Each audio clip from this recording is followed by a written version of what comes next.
So I already watched this entire debate. In a way, I kind of pre-watched this. Okay. Now, I just want to say that this fried my brain cells. I have ceased thinking. I have ceased doing. How would you rate Destiny's performance? He did good. He did good.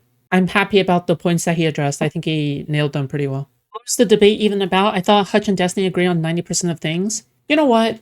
I'm just going to say this. I don't like the language of, oh, X and Y agree on 90% of things. Why should they even debate? The reason why I don't like this language is because that 10% makes or breaks the election, okay? Elections are won on a 10% margin, okay? And elections are lost also on the 10% margin, all right? I would wager that some people win because there is a 10% whatever. It's everything, okay? 10% is a massive margin. Like, even if they agree on 99% of things, even that 1% can be a deal breaker. All right. Sorry, this is not directed towards you specifically. I just think that whenever somebody says like, oh, we agree on 95% of things, why are we fighting? No, right? I reject this language because I think that you are trying to remake a peace between you and your opponent that has essentially never existed. That's what I think. I think that you're trying to make peace in a way where you're just pushing the issue back, all right? When you say something like, oh, we agree on 90% of issues. No, that 10% makes all the difference, okay? It makes all the difference. I'm looking at the response from the people. So, this term, even though they're not covered as much, there have been more protests this term than there were by this point in the second term than there were by this point in the first term. I look at No King's protests. I went to that protest. That was the largest protest I've ever been to. It was nonviolent. It was kind of joyful and hopeful, and that kind of gave me some energy. I look at Minnesota, the people of Minnesota. I thought that was exceptionally brave and inspiring. I felt like they were like lighting the beacons of Gondor for the rest of the nation. An American was. Oh yeah, also I was like being unhinged in DG chat. During the course of this debate, I was being unhinged. It was great. Shot and killed. And then thousands of people took to the streets. Another one was killed, and then thousands more, tens of thousands were marching in sub-zero temperatures. And they didn't get the administration to completely pull out of Minnesota, but they got, there was a major drawdown there. So I have other reasons too, but those are the things that stick out to me for why I'm optimistic. So I guess there's like a couple big things that I am very scared about. So one is that it's not good enough to course correct when the course was so far off. In the beginning when it shouldn't have been. One thing I used to complain about for Vosh that Vosh would do is, and other people do this too, is you'll hop on a breaking news story. It's the information that's coming out initially is not correct, but they get to collect all of the centrist podcast people are doing this right now. You get to collect all the virtue from having Trump on your podcast and all of the excitement and the audience and the clicks and the views, even though he's obviously fucked and there's a whole bunch of horrible stuff about this guy that everybody should be able to see prospectively, okay? Not retrospectively, we should be able to see it at the time that he's saying that it's going to be really bad. And then so they get to collect all of that, and then once Trump goes really bad, as any honest actor could have seen, these aren't hard predictions, you don't have to be Nostradamus to see that the guy who's saying he's going to tariff the entire world ends up tariffing the entire world, right?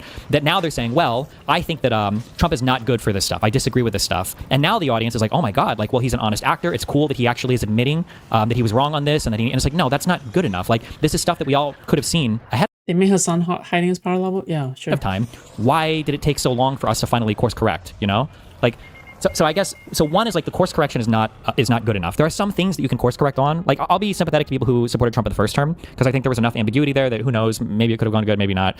But by the second time you're supporting him, there's something that is extremely broken with you as a commentator, political pundit, whatever. So that's the first thing. I agree with that. The second thing is there. This is going to get more into, I imagine we'll talk about later, the consequences part. It's not checks and balances when you continue to fuck around. I think Getty is a little too agreeable, so Hutch gets to, I think we largely agree with each other. Yeah, but that's the trap, right? Like, that's what Hutch relies on for his trap, right? Like, he'll talk about how much he agrees with you, and then he'll try to paint you as being the irrational one. It's useless. It's useless dialogue. Like, I just find no use for this dialogue, right? You try to destroy rule of law. Like what's the point of that dialogue? As you can, and then the government is told to stop by the courts, and so then you kind of stop, but you get to collect all the benefit of the bad shit that you did, and then look for another way to fuck with the system. Being fully open and transparent that you're simply just trying to fuck with the system. That's not a good state of affairs either. So, like seeing America saying, "Wow, actually Trump is really bad." Like, here's the one thing. Okay, there's a third point. Too, the instability of it all is also insane, right? Like, what does the rest of the world look at the United States and they go, you really needed Trump a second time to see how fucked he is? That's not comforting at all to any other country on the planet. And then kind of a final question to wrap up all three of these, a question for you. let's assume that the economy was going really well for whatever reason. Maybe the AI stuff was doing even better than we thought it would, and it's buoying the entire economy and job markets, everything else. Do you think the American public would be turning their back on Trump right now, or do you think it would just carry on business as usual, irrespective of all the insane shit he's doing domestically and internationally? Well, just to hit your last question first, yes, I do. But I don't think that it would be at the same margins. So his approval rating in the aggregate right now for G. Elliott Morris's new aggregate, he left 538. Now he does a new thing called 50+1. Trump is down to, I think, 38 or 39. Sure. So maybe that would be like a few points higher. And just a but few my points higher, reasoning for you really that think is, so? yeah, I do. And my reasoning for that is we can just take a look at the first term. Like the first term, the economy was doing really well. And like, especially obviously in those first few years before COVID came around, that was massively disruptive. But even in the context of COVID, like people made it out like pretty well, all things considered, when COVID was happening. The average family, the median family, saw their net wealth go up in 2028 because we had such generous stimulus programs in this country relative to other countries. And even despite all that, even despite people's net wealth going up in 2020 and a really strong economy that had basically at that point fully recovered from the recession by the time it was passed off from Obama to Trump, his approval rating went down a lot, like during that time. It was pretty volatile. I mean, it was starting to rebound slowly by the time we got to COVID, and then it just crashed back down again because he was so fucking incompetent. But that was the public voicing their disgust with the way that he was conducting himself. I mean, I don't know if you remember vividly the first term. I do. I mean, like, he kicked it off by like firing Comey. That was a big scandal. Sure, but I know that his vote changes a little bit. The popularity changes a little bit with moderates and then with Democrats. But my understanding is for his first term, that the Republican approval, I think at one point it might have dipped to 89, but I think otherwise it was 90 plus basically the entire time. Right, but you're talking about the Republican voter base. And Yeah. I think that is a mistake to restrict the analysis to just Republicans. Like, we can't really do much about enthusiastic Republicans. Maybe there's a candidate like Tallarico, for example. I think there's a lot of interesting potential there. If he is to win that seat in Texas, he's going to have to peel away Trump voters. Sure, and, but I think I would feel really depressed, I guess, if our analysis for feeling good about the future of the United States already begins with a priori writing off half the country, or a little bit like close to half the country, because we just consider them a lost cause.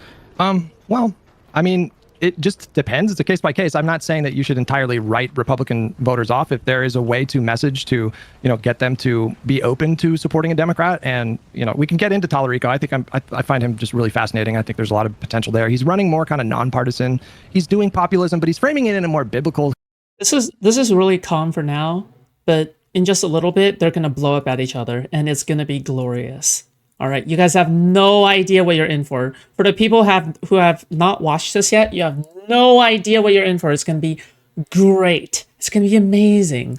All right, Kind of soft, less brain rot absolute kind of way, cinema. as opposed to like Plattner, who's doing the kind of traditional brain rot populism. And so, like, I You're think like, that there is potential nothing's down there to happening right peel now, voters though. back. And so, I'm not saying entirely write them off, but if I were to evaluate the state of the country purely based on looking at Republican voter base, I agree. I would be extremely depressed and feel totally hopeless as to where the country is headed in the short term. But I wouldn't do that because I don't understand the point of doing that. Why would you do that if we're talking about the possibility of getting past this moment? That will necessarily mean like winning more elections. And if you just look at the state, Only caught the last 5 minutes of it. It was probably one of the most glorious things I've ever beheld in my eyes from this space, and that's saying something. Okay, one of the most glorious. I've been waiting for this day for so long. Okay, I have been waiting. Okay, I've been waiting for this day for so long. All right, been waiting. I have talked about how much I disagree with Hutch so much at this point. Okay, I've talked about how much I disagree with this guy so much. Okay, I am going insane. Okay? All right? Just meaning because Hutch and I have already had like several debates with one another. So I feel so vindicated. I just feel so validated. I feel so vindicated in my heart. Okay? state of things right now, electorally, the Republican Party are pretty fucked, like really fucked. Like there's over 3 dozen congressional Republicans that have resigned. That's a lot. That doesn't happen unless they think that they're heading towards a catastrophe in November. Yeah, but I don't think winning the election is the thing that I'm looking at. I would say that the fact that we elected Trump a second time, I think, is a historic failing up there with any crazy, horrible things the United States has done. So that's already like a major hit against us. And the fact that it's taken so much for people to be like, oh, maybe this Trump figure, not the best. It's taken like this guy has gotten 100 different actions that would all be considered, like administration ending scandals. And it's just like another Tuesday for this dude. So I don't know, the idea that we might win the next election. I guess what I'm looking at more, what I would consider a victory isn't winning the election, but it's looking at the causes that got us here to where like, how could we ever elect this person? And then making sure that those don't come up again in the future. And I don't know if like just the midterms here or just 2028. Careful, you're starting to sound a little bit illiberal, Destiny. Steven, you're sounding a little illiberal. Steven, you're sounding a little illiberal, okay? Watch your tone. Is good enough. I don't see like a fundamental reshuffling of the Conservative Party, because why would they, right? If this kind of insane behavior has gotten them this many wins, like what incentive do they have to change? So I agree with that, just so you know, and I think we should get into that more, get into more specifics. But before we even get to that conversation, I just want to ask you. Too online. Yeah, you're sounding a little bit too online right now. Like, how do you evaluate the current moment for the United States? Like, have we already succumbed to fascism, or are we on an intractable path to fascism? Are we on a path to fascism that we could avoid? You know, like. Yeah, like I mean, I guess when I look at the United States, when I think of fascism, I think of fascism as like obesity, and the United States is like a very athletic and very fit person. Okay. But for the past like 4 years, we've like pigged the fuck out on donuts and hot chocolates. I don't know what to say here. You know, are we obese yet? No, because we started off with an incredibly fit and incredibly resilient body, or structures and institutions. The United States had them: a resilient economy, resilient institutions with different checks and balances that are all good. But we're on that path for sure. Like left unobstructed, that would be where we would go to, like 100%. I usually don't love your analogies, I have to be honest, but that one was pretty good. But I think like in the context of that analogy, I feel like a lot of the solutions that I'm hearing from, and it's not just DGG and you. I mean, there's a lot of liberals, it seems, that are becoming radicalized in this moment. But if I use your analogy, I feel like a lot of the solutions that are being proposed are, jumping straight to like major surgery and liposuction and tummy tucks and all these kinds of things before you've even, gone on Ozempic. If you can follow my drift here. Yeah. Okay. Well, so if we want to follow the analogy, it's kind of like when you're pre-diabetic, you can make it needs to be drastic lifestyle changes to bring your insulin sensitivity back down or up, I guess, in order to make it so you can live a normal life. Once you're into the diabetic territory, though, and you've had to start like metformin or whatever, then that's it. You're going to be diabetic for the rest of your life. You can't reverse it with diet at that point. So you kind of have to make some. People with diabetes can still live for a very long time. I'm saying this because I think I have pre-diabetes. I don't remember when was I like diagnosed or whatever the fuck. I don't think I was like particularly diagnosed or whatever. I don't have, I think I still have pre-diabetes, baby. See, I am scared, okay? I'm scared for my next fucking blood draw because I know it's not going to turn out to be good. Rip. Extreme dietary changes once you're in that pre-diabetic stage, because you have to bring your stuff down so that you don't fucking kill your pancreas that creates insulin that ends up becoming overworked once you're diabetic. So I feel like we're straining this analogy a bit, but like not getting into like the changes that we need to make. I'm just saying that when you ask me, are we fully fascist yet? I would say no, but it's not for a lack of trying. It's just because the current people that are there right now have like a very resilient system that they were up against coming into things. But this isn't any principled part on behalf of the American public or anything like that. Sorry for the spoiler, but it was pretty annoying when he kept telling Steven to leave somewhere because he is rich and black-pilled. Yes, that was nuts, but we're going to get to that, okay? It's just because of how sturdy the system was with Trump coming into office. What do you mean it isn't because of a principled public? What do you mean by that? What do you mean? As in the American public would have had an appetite for so much worse had there not been so many structural structural walls placed in front of this administration. So for instance, like the indictments related to Comey, Bolton, James, like the American public doesn't even know our legal system that well. I don't give a fuck that much about any of this. But because there are institutional hurdles, because they have to get prosecutors appointed the correct way and they've got to secure indictments the correct way, like, this ended up not happening. But that wasn't because the American public saw that it was wrong and evil. It was because of our system. Well, on this specific issue, I don't know how many Americans were moved away from potential support for Trump or material support for Trump because of those indictments. But what is clearly happening right now with the electorate, they're speaking very loudly, very clearly. They're talking to pollsters, they're voting. There is a perception right now from this administration that they are entirely corrupt. And I think like the tip of the spear of that. Well, the issue here is, by who, right? Because certainly not MAGA. MAGA certainly doesn't think that, Trump is corrupt, right?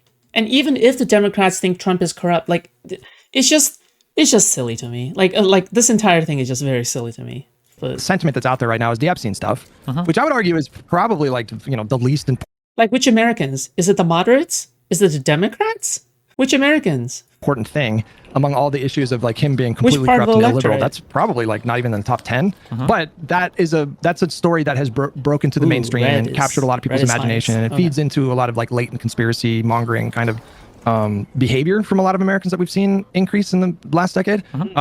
But there's no mistake, like it's like death by 1,000 cuts. Like, Yeah. Well, I agree with each individual action alone isn't enough to necessarily like sink this administration. But when you put them all together and you look at the totality of the destruction of the corruption, American voters are expressing en masse disgust with this administration over this corruption. I agree with you there, but the thing that I'm worried about, and I don't know if this is a story told in polls yet or if they're going to begin polling on this, what I worry about is the Trump administration is not undermining the Trump administration. They're just further undermining people's view of government completely. So one of the things that I worry about with regards to the Epstein stuff, regardless of how people feel about it, is that when Americans have strong feelings, I'm vibing this, by the way, so if there's polling data that shows me that I'm wrong, I would be happy if that was the case. But my feeling is when an American cares strongly about the Epstein stuff, they don't care because they feel like the Trump administration is corrupt. They just think that everybody is corrupt, that they're all in cahoots with each other. So when Trump continues to take actions that are damaging U.S. perception of the government, that I mean, this is why people like this is why people like Hassan are extremely harmful, right? They're extremely harmful because they damage the entire ecosystem, right? They devalue the establishment. He disfranchises people from voting, right? That's the reason why he's so damaging. And he has this poll, right? He has this poll of young voters that will now just straight up not vote because they think that voting is useless, right? Like they're not going to feel as though they have an obligation to perform their civic duty. And beyond Hassan, there's going to be people like Nick Fuentes who are also going to be like, okay, well, this system is all just a bunch of bullshit. But I actually think Hassan genuinely, oh God, it's not disfranchised, right? It's not disfranchised. Fuck me. Sorry. Yes, I caught myself. Sorry. I caught myself. Okay, fuck you. Okay, fuck you is what, okay? I caught myself. Screw you. All right? I caught myself. Disillusioned, right? Like you become disillusioned. Yes, that's it. I'm so smart.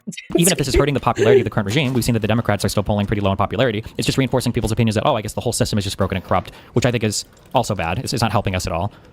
I don't think that you're wrong, that there's a lot of that. It might even be a plurality or a majority of Americans that see it in that context. I wouldn't fight you on that. But I do think that it is a generalization. And I do think that there's a significant chunk of the country that understands the distinction between the Republican Party and the Democratic Party right now. Is it 10%? Is it 30%? Is it 40%? I can't give you those numbers. I'd be interested to look into that because I'm sure there's been some polling to like look into this. But you're speaking to the kind of like the reason why populism is like hitting so hard these days with candidates like Plattner and Tallarico and a lot of right-wing populists as well, is this like anti-establishment sentiment that's been boiling for really like the last like 10 to 15 years. I think it really kicked off after the bank bailouts. I feel like that was like the real seeds of this, of when it like really kind of sprung into existence. Sure. By the time that Trump ran. But there's enough people in the country that can recognize the difference between like that can see what's happening, and they do understand that this administration is uniquely corrupt and the Republican Party are uniquely compromised. I think that's why we're seeing the kind of, I mean, what do you make of the crazy margins from Democratic Party candidates in the last year? I mean, I think people are seeing that the current administration isn't working, so then they're voting for the other party, which is good. Like, I mean, we've been killing it in special elections, but I mean, we also kill it in I mean, arguably even for the Biden midterms, right? Like people were predicting that huge red wave and it would be a disaster for Biden, and that never came. And then I think special elections, I think under Trump's first term, I think we tended to overperform in, but none of that kept Trump from winning in term two. I don't know if this is representing like a significant evolution of American thought about what our political system needs to look like, rather than, listen, I'm glad we're winning elections, but if it's just a reaction to the current administration, largely on domestic economic grounds, which I feel like it still is, right? Then who's to say that they're not just going to swing back come 2028 or 2030? You can't. Nobody can promise that. And when you said that that's the fight that I think is really important. Yeah. I agree. I mean, I agree with you that you need drastic measures to address the rot that's happening in this country right now. I don't dispute that at all. I think the difference between you and me is what those drastic measures look like. When I think of drastic measures, I'm not thinking about, extrajudicial or extra constitutional, Nuremberg 2.0 stuff. I'm thinking about reforms. Like I'm thinking about winning enough elections to build a big enough mandate and build enough consensus to actually pass reforms, like we've done many, many, many times in this country. We'll have these moments where we're backsliding, and then we introduce reforms and things get better. And then something else comes along at some point, challenges the country. I think Trump. Can you just real quick, so I'm not trying to debate Lord you on this, but when you say like, what is your in your mind when you're thinking like? Oh yeah, I think Hutch called me a debate lord. I think Hutch unironically called me a debate lord during the second debate. Was it that we had recently? I think it was the second debate that he called me like a debate lord or some shit, dude. But and this is why during the first debate, I said that Hutch constantly uses ad hominem attacks, but then people went after me for that. Keep it up. Hey, Ryan, the AI sounded so fucking depressed. Fuck me. Ryan, thank you so much for the $20. Thank you. It's not Getty, okay? Pisco did this too. You look good tonight, food slops. Thank you so much, Nathan. Yeah, this is weak stop. What do you mean? What are you talking about? But yeah. Anyway, things were bad and then there were reforms and they made things better. What are you thinking about there, or like what in your mind is? The thing that sticks out to me, I mean, there's a lot that you could go to, but like the thing that sticks out to me are the post-Nixon reforms. That did lead to a more functional DOJ. That did lead to the public having more faith in those institutions at a time when, Nixon really kind of shattered Americans. I think a lot of young people maybe. By the way, okay, we are way beyond Nixon at this point, okay? I think it's okay to compare Trump to Nixon, and I'm not saying that Hutch disagrees with this, but not only is the Nixon Foundation, I'm pretty sure there is an organization out there, done by Nixon's family in order to fix his reputation. Yeah. So in an attempt to fix Nixon's reputation, it's working, right? Not only did Nixon get a pardon, which basically tells you that, oh yeah, well, we can give you mercy, but so then there isn't any real consequences for Nixon, right? He probably gets to have like a massive vacation retirement for like the rest of his life, right? But in addition, the foundation fixed his reputation. Now people believe that Nixon was a good president again. Sure, there's like a lot of people still hate Nixon and they still dislike him, but this is what happens when you don't fix the narrative. When you don't fix the narrative, people are going to start to think that Nixon was a good person, which is not what you're supposed to think, right? Like this guy was uniquely corrupt. Right? Yeah. We need both reforms and prosecutions. He's dead. I know he's dead. Okay? I'm talking about his family. Don't really quite understand how traumatic Watergate and Nixon was, because he went from being one of the most popular presidents literally in U.S. history to this disgrace. And they felt totally betrayed. His corruption being laid bare in the way that it was. And it was such a unique situation too, because he literally recorded himself in the fucking Oval Office having these like explicitly corrupt conversations. And in the years that followed. Okay, so Hutch says like laid bare, but I'm pretty sure there are like pro-Nixon GigaChad edits on TikTok. Like there's literally edits of GigaChad Nixon on TikTok and on YouTube Shorts right now, okay? And it works. People are starting to think that Nixon is actually a pretty fantastic president, okay? And he's a GigaChad, all right? Like Gavin Newsom style. What? Why? Stop.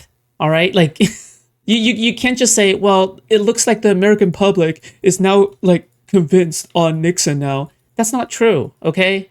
The moment that you let narrative slip away, like don't lose this shit, right?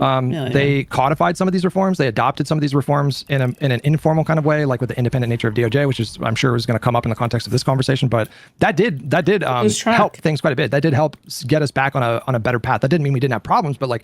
That doesn't mean very much when people on TikTok also think Bin Laden was a good guy. What do you mean? That's along the same lines, right? Bin Laden is viewed as somebody who is horrible, right? Obviously, at the time. But I think it's a massive warning sign to see like people worshiping, these heinous figures, ironically, which then turns into unironic like hero worship, right? Like then you can't tell whether or not they're joking or whether or not they're being serious. Yeah, like this stuff is a thin line. I'm not saying, oh yeah, you should never make edgy jokes or whatever, right? But I'm just letting you guys know that these things work, right? Like these propaganda methods work. Taking advantage of memes and stupid shit in order to fucking fix the reputation of someone, right? But yeah, to be fair, there's a GigaChat edit of everything. No, like I said again, okay, like. But it works though, right? It does actually fix this perception, right? Like, yeah, I mean, just because there's a GigaChad edit of everything doesn't mean that it doesn't work. Why do you think everyone is doing it? Because it works, right? Like that's the entire point. We moved away from that level of explicit corruption. Yeah. And now Trump is challenging our institutions again. Yeah. So I don't disagree with you on that necessarily. However, I think one of the big differences is that everybody in the country realized that Nixon was in the wrong, or most people realized like Nixon is. Speaking of your goat Newsom finally starting to say Israel is an apartheid state, Lil Bro is trying. What? Who cares? I don't give a fuck about Israel. All right? Their problem, their country, their problems. Okay? I'm here to worry about the infrastructure of the United States. Okay? Jesus. In the wrong, right? He was impeached. He had to be pre-pardoned basically by Ford, because of the expectation that there would be crimes that would follow, that he was being investigated by the FBI.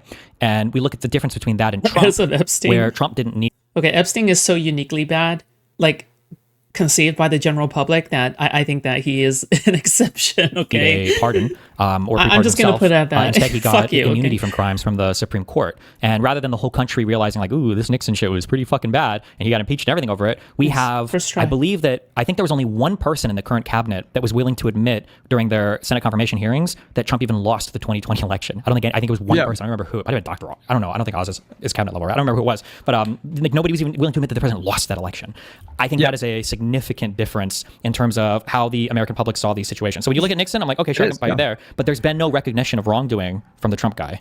No, I don't disagree with anything you're saying, right? I mean, like, I have a sense of why that is. Why do you think like I just looked it up, and Nixon's approval rating was 24% by the time he resigned. So he did plummet in popularity, and Watergate was not something that just happened overnight. It was something that played out, I think, over the course of like over a year. It was like drip, drip, drip. Like new information like every month came out, and it just got worse and worse for Nixon. It just looked worse and worse. And then you had like, was it the Friday Night Massacre or the Saturday Night Massacre, whatever that was. But what do you think was different back then compared with now? Like, I'm thinking of a couple things in particular here. Well, I'm going to give a very boring answer that's just broad and is unsatisfactory, but I think that the news media that we live in right now, because all of us get we all have our own little experience machines that we jump inside when we want to consume media, makes it easier to avoid uncomfortable things, and you can have your own kind of reality served up to you, slopped up to you to make you feel fine. So in the past, news is going to be probably a medium friction environment. Like, you're going to see headlines that make you feel good. You're going to see headlines that make you feel bad. You're going to see a variety of things because you've got to turn on TV and that's it. You don't get to DVR and choose every program you get to watch, or have a internet algorithm feed you exactly the pundits that you want to see and exactly the times you want to see them and exactly the clips that you want to see of them. And nowadays you get to live in a totally different reality. It was probably harder to be in a different reality back then, so you kind of had to confront the fuck shit a little bit more. You probably had to go outside and talk to people, which is completely different, because now if you just want to reward your dopamine, you can just play Wordle for the day and then go onto Twitter and see all of your opinions validated, right? I agree. Okay, yeah. I agree. I think it's social media, and I think it's the rise of 24-hour partisan news networks that really changed fundamentally the landscape. I think that started in the 1990s, maybe. The hyper partisan commentary, not news overall, or political commentary overall, like the hyper partisan insane shit, I think started in the 1990s. Okay, like if Nixon had Fox News and Benny Johnson and fucking Steven Crowder back then, who knows if his popularity would have dipped even below like 50%. Yeah. But these are things that, it's not going to be easy, but these are... Yes, they got rid of the fairness doctrine. Jesus. Things that you can... Wait, what's that doctrine? Reform, if you really wanted to, within a liberal framework. What is... I guess like this... The logical question here, and I'm not baiting you to like Fed post. Yeah, sure. Wait here, before we get to the Fed post part, I think another thing that is important is when you talk about reforming the system and everything, like we're talking about meaningful reforms that can meaningfully change the way that our government functions for the better. I don't know if I can think of a single thing that would have mattered for this current administration, because this was not an administration. The issue of arguing that as long as we have reforms, we can fix the system, is that it doesn't account for the abuse of free speech, right? Because no matter what reform you pass, I don't think it can ever infringe on the First Amendment, when primarily it is bad actors that is primarily using the First Amendment in order to enact fascism and like create the rise to fascism, right? And by the way, it's not that I don't believe in the First Amendment or I don't believe in free speech. It's that these... I'm a guy. Administration. 30 years ago, if you ate feces, you were a creeper and lonely now. Within 3 minutes, you can find a worldwide community that does same with politics. True. Thank you so much for the $5. Yeah, you're right. Also, I've heard that before. I'm pretty sure the specific example that I've heard is back then, if you fucked a toaster, people would look at you and be like, what the fuck is wrong with you? But now these days, if you fuck a toaster, you can go online to the toaster fucking community, and then you'll get all of your opinions validated by the toaster fucking community, and then they'll worship you for fucking a toaster, right? Like, it's a completely different environment now. Like, you can fuck a toaster and then become validated online. You can keep on fucking toasters until you die of like some kind of dick infection, right? Yeah. That was trying its best to be creative and to work within kind of what was left with it. This is an administration that is in full revolt against the established order. And sometimes I feel like this happens a lot with the January 6th stuff. Whenever you debate for the 5% of people that fucking know anything about it, when you debate people that know anything about it and they're committed to the Republican dick suck side, and you ask them, like, they were trying to break the law when they were doing the the whole electoral scheme and everything. Their response, do you know what their response is? Have you ever debated somebody on this? I have, but their response. Oh yeah, sorry. As I was saying, the problem is that people are abusing the free speech, right? Like, after Trump goes away, you still have people who believe in that stuff, and they're just waiting for another Trump to come back in order to abuse free speech again, right? Because it's not like people's minds are being changed even after you elect a Democrat into office, right? Electing a Democrat into office doesn't mean that you're changing people's minds. It just means that whoever is in power right now gets to have the power to enact change in policy, right? But nothing that they can do, no reform they can do, can actually change the brain rot of the American people, right? The brain rot of the American people is way beyond than just getting elections or winning races or trying to get a bill passed, right? It goes way beyond that. And I think that Americans should do well to remember that. Oftentimes their response will be, well, didn't they change the ECA afterwards? Didn't they update the legislation afterwards, right? Well, who cares? Like, they might have clarified some language, but if you read any of the emails from Eastman, from Chesborough, from any of these guys going into it, they all knew they were breaking the law. That's why they said the vice president has the constitutional authority to do this. Whenever they said constitutional authority, they were saying that because he could usurp the ECA as being unconstitutional. So they knew they were breaking the law. So I don't like this response of, in order to counter what the Trump admin has done, we need to do a whole bunch of reforms and to pass new stuff, because the current administration is lawless. And the idea of passing new laws to make sure this stuff doesn't happen in the future, I just think I think it's, not only do I think it's not satisfactory, I think it's actually damaging to the American mind, because it implies that the current administration is doing what they can because they can get away with it, as opposed to what they actually are doing, which is just acting lawlessly. Okay. It's like the people that just defend shooters regardless of the situation because Second Amendment. I don't know if that's the same. I don't think that's the same. I don't think that's the same. The reason is because when you defend shooters, you are using the First Amendment to do what you could, but you're not undermining the institution of democracy, right? That's different. You're not undermining the system of democracy when you defend shooters, right? Yeah. How much of your issue is with the system itself, or versus how much of it is with like the voters? Because we do have a functional system. I tend to think that there are problems with the judicial system in this country. I do think there are still like lingering systemic problems and imbalances that need to be addressed. However, it's a pretty decent system. Like, I like the fact that there's a high threshold to convict someone and deprive them of their liberty and send them to jail. And you have to go through this process that have all these like layers of accountability and these mechanisms for people to democratically address possible problems within that system. And that system was working by the time Donald Trump was elected in 2024. But what happened when the voters chose him in 2024 was that they were essentially saying, we don't think that he should be held accountable for those crimes, or we don't think he did crimes. And, that effectively ended those processes. But he had already been found guilty of, 32 felonies. I don't know if he would have been, sent to jail, or if it would have been some kind of cushy, home. Oh yeah, one of my biggest issues with Hutch is that he completely does not care about the 32 felonies thing, okay? And before somebody says oh no, you don't understand, Hutch actually does care. No, he doesn't. Okay? He doesn't. And I'm tired of people saying that he does care about that. All right? He says that, oh, we attempted it and we failed, so we should just move on.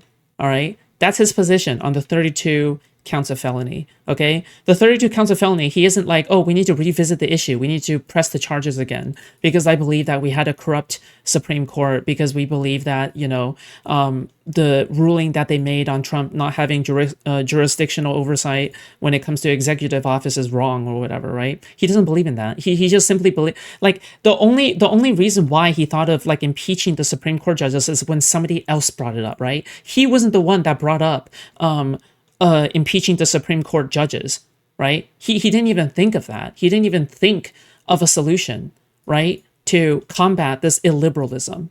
But instead, like, I remember his words were, "Oh, we should just leave it be," right? How is that okay, right? I don't know. Confinement situation. He was facing down some very difficult charges to beat in Florida. There was reporting last week to indicate that he was privately telling people that Jack Smith had dead to rights in Florida. I do think Jack Smith was probably going to be successful in the January 6th trial in the DC jurisdiction. I think probably that Georgia trial would have been successful as well. And the problem there was that it just happened too late. Like Merrick Garland didn't do the wrong thing when he appointed a special counsel. That is. We should move on from January 6th. Trump can and should be prosecuted. The next president could make a very good case as Supreme Court is wrong. Yes. Unfortunately, that also means undermining the power of the Supreme Court a little bit more, but I'm willing to take that chance, okay? Because right now the executive branch is way overpowered right now, okay? Like the things are so whack. Things are so whack. Like in a better reality, in a better system, it's Congress that should be the most powerful, okay? And following the executive branch or whatever, but right now the executive branch is just overrules like fucking everything. But the right thing for the DOJ to do. What he did wrong was he waited way too long. I mean, they had him. Yeah. They had Donald Trump dead too. Right? They knew he was lying about the classified document. Yeah, and another like black pilling thing for me is that Hutch recognizes that they had Trump dead to rights, which is another black pilling part because he basically acknowledges that Trump is guilty. Like this guy is guilty. This guy needs to have punishment, but then under this system that we have right now, he is not receiving any punishment, and so therefore he is okay with it because it's under our system and we just need to pass reform. That's not how this works, right? You can't change culture with reform, right? You can't change culture with reform. You can't change the brain rot of people with reform, right? Yeah.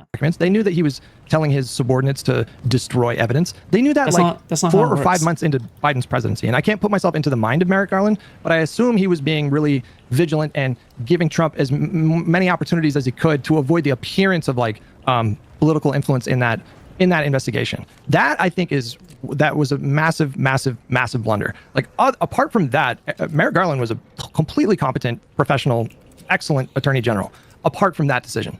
His decision to, try to avoid the appearance of political influence to that degree is the reason why Donald Trump ultimately was not held accountable and will likely not be held accountable for those previous crimes. And so, to try to get at your point of like what kind of reforms could have prevented Donald Trump from doing the stuff that he's doing, I can think of like some reforms that would help right now, and we can get into that. But ultimately, that was a problem of the electorate themselves, and there's that's a complex topic too. But I want to let you. I guess when we talk about like the system. Like in terms of the governmental system, I think it's fine. But our issue is that we have a lot of different systems working together where I think the incentives are all heavily skewed.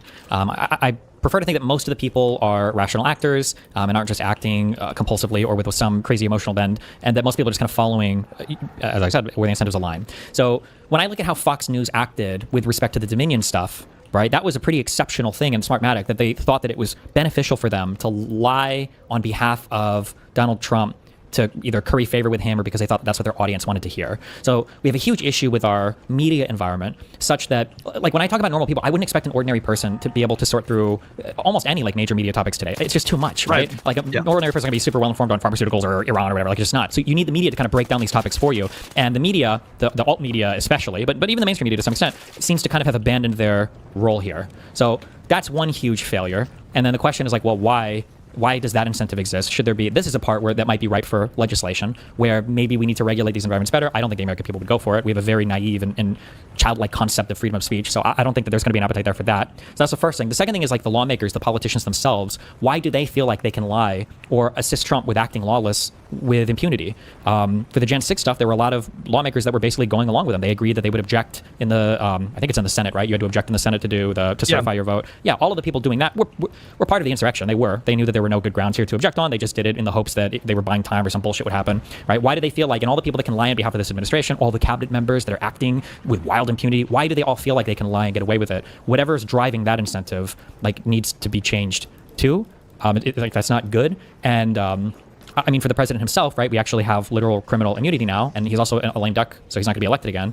But I mean, I feel like the president also feels like he can act with impunity. So yeah, all of the incentive. So when I talk about like, I guess like 2028 or 2030, and you tell me that you're happy that like we're kind of winning in the polls, that's fine. But I don't see any of these incentives changing, especially if the thought is like, well, we just need a new law to prevent what Trump did from happening again. Well, if the incentives are still there, I would expect them to do the exact same thing. They should if they're rational actors. And I just haven't heard or seen anything that would discourage the same type of behavior from happening again come next election cycle.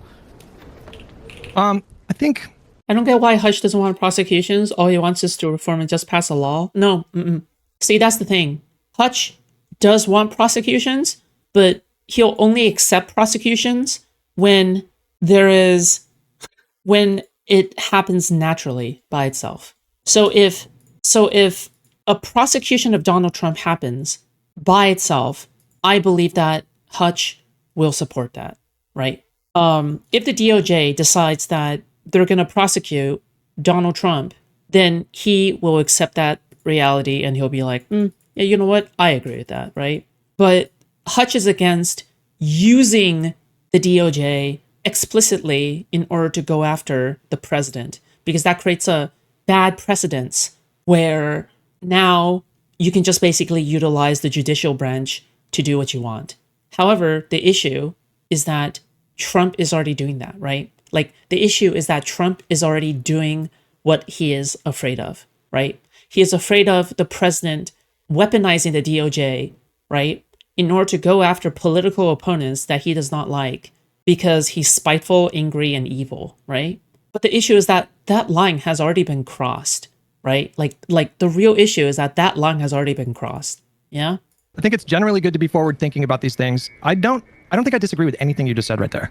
I think I'm completely on the exact same page about what these problems are and the conundrum of uncertainty of just like not like, what do you do about that? Like, it has to be addressed in some way. Again, I completely agree with you. I suspect the bulk of our disagreements are going to be with the specific prescriptions here. And what does by itself even mean? Like it means somebody at the DOJ without input from the president or the executive branch decides to launch an investigation into Donald Trump, and then they will decide that Donald Trump is guilty, and then everybody goes after Donald Trump, right? That is what he means by, well, the DOJ decides by itself to do something, right? So it isn't going to be a specifically directed investigation launched on purpose by the president or the executive branch. Instead, it's going to be the DOJ itself deciding that they need to investigate this because they think some crime is happening. I can't even promise you that I wouldn't commit to saying that I would be opposed to everything that you are proposing here. Do you think Hutch would make the same arguments if the 19th Amendment were repealed because it happened within liberal system? Is that the 3/5 one? Oh, guarantees that the right to vote cannot be denied or abridged by the United States or any state on account of sex. Oh, women's suffrage. Yes, I think so. Yeah. I think he would unironically argue that we just need to reform until we get women's voting rights back. But couldn't Congress launch an investigation and all that? Yeah, but we're talking about an illiberal action, right?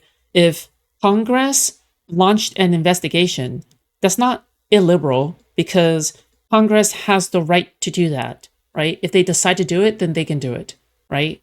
But the specific issue that he has is he wants a liberal democracy where the other side is not playing the game of a liberal democracy, but instead are using the same rules, breaking them, and if they do follow the rules, they're using it to undermine the system that they are acting in, right? For everybody else. But whenever I get into these kinds of conversations, and especially with when I have like DGG people in my chat, there's like I don't know if it's because they don't want a Fed post or they don't want to break TOS, but it's all very vague. Like, I don't even know what I'm possibly agreeing with versus disagreeing with, because there's a lot of like very general statements, and people will say like, well, Hutch, you just don't have the fucking balls to do what needs to be done right now. Sure. And sometimes they'll get kind of more LARPy with it, with their rhetoric. And I'm asking you, and this is a serious question. Like, at that point, what's the strongest argument for that person? Not simply just doing what's in the Basil tweet about talking about like Minecrafting a Walmart and then not actually Minecrafting a Walmart. It's just what's the incentive for them to not. Oh, yeah. I mean, I understand that, but I guess the frustrating part is that it feels like on the other end, like the Republicans don't ever have to Fed post because they don't have to go and do that to the Walmart. Literally, ICE will go do that to the Walmart. So they have like the power of the government, right? Like we have to be very careful how we talk about like the fact that you're saying Minecraft stuff, right? Like if I were to talk about killing like somebody in Congress, like that's kind of a crazy thing to say, and I run the risk of not getting demonetized, but it gets banned on YouTube, right? Like I can't say anything like that. Meanwhile, Donald Trump is literally Relating liberalism with the United States Constitution and government seems to be a reoccurring issue as well. Yeah.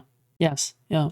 But generally, I would say that the United States Constitution and government is a liberal government, right? Like the way that things are run, right? Like the Constitution, the amendments, all of these things seems to be maximizing on liberalism as a philosophy, right? Making sure that people have the right to speak what they want, making sure that, voting rights does not discriminate based off of sex or skin color or something. These are all things that are maximizing liberalism, right? Because not in terms of political party, but in terms of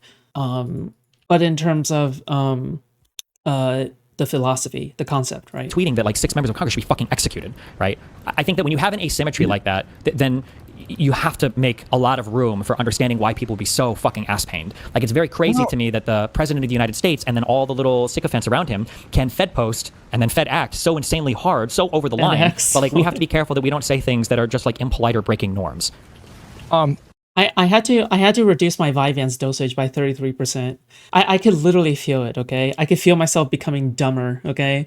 As I lower my dosage of Vyvanse. Fuck me, dude. It's taking longer to get out the words. I didn't actually justify anything there. I guess I just explained for why some people are irritated about it. Yeah. I don't know. I don't know if I've disagreed with anything that you've said so far. Sure. We would have to get into some kind of specifics. And I do urge you to be a little cautious here because I don't want to get TOS. But obviously, we know there is no violence. We shouldn't encourage it. Actually, I don't even mean to. I'm not saying this because I legitimately, as somebody that goes out and does events, I don't want to live in a politically violent environment. That's a risk to my own health. So yeah. Also, I've even noticed my community is a little bit crazy. I probably have to have a talk with them because I do feel like we're getting a little bit school shooter vibes in my subreddit a little bit. People need to calm the fuck down. But man, it is hard when you see like federal cops fucking murdering American citizens, and then all the Republicans are like cheering it on, and it's like holy fuck, it's a very very very very very fucked world to live in. But not necessarily excuse it, but just where the sentiment comes in. Yeah, I'm sure you don't disagree with that even. Yeah. No, I mean, listen. Did anyone else hear that? Hear what? No, I would say that I've definitely mellowed out in my elderly years, but there have been moments in this administration where I have. Bro, you're 42, okay? Elderly my ass. Very Minecrafty thoughts. I start imagining like, what would I do if I had Homelander's powers? And it gets really fucking dark. So I that feeling of anger and rage, I understand that emotion. I can't afford meds. I just had to raw dog it. As someone who has operated and tried to stream without ADHD medication for the beginning of my career, I cannot recommend it in any way whatsoever. It is ass, okay? It is actually ass. So, yeah, like you cannot commentate for shit, okay? Like if you try to stream and you try to commentate, you can't commentate for shit if you're not on medication for ADHD. If you have ADHD, it's very painful. It's just very, very painful and very hard to do for me because I have pretty intense ADHD, I think. I think my ADHD is actually pretty severe. So, yeah, you have to be kind of careful there. But I try to push back against the idea that, I generally don't think that human beings are at their best decision-making. As a 43-year-old, yeah, elderly feels pretty accurate. Come back to me when you're 50, okay? You'll wish you were 42. Capabilities 43. when they're in that kind of state of mind. And I think it's easy to get attached to that rage because maybe it makes you feel more powerful in a time where you feel powerless. Sure. But I think if you stay in that place of rage, it's been my experience from personal experience that this doesn't lead to the best judgment. And so you were talking about real quick because I'm sympathetic with what you just said there, right? So I can speak from personal experience as well. Like I'm the kind of person who needs I need some time to chill if I'm having a fight because I'm just never going to be able to resolve things well because I just can't do it. So I need like 6 to 8 hours to calm the fuck down, and then after that I can be like super duper chill. Okay. One issue though that I've noticed sometimes with partners that I have to be very careful of is that they might be mad in the moment. I might say Did Hutch just say he fantasizes about having Homelander's powers? Yes. Don't overthink it. I'm starting to think that a lot of this is projection because he says that, oh yeah, if you go illiberal, you can't go back. You mean if you go illiberal, right? You cannot go back because you'll become obsessed with the power, right? Like it feels like you're projecting, right? Like you don't want to go too far because you feel like you cannot control yourself, right? Like if you ever had these kinds of dictatorial powers or something, right? Because that felt a lot like, I don't know. It just kind of felt like projection to me. But need like 8 hours to chill the fuck out. And then after the 8 hours is gone, I'm chilling, I'm ready to have a conversation, but they might be over it and they don't like, I'm sorry, but the rest of us, I'm sure that if we go too far, we can reel back. Okay. But care anymore. And then we just actually never have a conversation. So like, I get to basically skip out on all of that, which is like a kind of a win for me. 'Cause I'm like, oh, cool, I don't have to deal with this shit. But then when the issue comes up again, we're going to run. Use the Death Note book, bro. I would be so active with the Death Note book because it would be almost impossible. It would be almost impossible to find out who is the one doing it. I would be so irresponsible with the Death Note book, okay? You have no idea. Through that same pattern of like, well, hold on, I need 8 hours to chill. And they're like, well, I'm really fucking mad now. Okay, well, let's chill. And then it never actually gets discussed. So and I feel like irresponsible with are it. sort of seeing that play out where it's like, okay, fine, they took Garland from us for a Supreme Court pick, but, you know, we got Biden was elected and it's okay. Or like they took Gore, right, from the Supreme Court again for the Florida election, but that's okay because we got Obama eventually. Like we're playing this pattern out over and over and over again where nothing of substance is actually being dealt with because we're just like, well, at least we won this election so we can put it off for the future and never actually discuss it at all. I fiercely identify with what you're talking about with the couple stuff. I feel like you're ADHD as well, right? Sure, yeah. I think As a 32-year-old, sertraline has helped me a lot with being able to maintain focus. What? I don't know if that's how it works. So sertraline is a antidepressant. It's not a ADHD stimulant. my partner's reading a book on ADHD because I got a diagnosis like 7 months ago or something. And apparently ADHD people experience emotions on average, like in a more heightened way. And I'm kind of the same way where if I get worked up, I can get really, really worked up. And, sometimes I will want to regulate and I'll take a walk outside, but my fucking brain is. I was described an antidepressant for my ADHD. Then you don't have ADHD. If you're being prescribed, well, it could be, okay? Because if you suffer from ADHD, it could entirely be the case that you're depressed because you aren't productive. But I'm pretty sure antidepressants isn't like one of the primary drugs for ADHD, right? Like it's not something that you get prescribed because you have ADHD and they're like, well, you need SSRIs. Yeah. But I think that maybe primarily it's because if you're less depressed, then you're able to do anti-ADHD exercises a lot more. That's my guess, right? Like, for example, one particular anti-ADHD exercise is like you can have a weekly planner and you can cross things off the list whenever you complete something, which stimulates your dopamine and creates this reward cycle. And it creates this ADHD like anxiety that makes you do things because you really need to finish something and you don't want to be lazy about some shit, right? I could see something like that, but yeah, I don't know. Doing the monologue or a pretend dialogue. Like I said, Wellbutrin is for depression, but it helps to treat ADHD as well, but definitely not a primary thing for it. Sure. So I think I was prescribed because I've had binge eating disorder. I still have binge eating disorder. You can't really care, whatever. But I remember my doctor prescribing at some time like this name that starts with a T. I forgot what medication it was. Basically, what it was is that is supposed to be seizure medicine. That's seizure medication. But one of the side effects of that seizure medication is basically like Ozempic light. That's basically what it is. It's not as powerful or as strong as Ozempic, but it is like Ozempic light, basically. And yeah, like that's basically how it kind of felt, I guess. It only lasted for like 2 weeks. Topiramate? Yes, it's Topiramate. It's Topamax. Yes, you're right. Wait, how did you know that? How did you know it was Topamax? How did you know it was Topamax? That's some autistic shit right there. What the fuck? And I'm just getting myself more and more angry. And so sometimes it'll take me like several hours to calm down. I don't know how to, I think. I remember I had uncontrollable anger when I was suffering through my OCD. When I was really, really suffering through my OCD, I would have uncontrollable anger as like a side effect, basically. And I remember not being able to calm myself down. And it was horrible. It was just very, very miserable.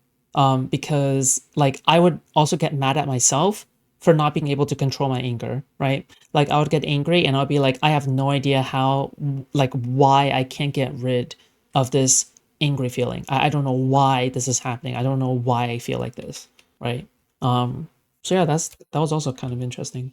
Did you really meet Destiny? No, that's AI.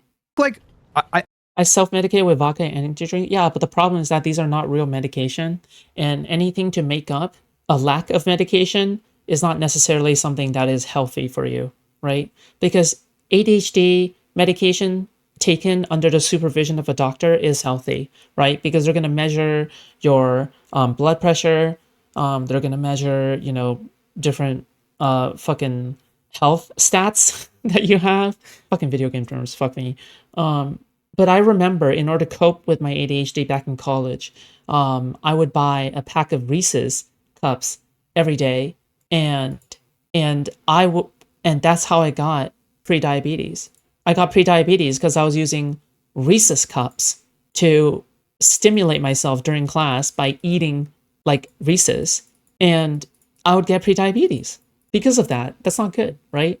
It just means that you have an underlying issue that you really need to solve, right? I think the problem right now, and the reason why people are feeling so radicalized, is like a combination of a lot of different things. It's a combination of like what Trump is actually doing with power, and it's been quite horrifying.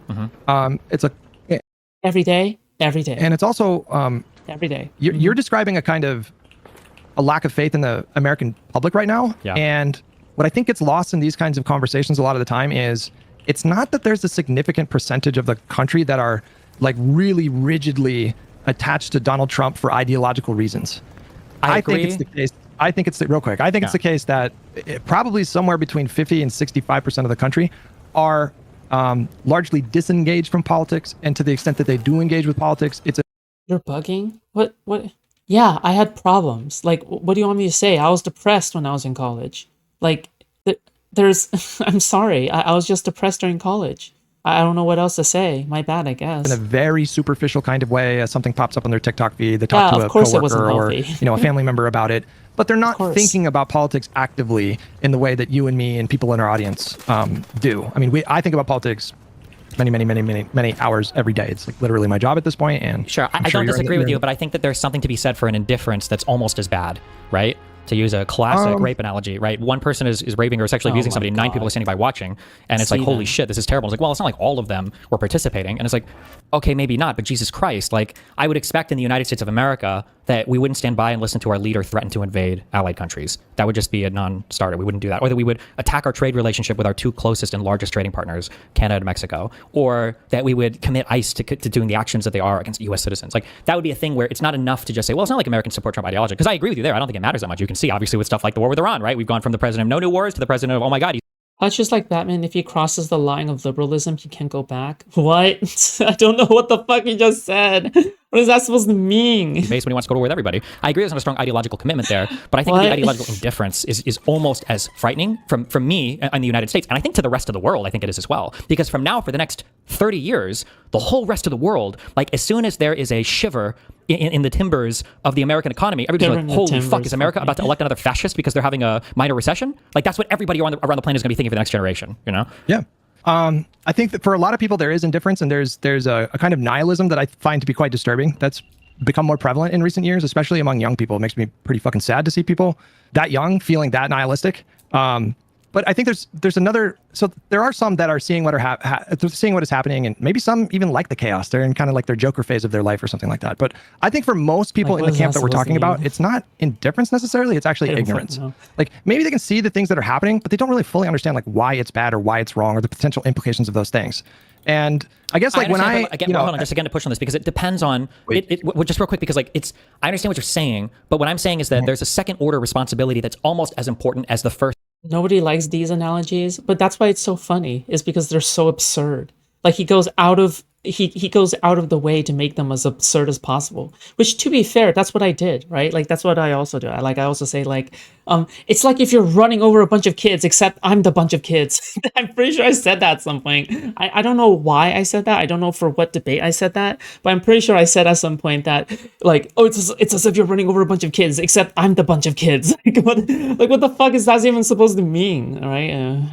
order responsibility here. If somebody were to go up to you, and let's say you legitimately didn't know at all, but they were like, hey, just so you know, I don't know if your mom or dad are dead now, but like a year ago, your dad murdered 12 children. I don't think you would be indifferent to that. Like, well, I don't know anything about it. I don't know. I think that you would be highly motivated to do whatever you could to figure out the truth to that statement, because that BWC need that. What the fuck? Wait, what? How did it? What? Why did it skip to fucking Nicholas Diorio? What? As the first order responsibility here. If somebody were to go up to you, and let's say BW, you didn't know at all, but they were like, BWC, hey, yes. just so you know, I don't know if your mom or dad are dead What now, but like the a year fuck? ago, your dad murdered 12 children. I don't think you would be indifferent to that. Like, well, I don't know anything about it. I don't know. I think that you would be highly motivated to do whatever you could to figure out the truth to that statement, because that would really bother you. I would imagine you would be very uncomfortable if you have a good relationship with your father to find out that he murdered 12 children, that he Anakin Skywalkered a whole bunch of young Jedi. That would be a thing that would bother you a lot. And I think if I asked you in the future, I was like, do you have an opinion about the fact that your dad like murdered like 12 children? And you're like, you know, I don't know much about it. Or, you know, I just haven't like looked into it. I don't know, I've heard people say it. Like, I would judge you harshly on that. Even though you don't have a positive or negative position. That's what I'm saying. That second order thing I think is really, really, really important. And I don't think it excuses a lot of the American indifference to some of the historically horrendous actions I think that we're involved in right now. Like, you know, the interference in Syria over the past 10 years is one thing because that's insanely complicated or whatever. But like the bombing of Iran is a much more blatant thing that we should have some obligation to have feelings on. Otherwise, what? Can we just do anything and say the American public just doesn't know about it? Well, I mean, it's overwhelmingly unpopular what he just did in Iran. I mean, the pollsters that didn't phrase the question in an insanely leading and loaded way. You know, we know at this point it's like roughly a quarter of the country supports what he did versus like 50% who don't versus another quarter who are unsure. I mean, that's pretty unpopular. Yeah, but this is the second time he's done it. Is this going to be a thing that it's harder because he's a lame duck now, and I think they've already kind of given up on the midterms if they can't rig it. So I don't know if we're going to see the electoral consequences there. But apparently there's not enough pressure from the American public for Congress to feel like they don't support him. You don't see Mike Johnson or the Republicans speaking out anywhere near as much as you'd expect them to if it really is that unpopular of an action. I don't know. It's not enough in my mind. I think you're demonstrating a rational reaction to seeing these. We'll say the Joker Party won't win the midterms. Batman? What? I don't understand. Sometimes horrific things that he's doing, where your brain immediately wants to go to like a problem solving kind of mode, and what you're going to try to do in those kinds of moments is try to figure out a path, like something to give you a sense of comfort, like this is going to end. But the truth is that nobody can tell you what's going to happen in the next 3 years. It was baked in that he was going to be president for 4 years when he won in November 2024. You can spend all your time thinking about what if he does this, what if he does that, what if he does this, what if the public doesn't respond, You can do that if you want to. I don't find that to be particularly productive. I think the best thing that we can do is the same thing that this country has always done and over again to get us on a better path when we find ourselves on a bad path is you win elections and you do reforms and you try to win people's hearts and minds like in the culture. A lot of that has to do with things that you try to win people's hearts and minds, not you try to change the opinions of people's hearts and minds. It's not we like it's not that we are able to push for change because we need people who are not brain rotted. It's we need to win the hearts and minds of the people that already exist. Like, wow, what a great attitude, I guess. Like, if people are racist and sexist, I guess we shouldn't fix that, and we should instead try to appeal to their racism and sexism. What a horrible mindset to have, dude. They're outside of politics, like obviously, I'm not saying that this is actually Hutch's position, but I'm saying that this is the problem with it, right? Like, this is the problem with that kind of worldview. Again, I'm not saying that this is Hutch's position, but there's a way for me to show you guys like how irrational it is. But the role of the arts, how things are depicted in media. I mean, this is like insanely influential, and politicians have relatively like little control over those kinds of things. And so there are going to be things that maybe you can do in your own kind of personal life to contribute in your own little way to getting on a better path. But a lot of it is out of your power, and I think like. You don't have to be happy about that, but you should make peace with that at some point. And I think if we're talking about political engagement, the best thing that you can do right now is think about what is right in front of you. And so we just got past some midterms. Some primaries last night. I think the voters made a good decision in Texas. I'm pretty happy about that. And we got the midterms coming up. And if you're really looking for a way to, spend that energy, you would just spend your time elevating candidates that you think are strong and like helping the party win more elections. Because really, like, if it's not that, if the solution is not win more elections, implement more reforms, of course, if to the extent that there have been crimes that have been done by this administration and he's not shielded by immunity or a pardon, of course, like pursue justice in that respect within a certain within a certain boundary that you and I can like quibble about. But all of those things are valid. But right now we have midterms coming up in a few months, it's like 6 months or something, 7 months. Yeah, I'm not saying that's going to be an opportunity to send a gigantic shot across the bow, because do you know what's going to happen if we take back that house in November? Man, you know what? I feel as though like when I was covering this, I felt as though Steven was just taking all of my talking points, dude. Oh my lord. Because I've talked about the fact that it isn't just enough to win the elections, and I would even lose elections if it means like fixing the toxic imbalance that we have, like the double standards that we have in this country. That this double standards is poison for the entire populace, and winning elections will not be the antidote to something like that. I'm pretty sure I said that at some point, but okay. We're going to, day one, we are going to harass this administration every fucking day of every week with subcommittee hearings. Giving you no credit, I mean, it just takes, like, whatever, okay? But I'm like, okay, like, basically what it is this, okay? You get me? Hearings. We're going to impeach members of the cabinet, and the Senate will ultimately acquit probably most of them or all of them. And we are going to make life like very difficult for that administration. They're going to have to spend time and energy and resources responding to these processes that the Democratic Party does. They did it the last time. It was really effective. It was probably one of the reasons why Biden won in 2020. And then, hopefully we're best positioned to win another trifecta in 2028. Like, that is the path. I don't know anything outside of that path is unclear to me. Like, what are you suggesting? If it's not win elections, I think that path is good. Laws, adopt new policies. If it's not that, what is it? I'm a big win elections and pass law kind of person. But I think that if we make it through this electoral season, even if we win the White House in 2028 and we've got the Senate and the House, it feels like, well, in terms of what you're saying, it feels like you think that that's like victory.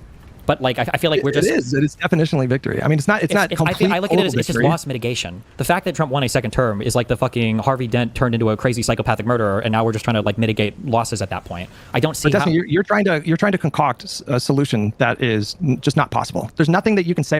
I hope that Destiny doesn't go too much into DC Comics examples, because Hutch is addicted to DC Comics, okay? This motherfucker won't shut up about DC Comics, all right?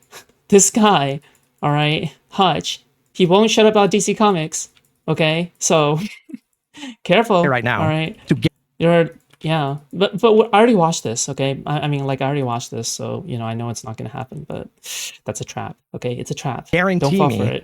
that we're not going to be similarly challenged in 2032 to 2036. Green Lantern there's nothing you can There's nothing that you can come up with right now it's like, I mean exactly what I'm saying here. Like, there is no magical solution that I can tell you right now. And I understand why that impulse is there. I understand why that desire. Yeah, are you familiar with the Green Lantern theory of politics? Oh my, just kill me, okay? Just end me already. There. You want to know that something like this is never, ever, ever going to happen again. But nobody can tell you that. Nobody can give you that comfort. You do kind of have to be, but like if this is what you're saying, this is the black pill. I would say this is way more black pilling than anything else. Ooh. Because I don't know if it's speaking for other people, but like this is an America that I no longer. Another take that I had was Hutch accuses me of having the black pill. I think that Hutch has the real black pill. I think that Hutch's position is the true version of the black pill. Hit it. Have interest in that case. Like if every single electoral cycle is an electoral cycle between and a two-party system, you have an authoritarian fascist regime on one end, and then you've got another regime that's desperately trying to both govern the country and win elections on the other end. That's just a system that I have no interest in defending. I think at that point the country's lost. I'm certainly not saying that we're permanently stuck on this merry-go-round, but America has not been, this is not the first time that America has been challenged by an authoritarian movement from within. And we've overcome what some level of success is like would this be like comparable to? What level of success? What do you mean? I guess like what level of success would you view like an authoritarian type figure in the United States as having that's comparable to the Trump admin in U.S. history? Well, I don't know about like individual success, but in terms of like civil strife, the 60s and the 70s were more tumultuous. There was more upheaval then than there is even right now. We had a fucking civil war, followed by 100 years of like, challenging moments regarding like getting rid of Jim Crow. That was a really long, protracted battle. We've had open corruption in the United States government. That was just the norm. Bribing politicians wasn't even illegal. Sure, but I think there's, like when I look at stuff related to Jim Crow, right? Like this is like in my mind a worthwhile, noble fight. There's like a huge upheaval of centuries, arguably, of racism in the United States, and sometimes codified, sometimes not codified, like discrimination in certain areas in the United States. I understand why there was the huge fight and the resistance from states related to Jim Crow. I don't know what that same impetus could be right now for people supporting Donald Trump. Like, I don't view like the Jim Crow stuff as being like fascist authoritarian stuff. If anything, not to make the fucking racist argument, but like the argument from the other side is that like, well, the federal government in a historic move after the Civil Rights Act is now coming into the states and telling them how they have to do segregation. Rewatch Exposed? I did rewatch this. And telling labor unions that they can't choose how to do their employment structure. Like, I think that was fundamentally different, and it was a worthwhile fight, and I think it was something real was being expressed that was worth fighting over in the United States. I don't know what the Trump movement represents besides just a disdain for democracy. No, but no, like, I mean, I don't think it was like I'm just, authoritarian type style leadership for when I look at like Jim Crow and challenges to Jim Crow. I think you're mischaracterizing my view of like the short-term evaluation of where we're at. Like me being optimistic about 2026 and 2028. That's not me saying like, oh, we're gonna get through this, no problem. Like it could be the case that this takes 20 years of back and forth, 30 years of back and forth before the like. But that's like, what you just said. That's impossible. There's going to be the appetite for anything. What do you mean? The appetite for any kind of back and forth is going to be 12 months after, and then after that, you're gone. Like nobody's going to want to litigate stuff 5 years, 10 years, 20 years is a lifetime in American political history. Well, you're talking about individual accountability for like potential criminal behavior from this administration. I'm talking about the like larger kind of problem of the dysfunction and hyperpolarization, and speaking more to your your evaluation of where the MAGA movement is at right now. Like it may be the case that we are in a protracted back and forth battle with these forces for like decades. That is possible, and I think people need to prepare themselves for that possibility. But if the solution is not winning elections, doing reforms, incrementally getting better, progressing in the right direction, where these kinds of corrupt behaviors become...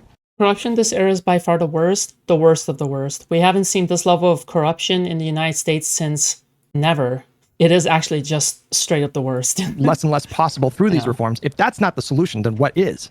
I mean, I agree that's definitely part of the solution. I just don't know if...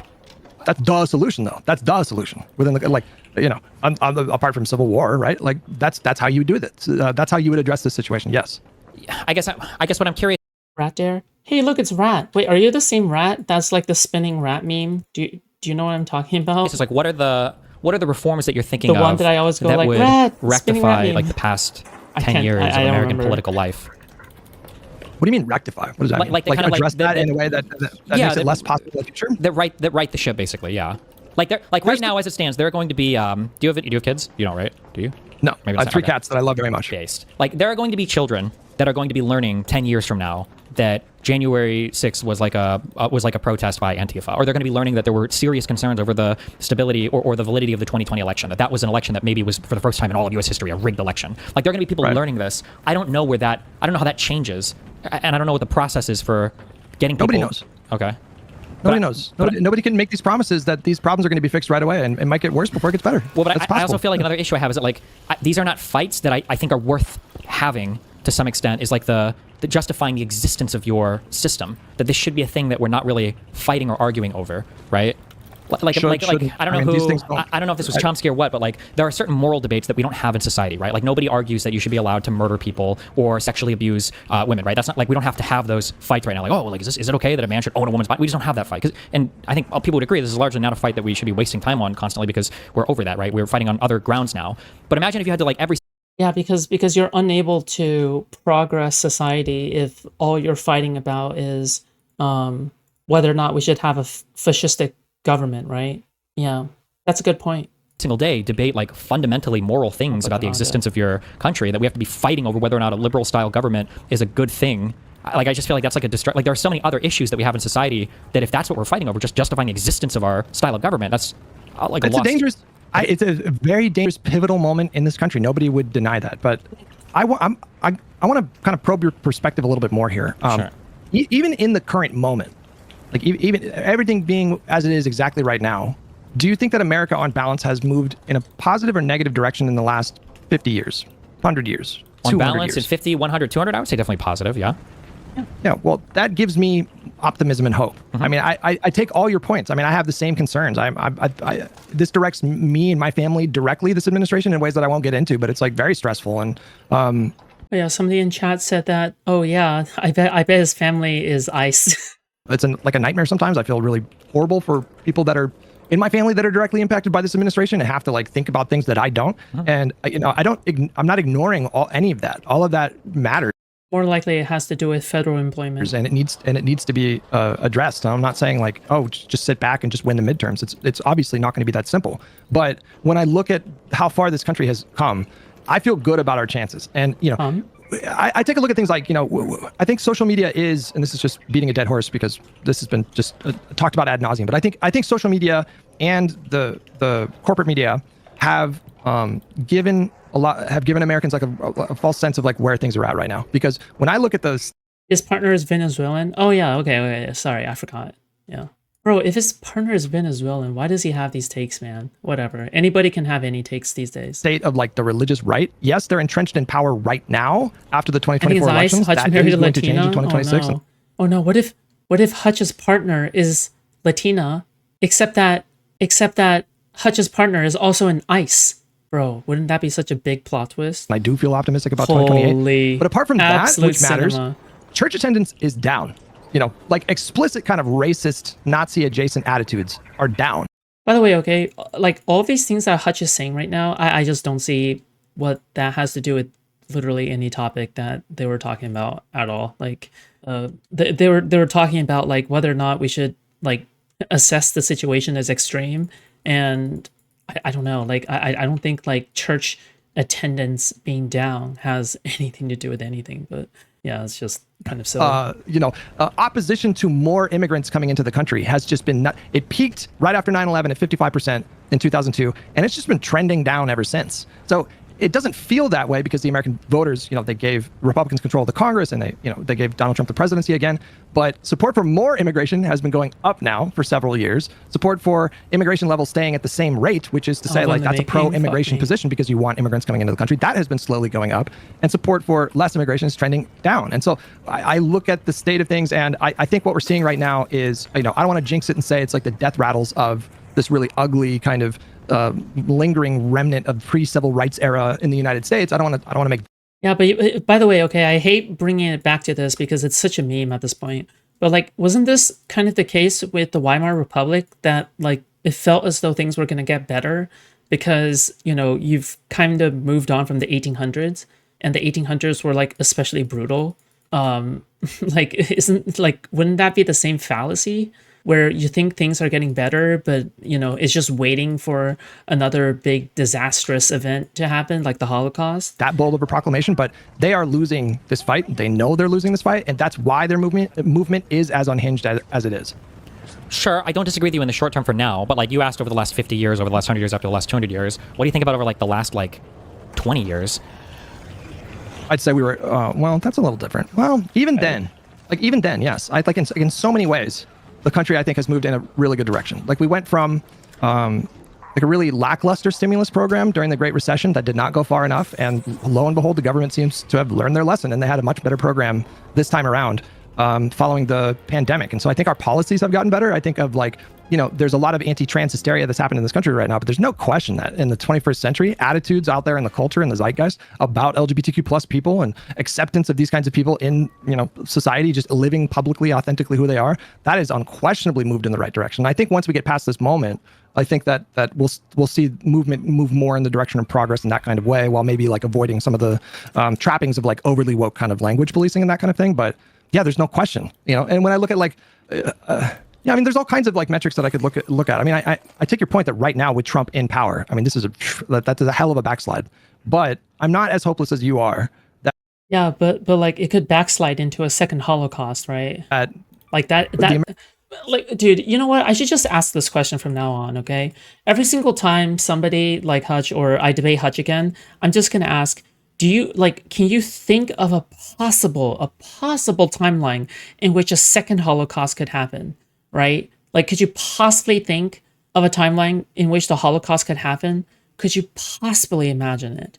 Right? Like, do you even think that it could happen in the first place? Like, can you even conceive of this idea in your head? Right? Like, I would be so curious as to hear like Hutch's answer on this one, because American voters will make better decisions in the future.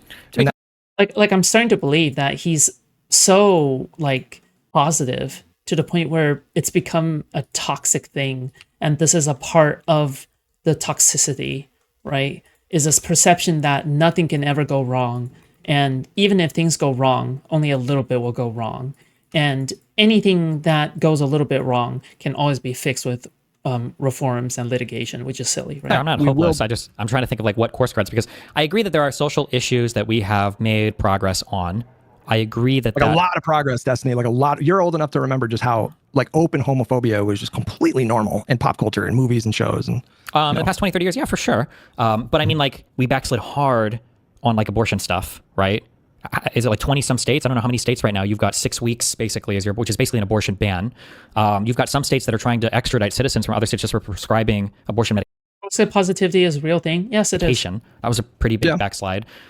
You've got like these weird porn ban ID requirements now in a lot of conservative states that I think is kind of strange. When it comes to people attending church or not, I don't know. Like, I want to agree with you.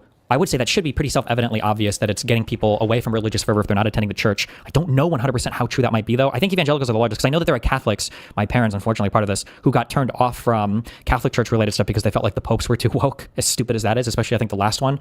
But I can't imagine that that's tracking, like, widespread lack of church attendance. When I look at, like, institutional damage, I also worry sometimes that there might be, like, a bit of inertia in terms of a backslide, but, like, once that inertia is overcome, you start to see huge damage really fast. So, for instance, this president, in the course of a couple months, just got rid of like USAID and the Department of Education. That's not coming back in the next presidential administration. I don't think so.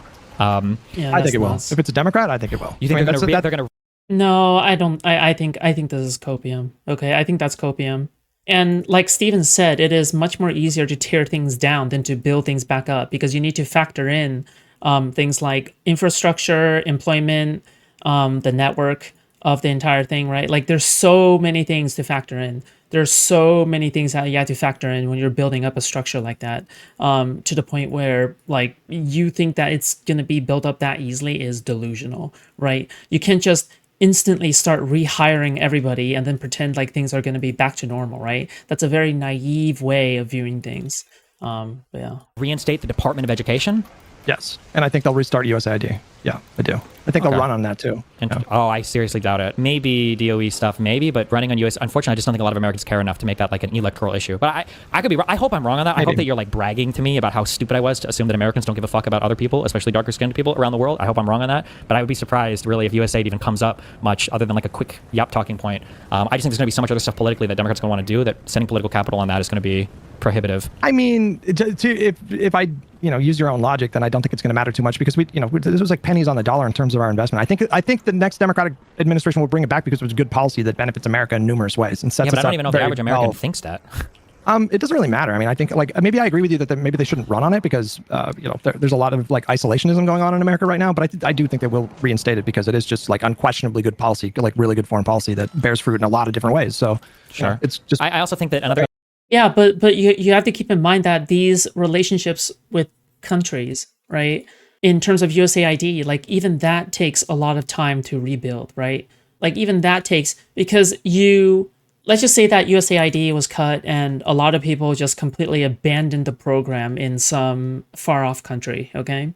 So let's just say that now that you abandon the program, right, the trust is going to be broken because you promised that you're going to be there to help them, right? But now that trust is broken, you can't be there to help them anymore. So you come back, you reintroduce people, but wait a second, they tear down all the tents, they tear down all the infrastructure, they tear down all the, temporary like things that Americans have built in order to help other countries, right? You have to rebuild all of that, right? You have to rebuild all of that over time, right? Like this thing isn't going to come back overnight. That's just not how this works. Issue too is that like it's easier to tear it down than it is to reinstate it, because it was what was USA like? Was it a $50 billion annual budget? I don't even know if it was 50 billion, but it might have been. Hold on. So that's going to be an issue that when we go to fight about it, like I imagine that like the single most important thing, I think one of the most important things we can do just from a policy perspective, and this is already unpopular, I don't even think Democrats will do it, is we have to get rid of the Trump Tax Cuts and Jobs Act. That's got to go. All those tax cuts have to be rolled the fuck back because our current government is unsustainable, and that was just an unbelievably ridiculous. What is this, like $400 or $500 billion a year in terms of fucking revenue, just unbelievable revenue lost in the government. It's just unfathomable. But like that, what I just said right there, I think that might be like maybe an election losing issue for Democrats to run on tax hikes. I don't know if they can find a way to message that or not, especially because the people who generally want to talk about raising taxes are further left, and they're all obsessed with like wealth taxes and billionaire taxes, which are untenable for a number of reasons. But for the most importantly, even if you passed all these, the revenue raise is going to be an order of magnitude less than just rolling back the Tax Cuts and Jobs Act. So the idea that we would bring back USAID, there's going to be another $50 billion a year. There's no way we're going to do tax raises because people are just going to be ass-paying about it. And then I don't know. I have a really low. Hey, listen, we'll get to the policy discussions when we get closer to the presidential election. We can have these kind of conversations right now in a just a masturbatory sense of just like whatever, just for our own pleasure, have these kinds of like theoretical conversations about this policy or that policy. But the truth is like about a year from now, most of the candidates are going to start announcing. I do think the candidates are going to start announcing earlier now, and so I think in about a year, then we can start having these debates about policy and just cross that bridge when you get there. I don't disagree with you, but I'm only bringing that up. I'm only bringing that up because it's like if like our conversations about that are going to be fierce, okay? And it's going to be a real big deal back and forth on how we feel about things like the Department of Education and USAID. For the Republican administration, it was an executive order and it was gone. It was a nothing thing. There was no political cut. They just did it and it was done. And that's what I mean when I say like the inertia. Like once they're in a position to start fucking with shit, they can fuck with it. But to bring any of it back is going to be such a struggle just to fight back to normal. Yeah. Did you watch the recent interview between Brian Tyler Cohen and Barack Obama? I think I saw clips or parts of it, but you should listen to it because they touch on this, and Obama touches on something that's been discussed. That's why I asked you about it earlier. I don't know if these countries don't mix Trump with America and they see these things as Trump stuff and not America stuff. Well, because there's a lot of Americans online that will like complain about Trump as well. And I think people see that. A lot in these circles, which is that the things that the Democratic Party want to do just aspirationally require so much more consensus in the Congress. They require so much more like electoral victories. It is like a lot harder to wind up I assume to wind up USAID again would take years to wind up that infrastructure. That would not be something that you could just. Yeah, but you have to keep in mind that within that period of time, like a lot of people are gonna die, right? Like you have to acknowledge that it's a reality in which the time that it takes to wind up USAID again, like a lot of people are gonna die. So a month later you're right back at it. You have to like put the staff in place, and you have to get the contract signed with the various like manufacturers. And I mean, this is just a really I assume just a really intense process that will take a lot of time. Sucks, yes. But I don't think that's by accident. That's like structurally how our parties are set up right now, which is one of the issues I brought up, where it's like the Republicans is why I'm saying like it can't function in our two-party system where one side just wants to destroy fucking everything and has no respect for governance of the system at all, and the other side is both trying to win elections and like govern the country at the same time. No, I agree with you. So like, again, it seems like the only difference here is just the substance of what we think are the proper remedies. But as far as like no-brainer reforms that I would like to see done as soon as possible is getting rid of the filibuster, getting rid of the Electoral College, adding term limits to judges, and including a binding code of ethics. And I'm sure I could bring in a policy wonk to, rattle off about 15 other policy proposals here, but these are the remedies. Like we do have a democratic means to handle this situation. Like the filibuster, I'm like 60-40 or 70-30 in favor of getting rid of the filibuster. I'm glad that we have a filibuster in place right now, for example. Like the problem here is that Hutch has literally proven Stephen's point here, right? The fact that Hutch is thinking so much about like the nuances of these policies and these reforms is part of the issue, right? When you're a Republican, you don't have to think about these things. Trump just does something and then you just simply agree with it 100%, right? Like instantly hive mind like type shit where, someone just instantly agrees with you. Right? But the problem is that when you see people like Hutch, it's like, oh, well, we had to think about this. Let's see, I'm 64 and 40 against, right? They're not going to be thinking about things that way, dude. Like, they're really, really not going to be thinking about things that way. And the fact that you think about things like that is also part of the issue, is because you think too much to the point where you no longer do things. and then with the Republicans, it's like head empty, okay? No thoughts, head empty. And then Trump does something and they're like, yes, master. Like, yeah, we're at a disadvantage here. We can't beat the Zerg rush. Well, the Trump administration has a trifecta, but there's just no question that it has to go. There's just no way that we can, it's just not tenable for the Democratic Party. If we want to deliver an agenda that will energize our base and deliver results for the American people, there's just no way that we could defend keeping the filibuster in place as the population disparities between the states gets worse and worse and worse to the point where, like the disproportional amount of representation that, smaller rural states have compared with the blue states, it's just, there's just no way that we can just ignore that. And so, but these are not like straightforward things. I'm not telling you it's going to be easy to pass these things. These things are going to take time to get done. And I want to prepare people for a prolonged fight. I don't want to get stuck in this. I think it's kind of a trap of like looking for this magical, perfect solution that can guarantee that things are just going to get better very, very quickly. Nobody can promise that. I don't think you should set people up to expect that that's going to happen. I think it's better to encourage people to prepare for a longer fight. Like prepare to vote in every single election for the rest of your life. And there are lots of other ways that you can get involved. Politically, directly with the Democratic Party, or other ways more in your own community or whatever. But there's all kinds of efforts that you can make to contribute to the situation getting better. I don't know how useful it is to sit around and ask, what if he does this? What if he does that? What if he does this? What if he does that? I don't know. I don't understand the purpose of that. Why would I do that? Well, I feel like that's a bad faith reframing. No, I don't think that's quite the conversation that we're having on our end. It's more just like, if you're having a business meeting, there's a guy that shows up screaming every single time. Like, our conversation is we're trying to scheme, like, how do we get like in-ear monitors for people? How do we get like loudspeakers so that we can like shout over this guy? What kind of megaphone brand do we need? Maybe we can show up early to, be there because he doesn't wake up early enough, or maybe we can, like, it feels like we're trying to work around a thing and pretend that it doesn't exist with this false promise that like, as long as we can work around it enough, things will be better. But like, in my mind, like, if in 2032 or if in 2030 we're fighting with a similar Republican establishment than exists right now, we've already lost. I just don't view that as, it's just like, what does that mean? It's not a worthwhile. It's not a worthwhile fight. Like that. What does that mean?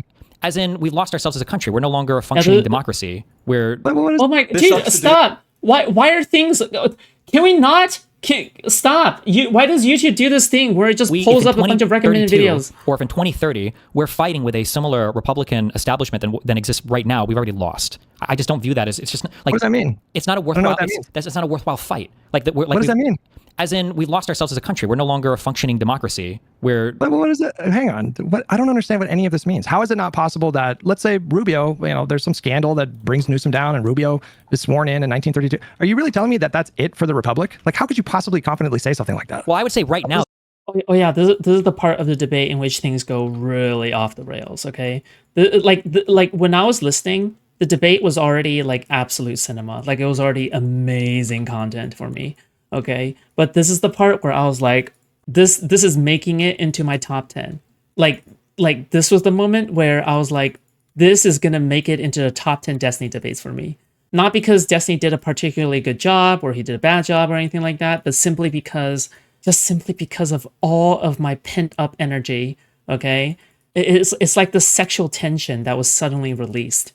Okay, like it was a very stimulating sexual experience for me. Okay. Anyway, TMI. The Republic is already like not there. We're just like in a transitory period deciding if we're going to go back to being a Republic or not. Right now, we essentially exist as a single like authoritarian state to some extent. There are parts where there are institutional powers in place, but like if I were to hold a gun to your head right now and ask you, why are we at war with Iran? Would you be able to give me an answer? I can't. I mean, I can tell you what they're saying, but... What are they saying? I don't even know what the fuck they're saying. First, nukes came after, then I heard all ballistic missiles, then I heard... People mentioned Rubio about a Kurdish state. I don't know why the fuck we're at war with Iran, but I do know that we just killed like their entire fucking leadership in a pretty historically huge fucking move. For you don't need to pitch me on this administration being awful. No, I'm not saying they're awful. I'm saying that the United States is. I'm not saying they're awful. I'm saying that like if you feel really bad about what's happening right now. I don't feel bad. Wait. You're equivocating. You're equivocating. Stop. I don't feel bad, and I'm not saying that this administration is awful. I'm saying the administration right now is authoritarian. That right now we have a White House, the single part of the executive branch that wants to rule and has been effectively ruling the entire government. The White House, not the Black House. This is why I asked you the question. Like, where do you think we're at right now in the process towards, like, are we already a fascist state? Are we just, is it inevitable that we're going to slide into just like a complete dictatorship or fascism kind of situation? Like, that's why I wanted to ask you that question. Yeah, I don't think it's inevitable, but I think that like we're on the path right now, and we would be more if not for the institutional stuff that's kind of like blocking the Trump regime as much as it can. But right now, the U.S. is effectively functioning really, truly as like an authoritarian regime, right? You have I mean, like, let's say that you're a company and you want your company to perform well. Yes. Like, one of the most important things you can do is go to the king and ask for reprieve from tariffs, or ask that he like approves your personal mergers, or ask that he sues your political opponents, or ask that he tariffs countries that you don't like. I understand that, but I understand all that, and I'm certainly not suggesting that this administration doesn't have authoritarian behavior, actions, tendencies. However, at the end of the day, he can't just unilaterally pass. Hutch triggered me so bad via this. I like there was somebody in my audience in my server who said that they were pro Hutch. But then after this debate happened, they were like, "Bro, I can no longer back this guy. Fuck Hutch." After this debate happened, they were like, That's legislation by himself. He needs Congress for that. Yeah, he doesn't need to. Even up. Wait, hold on. Yeah, what do you mean he doesn't need to? He doesn't need to. I don't know what that means. Well, as he in couldn't order... have done he would not have been able to do one big beautiful bill like everything that was in that package. He couldn't have just done that with executive authority, Destiny. Sure. He can't just unilaterally confirm judges. He can't do that. Well, I mean, we're still having elections. Like, why are we having elections last night? Like, are you saying that if he's setting up to cancel the midterms, why is he endorsing Cornyn in that race with Paxton if he's just going to cancel these midterms? So why would he even do that? You're talking about a democratic institution that is still fighting to preserve itself. I'm not disagreeing with you there, but the fight is against an authoritarian leader, like, which is how he's been ruling, for the government. You talked about one big beautiful bill, but like levying taxes on Americans is an act of Congress. We have had tariffs right now for the entire period of this current administration. Right. The Supreme Court just struck down some, and he just found a different way to slap them on again. It's not impossible that we'll have tariffs for the entire. But that's not the first time a president has done that. I mean, Biden did that with student loan debt. No. He didn't. He did not. No. What do you mean? Hold no. on. Biden. No, you Biden, hold on. No, Biden had did blanket student interpretations. loan forgiveness. He tried to initially, and the Supreme Court said no, and he didn't, and it didn't happen. Right, but he did. He still forgave 10% of student loan debt for 3 to 5 million people by using a different statute, by using a different legal rationale. Hello. For the percentage of the student loan debt that he forgave, he was citing to particular laws. They gave the federal government the authority to do that in those ways. He wanted to forgive for everybody, but he couldn't, and he got struck down, and that was it. You know this because I know you fought with progressives and other people who complained that Biden didn't do anything for student aid, and he gave up immediately, and he didn't. He tried, but when the Supreme Court said no, then he eventually stopped. You didn't see Biden get up and say, "I don't give a fuck what the Supreme Court says. I'm going to find a way to forgive everything, no matter what." And even more importantly, his rhetoric is his rhetoric. But did he not issue an executive order within hours of that Supreme Court decision, complying with their decision? Did he not issue an executive order rescinding those tariffs to be in compliance with the ruling? Did who rescind for what tariffs for? Donald Trump. He might have, but didn't he reinstate other ones using a different? Using a different rationale, yeah. Yeah, but it was the same. It was the same tariffs, though. It's not like he changed directionally, like what he's doing. Well, he didn't. My point is, he did not ignore the Supreme Court in the way that you seem to be positioning. Like he complied with their order, and now he's using a different rationale. So so this is the big. I think it's a huge impasse that we're at for like arguments that I've had with people. Is in your mind, as long as the president ultimately gets declared as having done an illegal action, as long as he stops doing that action, then everything is working fine. In my mind, if you have a president, I did not say that. Well, you just said that no reasonable. I didn't say everything is fine, Destiny. I said that we still have like a functioning republic. I don't think that's functioning. It's not functioning when somebody breaks the law over and over again, and then when they tell them to stop breaking the law, you stop breaking the law, but there's no penalties. That would be a dysfunctional justice system, right? You agree with that at least, right? I mean, listen, I'm not saying I'm not saying for the president. I'm saying like, if I'm dysfunctional, I wouldn't fight you on that. I'm saying if I'm beating somebody up and a cop says you're not allowed to beat somebody up, and then I stop. I hate these analogies. These analogies have to stop. Good, we're gonna go with this one. I'm beating somebody up. Cop comes by, says you can't beat somebody up, and then I stop beating them up, but there's no punishment for me. Would you say that's functional? I mean, no, but like, what are you proposing? Well, Donald Trump and everybody knew that these tariffs were illegal. That's obvious. It's plainly obvious. There is no fair reading of any law, of any statute, of anything that would give the president the ability to unilaterally tariff the entire world. Nobody thinks that. No reasonable. But as long as he does that, and he's robbed $250 billion from the American public, who knows if we're ever going to get that back or not? Right? He's robbed that money from the public. Then the Supreme Court finally a year later said, no, you can't do this. Like, I'm doing it in a different way now, right? Is this a functional legal system? Destiny, I take your point that the current administration and Donald Trump is absolutely deliberately lawless, pushing. Bro, this fucking baby talking that Hutch does is so fucking annoying. Okay, this is probably just more of a minor point for me. Get it, minor point. But like, it's so stupid because like, what I hate how he's trying to baby Destiny. Like he's trying to baby him, and he babies like every single content creator and every viewer that comes on to debate him. He always goes like, well, listen, you don't actually understand what you're like talking about. So let me just educate you, because you clearly are uneducated and you're retarded and you're stupid, and let me tell you what's up, okay? Like the soft voice fucking babying is so cringe. Holy shit, dude, it's so cringe. Oh my god, I don't even think he's aware that he's doing this. I don't think Hutch is aware that he does this, but it is. Oh my god, it is something that is just so maddening to me. Like it just drives me up the wall. Flawless, yes. Pushing the boundaries of like how much he could possibly get away with. There's no question that he's violating the law or violating the Constitution. Nobody's arguing against this. Would you say that he's lawless? However, the point that I could barely get through your combos with him. I know it's painful because he always goes like. Can you like stop interrupting? Can you stop yelling and interrupting me and yelling at me? Like, it's just, I don't know. Hold on, let me take a moment to look at the camera at my viewers, so then I can act like I'm very incredulous. In many respects, yeah, but not completely lawless. For example, he still has to go through Congress to get legislation passed. He still has to go through Congress to have his judges confirmed. If the Supreme Court hands down a decision, he has complied with those decisions. He's violating like various federal court orders, and that's a whole thing that's also like deeply troubling and alarming. But we do still have like a Congress and a judiciary, and we're having elections. We had elections last night in primaries. We're going to have elections in November. We are going to make it through those midterms. We are going to stomp them out. We are going to take that House majority back. And, he could pop off and try some shit, and we will cross that bridge when we get there. But what are you proposing that I'm missing? Like, what am I not willing to do that you think is appropriate to do right now? Well, I don't know. I mean, that part is the easy part, figuring out what to do. That's not a difficult part. The part is, I guess, coming to an agreement or realizing where we're at right now. And it seems like we have a huge disagreement on that. Like when you say like he's not completely lawless, like in my mind, that's basically like we shouldn't be the executive, especially. We used to throw around this term a lot that now people have completely abandoned, called constitutional crisis. And the reason why it was called a constitutional crisis is because if the executive decides to act lawlessly, you don't really have a way to check them on that, right? They can kind of just do whatever they want, which is what the Trump administration has basically been doing. It seems unfair in this specific case. In cases of sincere debate, you have to slow down at times. The crucial part here is the words. If he uses the voice while saying, listen, don't crash out, that's when it gets infuriating. What about when he says, like, you're too online? What about him literally opening up with ad hom attacks? Try giving that critique to him, okay? I'm willing to own my end if he owns his end, okay? Like I'm sorry, it can't just be me giving. Okay, and like him taking. Now, when the Supreme Court comes out and they give him a smack on the wrist, they've been allowed to operate illegally. Because remember, when the Supreme Court comes out and makes a ruling, what have they been saying? The Supreme Court is not passing new laws. The Supreme Court is coming out and saying, you have been acting lawlessly.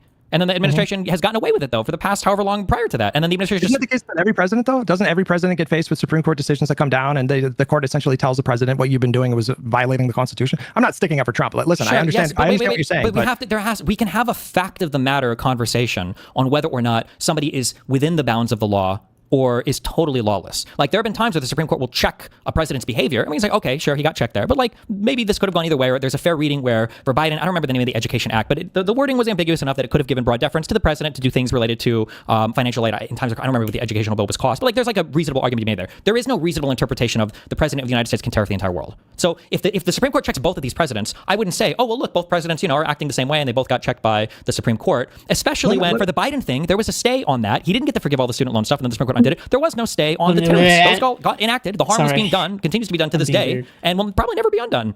The point of this part of the discussion, as I understand it, is to evaluate like where we are at currently. So if you were to take this moment right now and compare it to various countries throughout history that succumb to some kind of military coup and a dictator comes in and takes over and just tosses out the laws and maybe dissolves that Congress, the parliament at the time. And, Gaddafi in Libya when he took over, or, Lenin in Russia when he took over, or, Mussolini in Italy and Hitler in Germany. Like those moments when the state really collapsed and power consolidated to the very, very top in the form of a dictator. Like how would you compare those moments to this moment right now?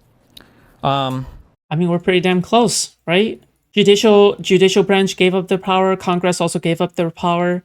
How much farther are we from like something akin to Hitler and him just doing whatever the fuck he wants at this point, right? Pretty damn close, I would say. I would say in some ways, I would say the United States in some ways is closer because we have a two-party system, and because half the Trump did not use like crazy political. Closer to what? What do you mean closer? To collapsing into some kind of authoritarian state. Because closer than who? What do you mean? I don't know. Than pre-Nazi Germany, because there was a lot of like political maneuvering, especially in these multi. Oh, hey, using another example that I basically brought up first. Party systems that some of these leaders, you say Hitler or whatever, had to do in order to get to a position in the parliament where he could, try to get passage of the fucking enabling act or try to. It's also kind of crazy how, like, when I bring up these points, people are like, you're incoherent. You don't know. I don't know what the fuck you're talking about. I don't know what you're saying or whatever. And then Steven brings up the same points. And then people are like, yes, he's spitting for sure. It's like, find the thickest rope right now, okay? Do it fast. To get himself this position of supreme chief. Trump didn't have to do any of this. He got elected. Half the country supported him. So that fight, like usually the difficult fight for a coup or a dictator is to win the support of enough people or the military to do a thing. Donald Trump got the popular vote. He's already done that. It's done. And he's crumbling. And he's crumbling. And the Republican Party right now is crumbling. He's not crumbling. He's soaring with a lifespan. You keep saying he's crumbling because he's going to lose. But they got rid of the Department of Education. They got rid of. That's the thing. He's baked in for the next 3 years. They got rid of Maduro. Yeah, I know. But then you can't say that he's crumbling. He gets to fly for 3 years, and then he's. I feel as though like. Because people always say like, "Oh my God, you're such a Destiny Skinwalker," bro. I'm pretty sure at this rate, like Steven states the same like opinion like after I state it first at this point, like almost every time at this point, like if not every time, I don't know. Like maybe I'm tripping, maybe I'm like, oh yeah, I'm in Steven's walls, blah blah blah.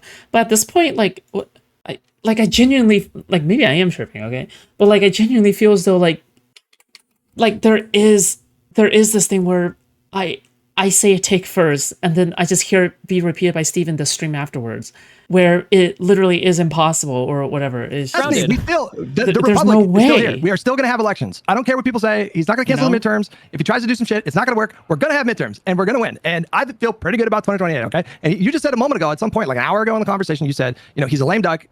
he's probably like, I don't know what kind of shenanigans he's going to pull in 2028, but he is not going to stay in the White House. That we will have a next president the next time. That's what I'm trying to get you to acknowledge. If you really don't think hold that, on, I haven't not acknowledged that. I've agreed with you on that. I think that we're probably going to have elections. What are we talking about here? We're talking about what have we prepared ourselves for in 2030 or 2032. I think in 2020, I'm pretty sure that we're going to have another, if there's no significant course correction now or in the next 3 years, that we're going to have. I'm asking for details. The details are irrelevant. If you've made the decision to do it, you can pretextually, as in if you've made the decision to do it, you can find a million different ways, like the current administration has, to enact whatever the fuck you want to enact. There's a billion different ways you can. Also, didn't Destiny bring up Pisco's ego, which was originally your talking point? Yes. Do it. I already agreed with you that there needs to be. I don't think Destiny watches right now. I don't fucking know, Dan. I feel like I'm gaslighting myself. Like, I genuinely feel as though like I'm like gaslighting myself, but I don't want to sound egotistical, right? Make sense? Like, I don't want to sound like a fucking asshat by saying like, oh my god, he just copies. He just copies all of my opinions. He just copies all of my opinions. Like, I don't want to sound like a asshat. If anything, I just want an admission, okay? I just want an admission, okay? Course correction. But I don't know I don't know what we're disagreeing on. The course correction has to be a thing that makes it feel like if you were to engage in this behavior in the future, and the behavior is a conceptual one, not a process and procedural one that we can just write a bill against, but if you engage in an attack against the Republic in the way that so many of these conservatives have, so many of these Republicans have, that there will be dire consequences. There won't be a political future for you, or maybe even criminal consequences. Okay, whatever you. I mean, I agree with you, so I still don't understand the disagree. What do we disagree on here? I agree with you on what you're saying. There should be consequences for these kinds of things. In an ideal republic with, a functional democracy and a healthy democracy and a, rational society, I agree with all this. Like, what are you suggesting? Like, do you want...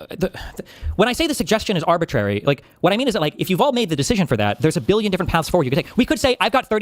This ninja definitely watches your shit when he's offline. There's also this one time where, there was also this one time on the stream where it started auto playing into one of my videos, like or streams or stream VODs or something. Maybe you both just come to the same outcomes on stuff, but this often, like I can acknowledge that we are in the same space. I was a fan of him for a very long time, so I'm going to have like the same like ways of analyzing situations and evaluating people. Right? Like, I can acknowledge that that is the case. Okay? But this often? Really? This often? It's kind of suspicious. Okay? Friends, they're all Supreme Court justices, and we have enough in the Senate. We're just going to go ahead and throw 30 Supreme Court justices on there. We're going to reinterpret the law, because I'm going to ask them in advance how they're going to vote. We're going to pass that law, reinterpret it in whatever way we need them Congress. to. And you need Congress for that, so are they likely to give you 30 Supreme Court justices? That's why I said you have the Senate, if you've got the Senate for it, right? Right, but if you don't have the Senate for that, well, what do you do, right? If you don't have the Senate for that, you could. If you've made the decision, you can do whatever you want. You could have the President of the United States write. Just what I said. The President of the United States could write death threats to the people in the Senate that he doesn't like until they resign, until a Democrat steps in, or he could threaten to do it. Are you suggesting that? I'm saying he could. I'm saying you could do anything. That's not the difficult thing. Once you've made the decision, we have criminal immunity now for the President of the United States. I don't understand why you're being so evasive about this. I'm asking you. You're misunderstanding what the issue is. The problem is not. Oh yeah, and I also talked about toxic masculinity in regards to Pisco, and then like when Steven was talking about it on his stream, it's like he says like, oh yeah, some of it is because he's a guy, and I'm like, what? I'm asking you for specifics, man. The problem is not how you do it. The problem is making the decision to do it. That's what we disagree on. Because if you've made the decision to do it, to find. Like, I like how he's trying to phrase it a little differently to not make it as obvious. I say toxic masculinity. He says it's because he's a guy. It's like, I'm like, hey, you can copy my homework. Just don't make it look too obvious, okay? Find a way to hold the people right now accountable such that people in the future won't engage in the same behavior. And it can't just be writing a new bill. As there has to be repercussions right now for the people who are... I agree. Okay. I agree. Ideally, yes, I agree. But what do you do, Gavin? As the MAGA executioner prepares to drop the platform out from under us, Hutch will turn to us and smile, saying he's crumbling. Wait, what? It's true. Hopium. Newsom is sworn in 2029, and Donald Trump does a blanket pardon of himself as his entire cabinet, and the Supreme Court decides that presidents can pardon themselves. What are you suggesting at that point? Get a re-ruling on the Section 3 of the 14th Amendment and say President Trump's entire term was actually invalid. So we're going to roll back every single thing that he did there because he was an insurrectionist. No, courts are unlikely to go along with that, right? Well, I don't know. I mean, put on 4 more Supreme Court justices. You need the Congress for that, right? You just need the Senate. Right. You would need a consensus in the Senate to do something like that. And what if they don't give that to you? Get rid of the filibuster and put your 51. I propose a bill making it illegal to break the law so we can stop all crime. That's actually a good point. Right? Like, Hutch would never, like, Hutch would literally never agree with the fact that just because you made something a law doesn't mean that people are no longer going to break it, right? If anything, after you make it into a law, then people, like, are going to start getting charged for that specific law that's just been made, right? Like, does making legislation prevent crime? Is that how it works? What if the police was corrupt and they didn't enforce anything, right? Oh, then I would like to think that, yeah, we're pretty fucked. No? Vote thing there. You said that you just need a majority. Okay, you get rid of the filibuster. Even then, you don't have the kind of consensus to do what you're talking about. Like, I'm asking you, are you saying we're not going to have 50 senators? Say the thing. I'm asking you to just say, like, are you saying at that point just temporarily pause the Constitution? Is that what you're saying? I mean, you can work. Where the thing that we're not connecting on is that, like, the Constitution and our entire legislative system is an agreement between parties to act in good faith. Do you agree with that, or do you not understand that? Because this is a right or wrong thing. The Constitution and our statutes we're not computers that are obligated to play by computer code. The law and the Constitution are agreements between all of us that we're going to do our best to act within the confines of in good faith. If a man decides he wants to act outside of these things, pretextually he can justify almost any action. Oh, is that what you're saying? Yes. That's what the current administration has done. Why do you think mortgage fraud was the indictment that they were filing for all of Trump's political enemies? I don't understand why your solution is better than the current course of winning elections and kicking them out of office. I think that my solution would have to come. I don't know why you keep doing this false binary. Whatever I'm suggesting, you would have to do it after winning all the offices. Like, these things have to run concurrently. Do you think you would have a mandate from the public to do what you're talking about? Do you really think that they would get behind you? No, I think you have to manufacture one. I think you have to make the argument to the public the same way that Gavin Newsom made the argument for why they should redistrict California. But at the current moment, I don't think the public would necessarily go along with it because they feel like both sides, or they don't realize the current rot in the administration or what. I am totally incredulous at the idea that Gavin Newsom could be elected president, do what you're doing, and then have the support of the public. I think that would lead to an electoral catastrophe for the Democrats. That's nuts. I fully disagree with that. I think that's cringe and wrong. The public would not get behind that. That would bring his presidency down in flames. And then what happens? You get around to 2030, blown out in the midterms, 2032, we're back on that merry-go-round. And what did you get for that? Like, I don't disagree that that's a possible outcome, but, like, in your mind... No, come on. That is the likely outcome. It might be, but in your mind, the worst thing that could possibly happen is losing the elections. But in my mind, the worst thing that happens is losing the democracy. Like, that's... No. I never said that. You're saying that he might do this, not get the mandate, and lose the election or whatever. But I'm saying that, like, you can win the election and lose the republic. I don't want to live in a country where we have a new democratic president and fucking... Yeah, like, this is something that I also talked about, right? You could win the election and still lose the republic. Right? I mean, like, I didn't say it like that verbatim, but it's more like I said, like, it's more like I said, it's worth losing elections if it means restoring the soul of our nation, right? Like, if on the other hand, like, we are guaranteed to restore the soul of the populace, then I'm all for it. I'm all for losing. I'm a pro-loser stance, okay? Abortion's not even on the table anymore. We're fighting to bring back fucking USAID and the Department of Education and whatever else. We're going to have to fight tooth and nail over every single little thing. And I'm sure we're going to have a fucking Fetterman cockblock in the Senate. Who cares what you want? Why does that matter? Because you're asking me. Because you're asking me. Because you're asking me what I want.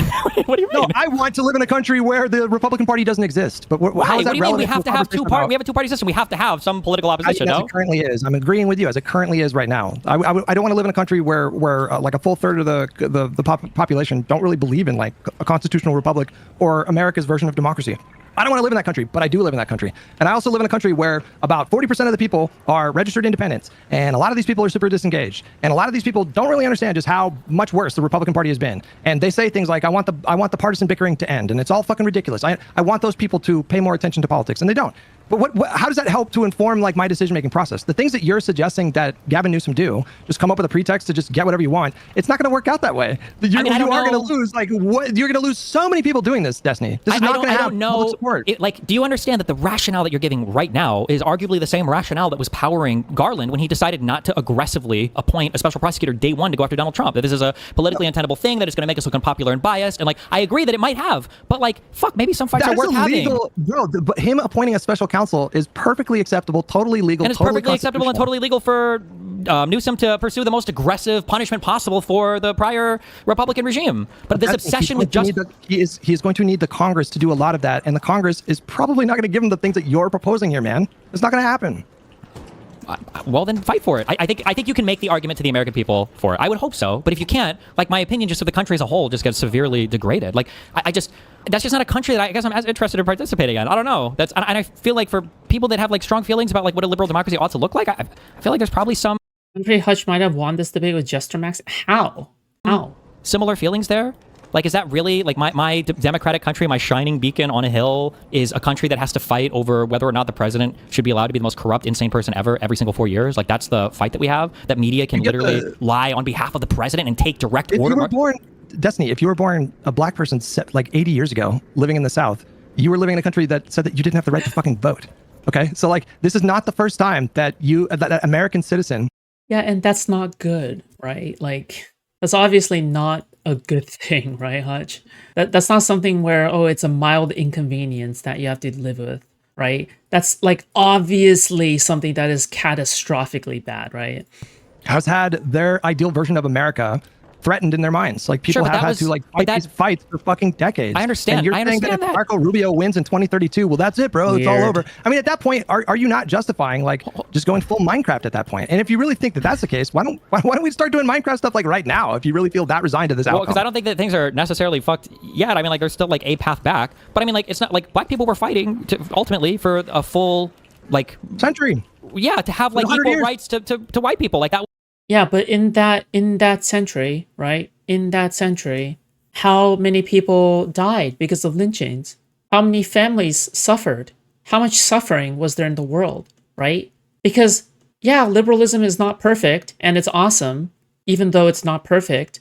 But you also have to you have to acknowledge the weaknesses of liberalism, right? So 100 years passed and we finally got like all of that shit in law, right? I mean, how many people had to suffer for that to happen? How many people had to lose their lives for that to happen? How many dead bodies of black people have to appear randomly by the riverbank for that to happen, right? A lot of bodies, a lot of dead people, okay? You can't just say, well, we just bide our time enough and then something else. Because you're making the assumption that if you simply just bide your time, then nobody will get hurt and we'll have the reforms that we need. That's not true. That's not how it works. People will get hurt over the course of these 100 years because the process is so slow, right? Same thing. You can't just say, well, you know, we'll beat Hitler eventually, right? Eventually, history will move past Hitler. And you're right. History will eventually move past Hitler. Okay? That's not incorrect. That's right. The issue is that, you know, you still have over 10 million people dead, right? You still, the Holocaust still happened and millions of people still died, right? Was the goal, right? It was 100 years, bro. Yes, 100 years, man. But I don't think that the fight to have a two-party system where one party is perpetually trapped in a fascist paradigm is acceptable, right? Like point to the like you want to bring up you want to bring up civil rights. Is foods woke or not? I can't tell anymore. Why can't I just be myself? Like why does there have to be labels on whether or not I'm a lefty or a liberal or like a woke person? Like these terms mean literally less than nothing to me, okay? Yeah, like just who cares? It's just like why do you feel the need to assign these things, right? It's just whatever, let me be. I mean, what about like the Civil War? Right? Like, wasn't that a worthwhile... Great example. Yeah. Yes, of course it was a great... Yes, of course. Yes, that was a worthwhile fight. I'm glad that we fought. And we're glad that we fought. It was better to have that fight than to just say, well, fine, we'll just let half the states keep slaves, right? Sure, but if the day comes where a hot civil war happens in America, I mean, I would really like to take every fucking step possible to avoid something like that. But if that day comes, then fucking we're off to the races. But we're not there yet, bro. We are not there. I hope that we're not there, but like, I don't know what the line is for that because we've crossed over... That's exactly what I say when you call me a Hassan simp, because you kind of are a Hassan simp, though. Like, I wouldn't complain about it if somebody said that I was a Destiny fan, all right? Like, I wouldn't be like, yeah, like, why do you apply these labels, right? I'm talking about like these buzzword labels, like woke, right? Like, Hassan simp is a much better term than woke, right? Like, what the fuck does woke... What was that? So many already. We're reigniting fears of a Cold War era United States and South America by unilaterally deposing leaders for who the fuck knows what reason. What does this mean, though? Should Newsom declare war on the red states? I'm not saying. I feel like you think that the state of affairs is like Bush, but a little bit worse. And I'm saying that like we have left. That is. No, because you're acting incredulous. Where you're like, no, but I'm saying I am incredulous at the idea that you should just like have Gavin Newsom, you know, pretextualize some kind of a crime and then You know, are you familiar with something called the Green Lantern theory of politics? No, what's that? Why does he keep trying to push this? It's so cringe, dude. I hate that Hutch tries to push the Green Lantern of politics every time, dude. Every time he's like, have you heard about the Green Lantern theory of politics? Have you heard about the Green Lantern? It's not intuitive. Nobody knows what the fuck it means. All right. Like, I'm pretty sure that the fucking term came from somebody, I think it was Ezra Klein, but like nobody knows what the fuck it means. All right, stop. Cringe. It's a bit of a meme in my chat. Okay. It's this idea. Okay. No, it's a meme that you made. Okay, it's a meme that you tried to make. Okay, it's like the fucking Key and Peele's skit with put the pussy on the chain wax, right? Like you're trying to make it a thing, okay, and you're forcing it too hard. Like it doesn't have a natural meme progression because you're forcing it. You sound cringe. Like lefties got mad at Biden because he couldn't get as much legislation done as fucking FDR. Because in their mind, they think that the president should just be able to snap their fingers and just whip the votes very easily. And just, you know, it's just as simple as being charismatic or aggressive enough to get these things done. But that's not how this system works. That is not how this system works. You cannot have a situation where Gavin Newsom is inaugurated in 2029 and have a reasonable expectation that he's going to be able to deliver the agenda that you're talking about. He is going to have to work within the confines of the system. He will be constrained by the Congress. He will be constrained by the courts. Sure, but the opposition is not. Well, they are, again, they are like definitely testing their boundaries, and they are definitely stepping over. Why do you say testing their boundaries? What Vance? One of the questions that Vance was asked. One of the questions that Vance was asked for his election. This was on the debate even with Walls. Okay, good if for Donald you Trump then. was to try to coup us again, I like don't in know what else J6, to what would you say. do? If Vance says I'd support him. Are we going to call this testing the boundaries? Again, you don't need to sell me on this administration being uniquely bad in this moment in history. I'm saying that that's not testing the boundaries. Let me finish. This moment right now is one of the most uniquely dangerous moments in our country's history. I fully. So we can't sell you on the fact that this, like we can't sell you. Have you heard of Alden's number? Yes, totally. So we can't sell you on the idea that this administration is bad, but you can sell us on the idea that we are in the best time period of our lives and they're crumbling. Like, make that make sense. Like, isn't that like a hypocrisy of analysis or hypocrisy of framing right there? So we can't we cannot say how bad the administration is, but you get to talk all you want about how the administration is crumbling. That's hypocrisy. Okay. I grant you that. I fully agree with that. What we do, the remedy to get back on a better path, is what this discussion is all about. And the proposals that you've given me so far are entirely fantastical. You are not operating in reality. There is no reality where Newsom does the things that you're suggesting that he does and maintains enough popular support to, you know, continue effectively in his role. And if you're saying that he should, I don't know, declare war on the red states, I still don't even know what you're suggesting here. It's all very vague in general to me, and I think that it's not very helpful. When you say what I'm saying is vague, what is my response to that? Do you remember my responses to this? No. My response is that this is a second order question. I'm not what we do is it's like having an argument. We're having an argument over corporal punishment for a kid. Details matter. No, they don't. We're having an argument. We're having an argument over corporal punishment for a child, and you're saying, well, what would you use to hit the child? But that's not the argument. The argument is whether or not corporal punishment for a child is okay. That's the argument. You can say, what would you hit him with? What would you hit him with? That's not the argument. The argument is whether or not the ban on analogies just for the purpose of okay, well, I'm using them because you seem to not be understanding my point. My point is that what we do, if you really want, we could sit down and plan out 10 different courses of action if that's like really. Are you guys familiar with the "with great power comes great responsibility" theory? No. That's Marvel, okay? He's not familiar with Marvel. He's not a Marvel nerd, okay? He wouldn't know what you're talking about because you're talking about Marvel, okay? It's really cringe, bad faith, how Hutch will crash out if you question a single aspect of his theory, but when you put forth yours instead of addressing it in good faith, all he'll do is go by point by point. What if this doesn't work? What if that doesn't work? Yeah, exactly. You're right, yeah. All right. Bye, Tony. See ya. What you wanted to do, but that's not important. The thing is figuring out what we're going to do. It could be, here's one. It could be every single congressional committee that's put together, every single one is dedicated to endlessly subpoenaing and getting the records out and doing testimonies of every... No. You said like of a crime or... Bullshit. Fuck crimes. Every single person that ever made... conversation, Destiny. That's literally what I said. Have you ever heard of the tale of Dark Plagueis, the Wise theory? It's not a tale that Jedi would tell you, all right? I said we are going to take back that gavel and we are going to start sending them subpoenas. Week 1, we're going to harass them every fucking day. Do you remember me saying that? That was my solution. Sure. My solution still exists in the confines of the Constitution. You're going somewhere else with it and you're refusing to commit to any details. But hold on. No, wait, hold on. If you get into the details, No. Hang Okay. on. What you're saying right now is not within the confines of the Constitution. You just don't understand or recognize that because you think as long as something is legal, it's okay. But what you're talking about is an abuse of Congress. Do you recognize that? It's an abuse of. No, it absolutely is. No, it's Pretextually not. subpoenaing every single person that supports Trump. That's an abuse of Congress. The Congress has broad authority to conduct investigations into whatever they want to do. No, they you can sound do like that within Trump. the You should system. act like you It should- is not a violation of the Constitution for the Democratic Party to take control of the Congress and start investigating every single cabinet member. They can do that. It's fully constitutional. It's not ideal for a functional democracy, but it's not violating any norm or any kind of constitutional amendment. They can do that. They have the Thanks for authority your to do take, that. Hutch. Okay, I understand. You just gave I my understand suggestion. your perspective. That's what I want to do. I understand. That's not a Pale Hutch the bald. perspective, bro. That is not a perspective. You're dead wrong. The idea that as long as it's not What explicitly, law are they breaking by doing this? What constitutional amendment are they breaking by doing this? I don't know which one it was. I'd have to go look for it. But I would want, and for our system to work, congressional committees need to be acting in good faith, and it can't be an endless subpoenaing of political opponents. That's a bad. Sure it That's can. What do you mean? Okay, then maybe we just have a disagreement. Well, in that case, then we actually don't have any disagreements at all. I guess you would just find a ton of things like this. And for Hutch, as long as it's not breaking a law, it's okay. But you have a much closer position to Trump than I do. You must realize that because for a lot of these guys, their arguments are all what? pretextual as well. Because what Wait, you just said there, what? in my mind, that's not a functioning Congress. You're breaking the system at that point. But you're saying as long as it's not against the letter of the law. Do you agree that this is the most uniquely corrupt administration maybe ever in the history of the country? Sure. What do you think part of Congress's job is, Destiny? Their job is oversight.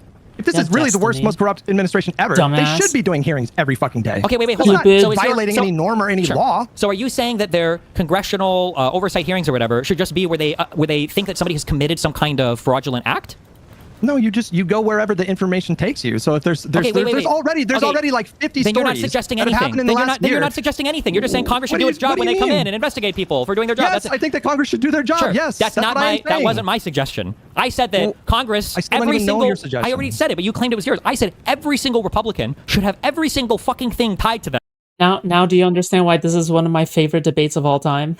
Should be subpoenaed. Every fucking thing, every car loan, when they bought condoms as a 19-year-old, if they cheated on a high school fucking test, I mean, I'm every open single to- thing. No, hold on, wait. That's not your position, though. Your position is Congress should just No. investigate crimes that they think there are crimes there. That's just Congress coming in and doing their job. That's business as usual. Would you agree, Destiny? I'm just curious. Sure.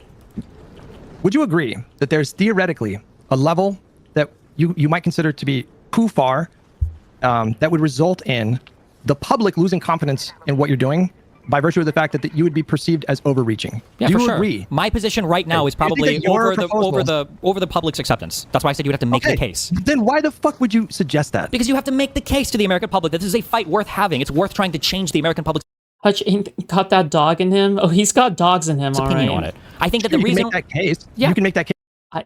I don't think that means anything. Okay, don't overthink it. But if they say no, we don't like that course of action, then what do you do?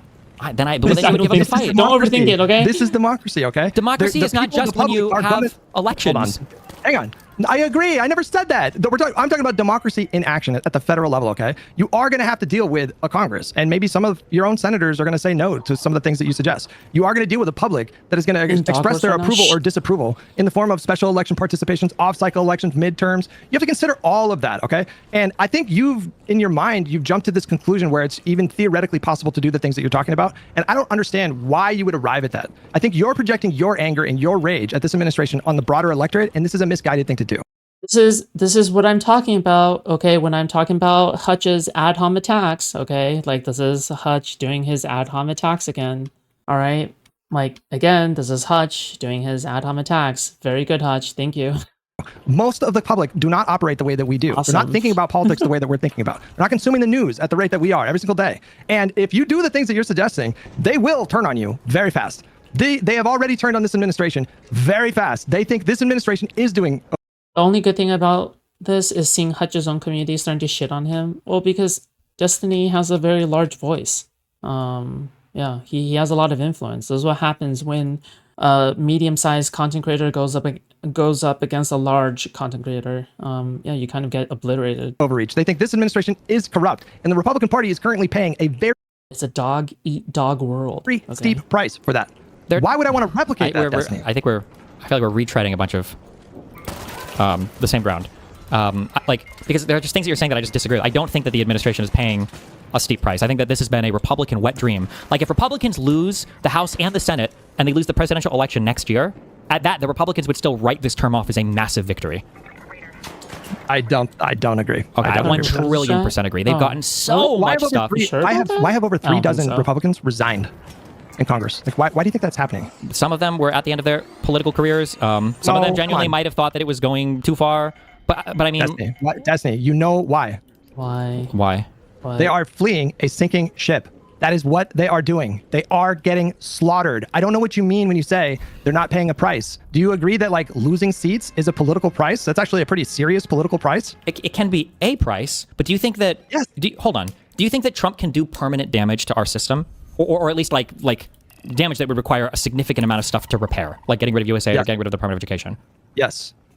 Okay, so if the Republicans have gotten a lot of that type of stuff over the past 4 years, do you think some of that might be worth losing an election over?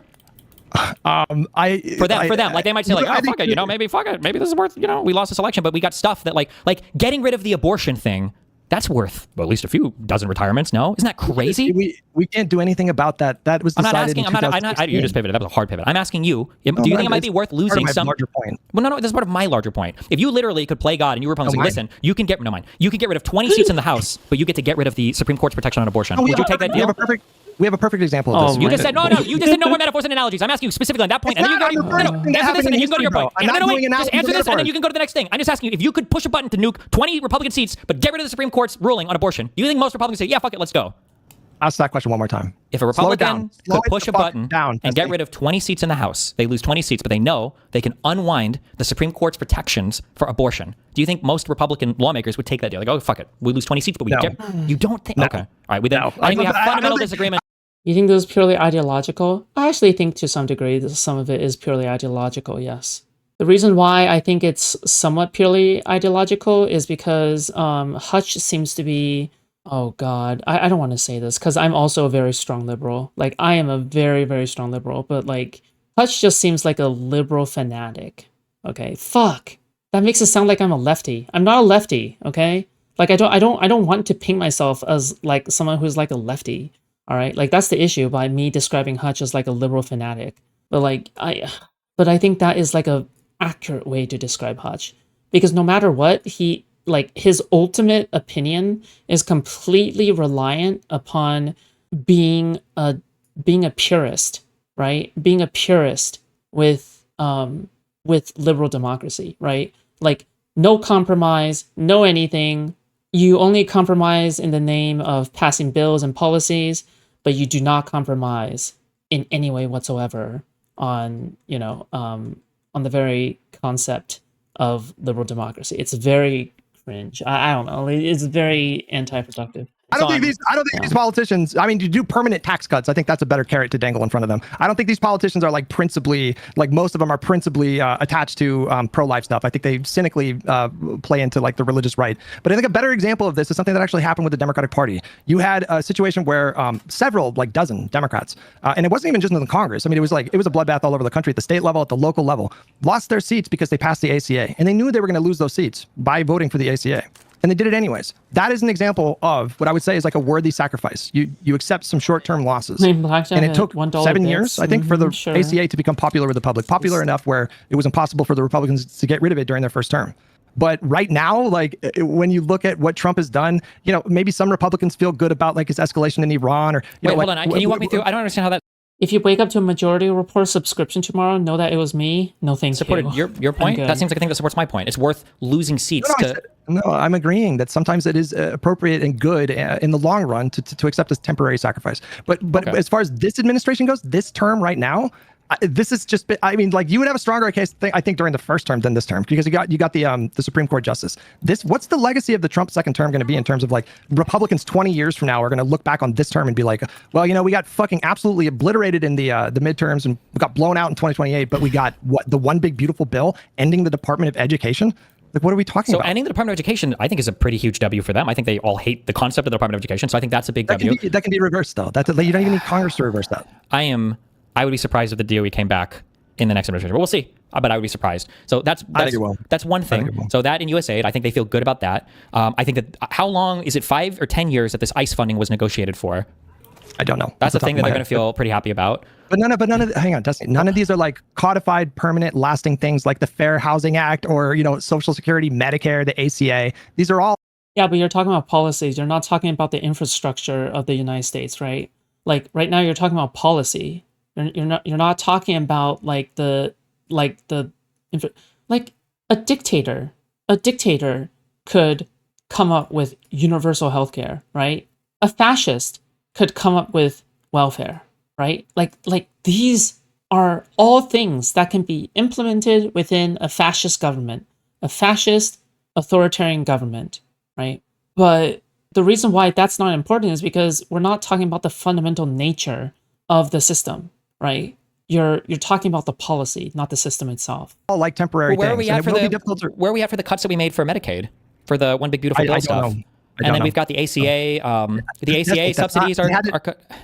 They had to do that through budget reconciliation. Okay, this is not the same thing as like the ACA. There's a expiration date on everything he's done so far. Okay, everything he's done can be undone. But when that expiration date comes up, those are going to be fights that we have to have again because they're not going to. I understand that. We cross that bridge when we get there. Of course, yes. But it's a losing.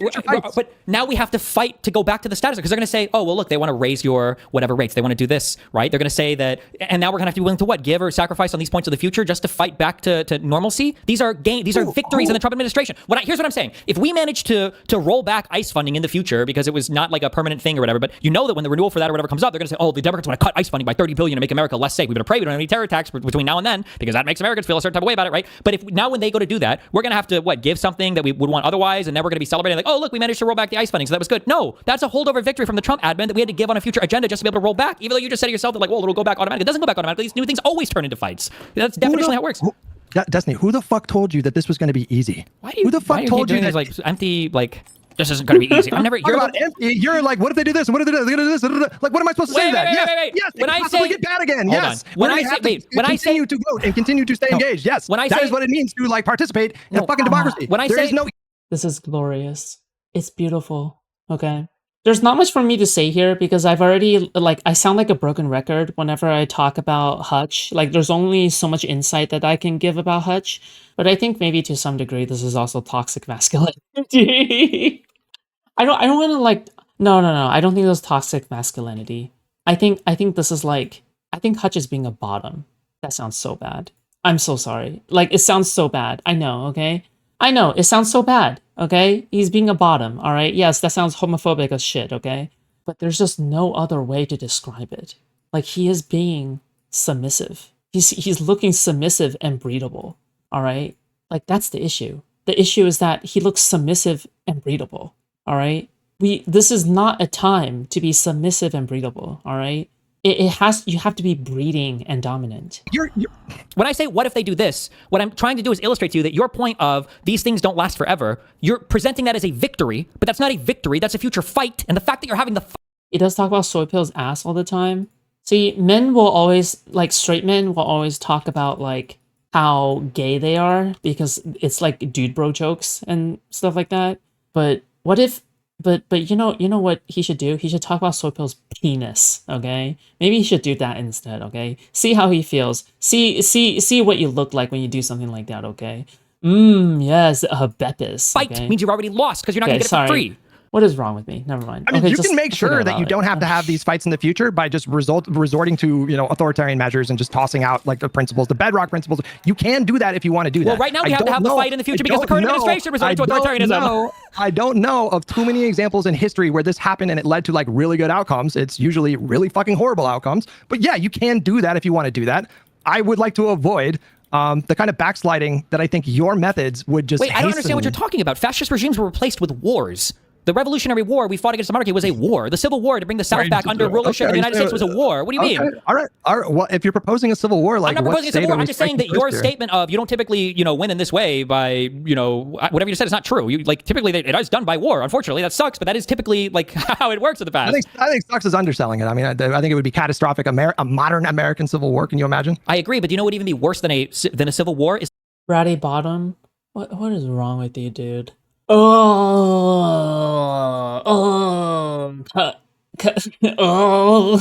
under a permanent authoritarian regime, but you don't even consider that as a possibility. That's not a possibility in your mind. Because you always present because when you present the Civil War, you always present that as the worst possible outcome. It's not. The worst outcome is just an authoritarian regime that we're forced to live under for the rest of our lives. The worst outcome is genocide, right? It's like Stephen said. The worst outcome is genocide. right?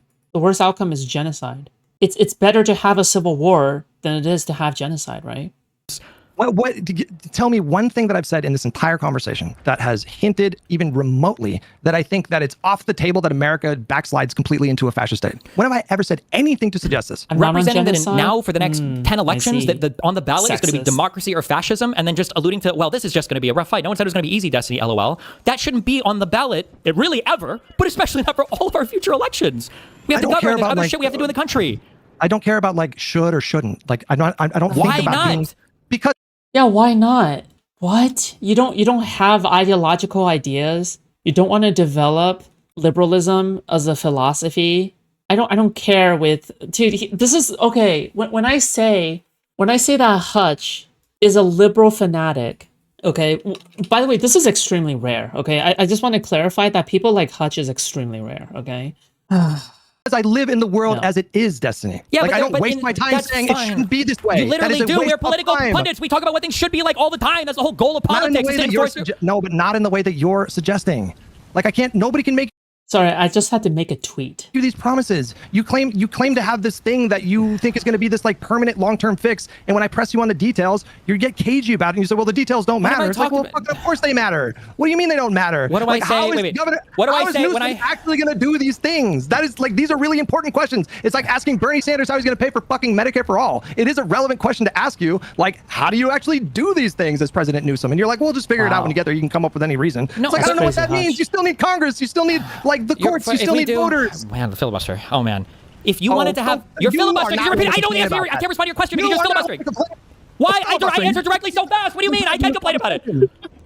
Listen, when it comes to single payer healthcare, if you wanted to do Medicare for all, right? Funding it is a separate question. Do you recognize that? That Yes. okay, you're asking me when you say how do you want When they go low, we go high up, pundit. to do this thing? You're asking me about funding pretty it. funny. Okay? But I'm not having a conversation about funding it. I'm saying should we have it? That's the question that I'm asking, and you're pretending that like the funding it is the hang up part. But before I can explore your possible solution, I need to know that it's workable. That's why people ask Bernie, "Hey, how are you going to pay for Medicare for all?" Because it's an important question. Because if you tell me, "I don't know, we'll figure it out when we get there," I'm going to think to myself, "Well, I don't really have a lot of confidence in that plan. That doesn't seem very fleshed out." But if you can give me like a clear path to Newsom, like disenfranchising permanently every currently sitting Republican politician in the country, then maybe you can show me like a workable plan. So far, you haven't. Is my point.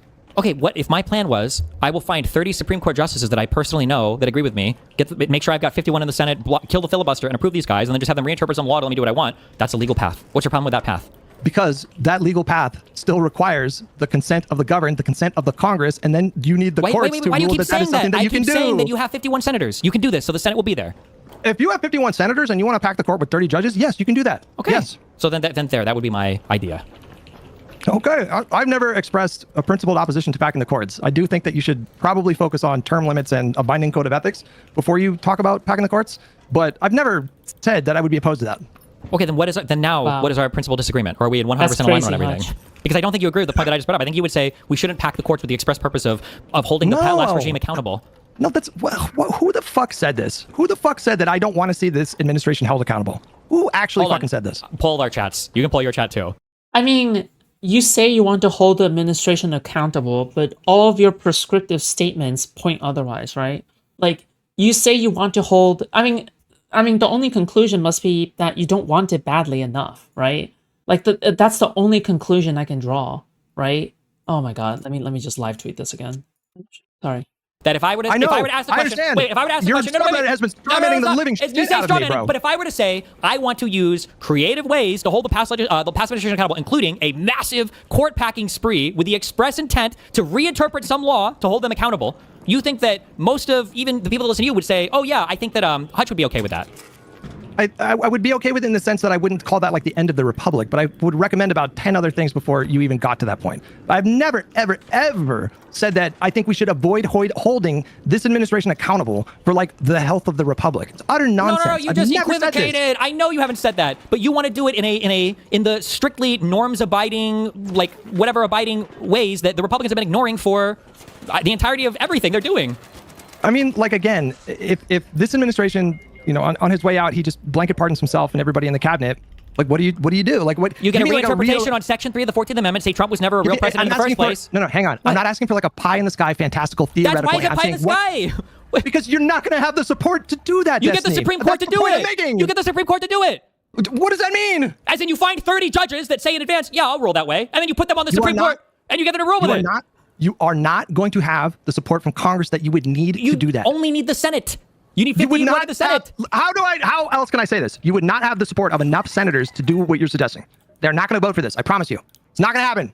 It's not going to happen, Destiny. Okay. I want you to acknowledge this. Acknowledge this. I agree right now the support's not there for it. But can you acknowledge that you're fighting in a different ground now? The first ground you gave me was you need to present some possible path or whatever, some way that you would do a thing. Then I'll evaluate it. Yeah. Now that I get that, now you're saying, well, is this politically feasible? Which I've already said. Right now, the appetite is not there in the American public. I don't disagree with that. Destiny, we did not even make it past the first test there. You just said, I asked you, like, give me things that are possible. That's possible. Procedurally, it is possible. That's what possible means. Procedurally, you could do it. No. When I say possible, I mean, like, actually doable. That's what I'm saying. What do you mean by actually doable? You could actually do this. You mean, would you have the support, like the popular support to do this? That's what you're asking. Are you being fucking pedantic with me? I'm saying, like, realistically, can you expect to actually, like, maybe get that done? Okay, so you're asking me for a thing that would be politically popular. That's what you're asking. I am asking you, Destiny, for, like, things that you can actually get the Congress to sign off on. Like, when you say actually get them to sign on, you mean they would have to realistically. Why would you just say it's politically popular? Or politically, why can't you say that? Listen to me. This is like when I argue with lefties and they say, well, why didn't he do Medicare for all? And I say, well, he had a 50-seat majority. He couldn't lose any votes, and Manchin and Sinema said no to this, and this. And then they do the shit where they're like, well, he should have just whipped the votes. That's what this conversation is right now. It's not, because we're fighting over, but we don't. I guess we just don't agree it's that dire. The fight over things like Medicare for all, these are. Say that. What do you mean it's not that dire? Because I'm explaining it right now. That the fight over Medicare for all, this is a fight that you can have inside of a functioning democracy. That's fine. Like similar minds can have, or intelligent minds can differ on what that position is. We cannot be having the fight continuously in our democracy about whether or not we should be an authoritarian regime. That's not a legitimate fight to have. That's like a failed state. That doesn't answer your question to, like, how do you whip the votes to add 30 seats? Do you acknowledge that these are two different fights? They're different in. Another reason. So this is actually a really good point. For once, listen, okay. For once, Destiny isn't just taking my opinion, okay? I will say this is definitely a Destiny exclusive opinion, okay? But this is a good take. Basically it's not possible to be in a democracy where you're constantly questioning whether or not we should go to authoritarianism, right? It's infeasible for that to be the case, right? Because then you can't make progress on social reforms. You can't make progress on a lot of other things that is important in a society. Instead, if you're like constantly on the pendulum of swinging back and forth on whether or not we should be in a liberal democracy and constantly asking us that like question, then ultimately nothing is being done, right? Like on average. Right? You want progress to be made. You want good changes to be able to be passed, right? Like these are all very important for a functioning democracy. A different type of fight. Yes, your fight has no form or no substance. You're just talking about very general, vague things. I'm asking you to get into details. I'm just saying, because you just said that this is like when lefties complain about not getting Medicare for all. What I'm saying is that a defeat on Medicare for all, or victory on Medicare for all, does not inform me on whether or not our democracy is functional. A defeat on whether or not we should have an authoritarian ruler does. These are different kinds of fights. One is we're fighting much more aggressively and vigorously than the other one. Okay, so 2032 comes around. Newsom didn't deliver an impressive legislative agenda. He wasn't very popular. Marco Rubio is elected. In your mind, I guess we're a failed state. Like, what does that actually mean then? Like, what are we talking about? I don't know. At that point, we're in the mass protest, mass riot, attempted coup stage, or whatever, or trying to get the military to do. I don't know. At that point, where it depends on how we want to deal with our new single party rule. I don't know. I mean, listen, I agree with you. I think we should take things one step at a time. And right now, the thing that but the issue with taking one step at a time is that you are now the slowly boiling frog, right? You're now the slowly boiling frog. Oh my God, I got to tweet. That's right in front of us. It's just stomping them out in the midterms. Stop. I'm going to keep cutting off when you do this. I'm going to cut you off when you do this. Yes, because you're trying to assume. You just told me not to filibuster, and you manically interrupt me every time I start making my point. Everything that you're saying right now, Disney, none of this is workable, okay? You keep retreating to this point of we have to win the elections. I have never, ever disagreed with that. Every single part of my plan requires us to win the elections. Do you acknowledge that? No. I need to hear you say yes, Destiny. Every single part of your plan requires you to win the elections. Yes? Not in the framework of your argument, because the things that you're suggesting. Then you're not understanding what I'm saying. No, you don't understand. The things that you're suggesting are not going to be popular with the public. They will get crushed in elections. The Democrats will get fucking crushed in elections. Then you lose at that point. But you can't enact on any of my plans at that point if you lose the elections. The most important thing is winning the elections. You literally Foodshops, did you notice Hutch said for his plan we can worry about the details when we get there, but he demands all the details to Steven's plan now up front? Yeah, exactly. That too. Yeah, true. Good point. They can't do anything that I want to do. That's why I think when you win elections, you should focus on doing reforms that you can actually. Well, I mean, like, there's just been many such cases at this point of like Hutch doing this, but get fucking done. Yeah. Destiny. That's fine, but at some point, talk about term limits. Talk about getting rid of the filibuster. Talk about any other number of things. Stop jumping straight to this. Can you just 30 Supreme Court justices and everything's going to be fine and pretextualize a crime? Can you just acknowledge how absolutely fucking retarded you sound when you say we need to focus on term limits when the current president of the United States has openly said he would run for a third term and no other politician says that he shouldn't do that on the Republican side? I need to hear you say that. I need to hear you say no. I need to hear you say this. I need to hear you. I need to hear you. I just from my own mind. No, from my own mind. I need you to say. Hold on. Wait, I just want to hear you say this one thing. And then you say whatever you want after. But I need you to say. I need you to say, Destiny. We need to focus on term limits when we have a current administration that doesn't even believe in the current constitutionally mandated term limits. What are we waiting for, Destiny? What are we waiting for? Let's get this party started. He's going to steal the election, right? What are we waiting for? I don't think he is going to steal the election. I don't think they've got... What the fuck are you talking about? We're going to have the election, bro. We are, but right now, you're saying that one of the big things that we need to do is like do new legislation on term limits. The current president doesn't even believe in his own term limits. Okay, then again... I don't know why Hutch screaming is so funny, but it just is, okay? Like, Hutch screaming really is funny. Let's get this party started then, right? No, because you have to exhaust your pathway to that thing first. Like, I think you should make the argument to the American public that we're backsliding into fascism. We need to take severe drastic actions. I don't know why you're the one saying we need to go right to civil war. Your argument, no, you're the one saying that. Your argument is very flexible right now, okay? Because I tell you, here are some reforms that I think would help to make future Trump more difficult to pull off by some corrupt actor in the future. What are one of those reforms?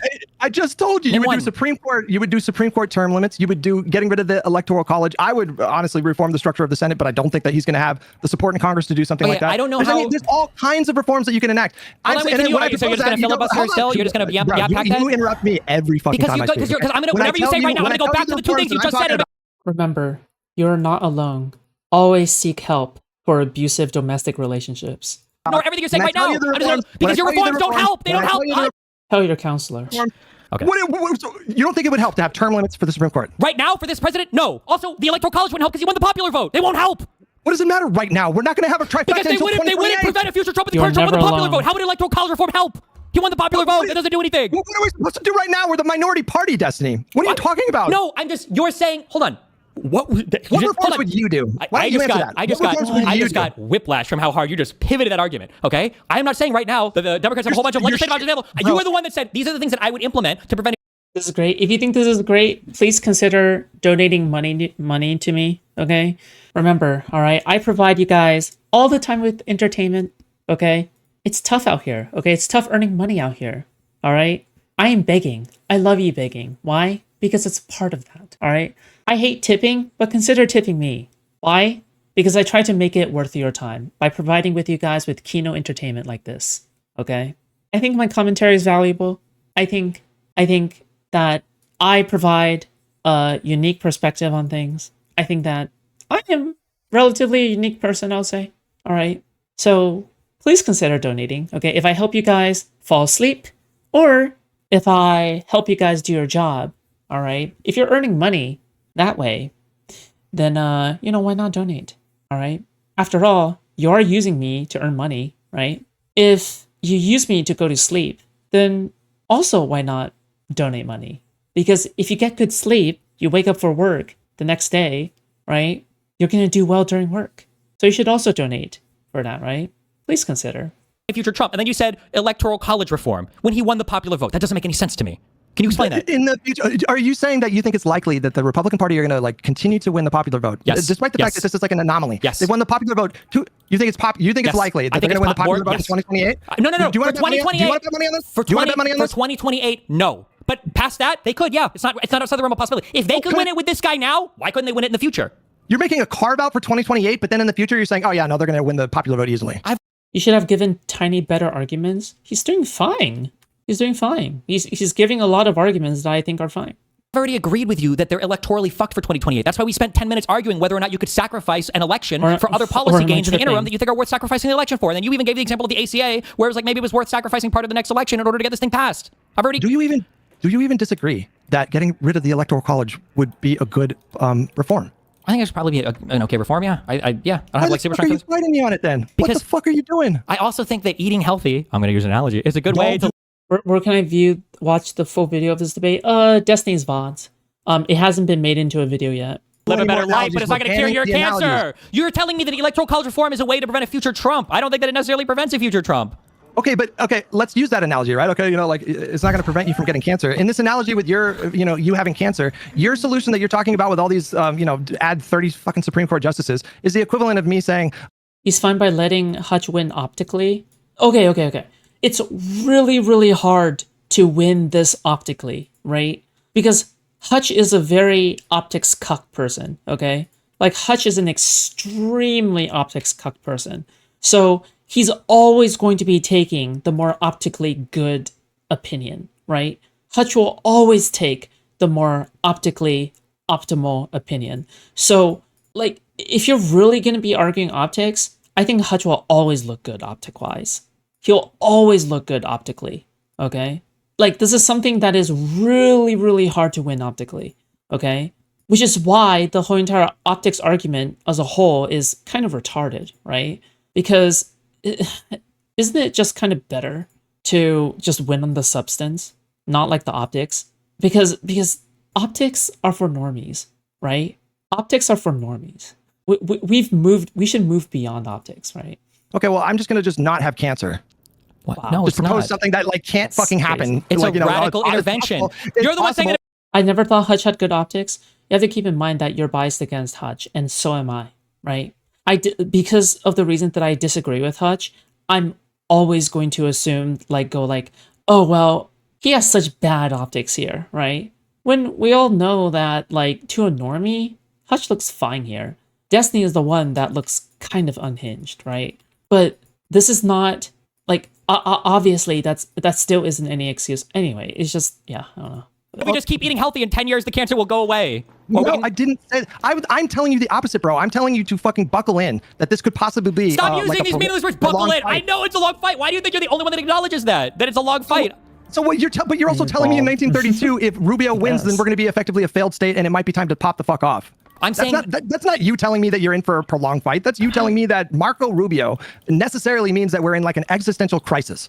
I think we're already Marco Polo in the existential crisis. I think that Rubio winning in 2032 is a continuation of that. Sure, that might be the case, Destiny. That's my point. I'm telling you the truth. You don't like me because I'm being honest with you. It is just true. Okay, what if there is no magical solution, and the I'm things not that you're saying proposing there are is. entirely fantastical. They're not going to happen. Okay, here's a question. Let's say that we follow your roadmap, okay? And then let's say that in 2032, the next president of the United States is Eric Trump. Do you think that... No, what if the next president is Madam Erica Kirk? What do you do then? You're fucked. It's over. She's gonna turn every single fucking State of the Union into a WWE entrance, okay? She's gonna ask to sell merch of Charlie Kirk, okay? It's over. Is it back to the It's same fucking old? We over. just gotta keep voting and hope that we sweep him in the midterms? If he says, I'm gonna govern exactly like my dad did, except even more aggressively because I'm not functionally retarded. It depends. That's just all. Depends on what he nothing does, ever right? happens. Like we've seen many countries throughout the history of the world go through prolonged periods where their republic or their system of government, their culture, their national identity get challenged in really significant ways. Sometimes that stretches out for fucking decades. South African apartheid. I mean, like there's been nothing but ongoing volatility and instability in fucking Israel for the last 80 years. If South Africa brought back apartheid and the black people, they were like, fuck this, we're gonna coup the government, would you tell them, no, don't? Like, you gotta be ready to fight for a long time. No, not necessarily, obviously, but like, there's. If I send you a link, will you watch a video? After this talk, sure. Or Whenever do you want want. it right now, or what is it like a? No, not now. I do have to go soon. Sure. It's a conversation between John Lovett from Pod Save America in it. Oh, sorry, go ahead. I know. I understand. He's kind of cringe. He's kind of cringe right now. But and an academic named Erica Chenoweth, and she studied. Over the last 100 years, she studied every popular kind of civil rights movement that exists in any country, like all over the world. And what she discovered was that nonviolent protests, even in the face of brutal, authoritarian, violent governments, nonviolent protests was twice as likely to succeed as violent protests. And so, for me, I'm sure you are aware. I'm very much aware of this. No, but I'm saying, for me, I'm sure you are aware at this point that I'm all about like a harm reduction kind of life as a trolley problem kind of calculation. Like that is how I work. And so whatever question you ask me about some Steven is hypothetical like this situation that too. could manifest in 2032, and you say, well, what do you think should be done? My answer is Like- always going to be like, it really depends. We can cross that bridge when we get there. I don't know if the conditions more broadly in the country will have changed that will, allow for a different kind of method to do. Like, nobody can predict that far into the future. Nobody can tell you what's going to happen in 2028, let alone 2032. And, we could go back and forth and try to come up with some scenario to like basically guarantee that we're never confronted with these kinds of threats in the future. But I'm saying in order to get to that point, you do have to like. After watching this, I can only read it as like the last 3 weeks has been Hutch reacting to vibes. He's just taking inspiration from Radiant, okay? Really compromise some bedrock liberal principles. I don't I'm not think. saying have a Wait. dogmatic. What are the bedrock principles? So let's use the civil rights movement as an example. What are bedrock liberal principles that they had to compromise? The civil rights movement? Yeah, what are like bedrock liberal principles that these people were compromising? They were practicing the movements that were successful at changing policy and getting rid of Jim Crow and successfully lobbying the federal government to pass legislation to codify these reforms. That spanned the course of What were decades. bedrock liberal principles that they had to compromise on? I never said that they did. They were doing largely nonviolent protests. I mean, Maybe I misunderstood you because I thought you said that you need to be prepared to compromise on bedrock liberal principles. No, but I'm saying that's what you're suggesting. I'm saying that you're jumping to, okay, yes, we do need to essentially like pause what should be the national identity of this country, like our liberal framework, those bedrock principles of individual liberties and like constitutional rights and co-equal branches of government and all these mechanisms to prevent the concentration of power. You seem to be suggesting that we go in the direction of like, well, maybe we do need to concentrate power for a little bit to deal with the immediate threat. And sure, to whole say thing is liberalism, right?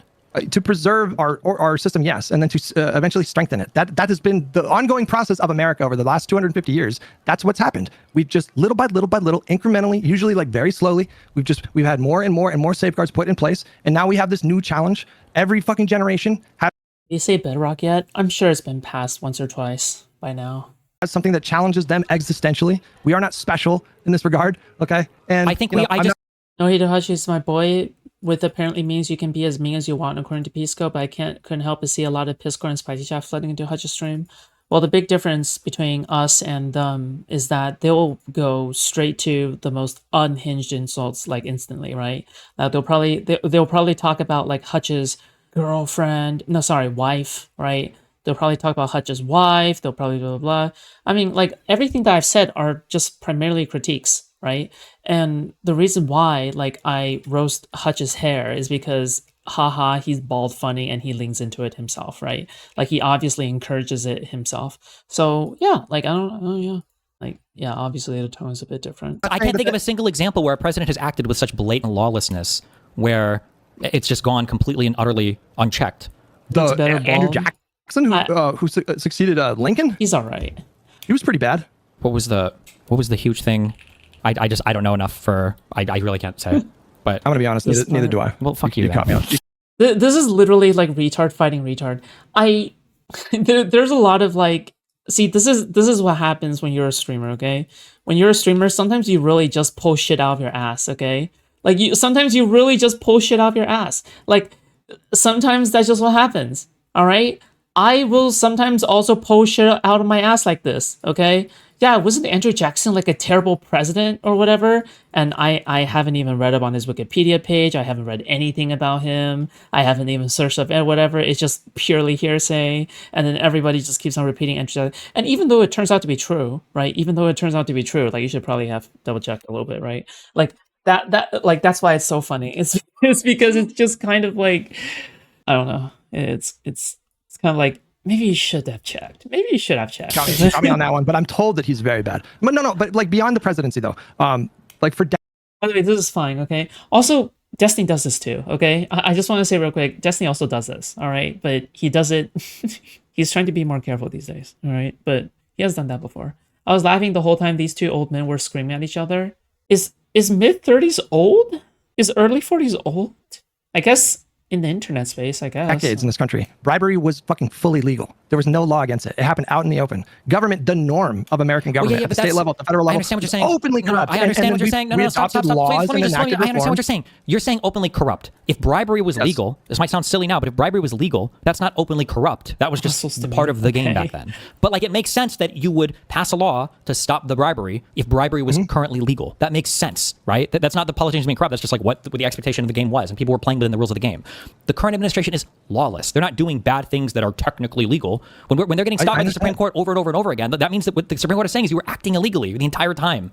But they're Give credit to Destroy and Hutch. Who the fuck is Destroy? cool with it. But I understand all that, but respectfully, Stephen, I don't think the remedy that you're proposing here accomplishes what you think it accomplishes. Because, okay, let's say I'm being kind of an asshat. Okay. we preordain what the outcome is going to be. It's going to be the Trump administration in prison, and every current Republican barred from ever holding office ever again. Okay, what with that?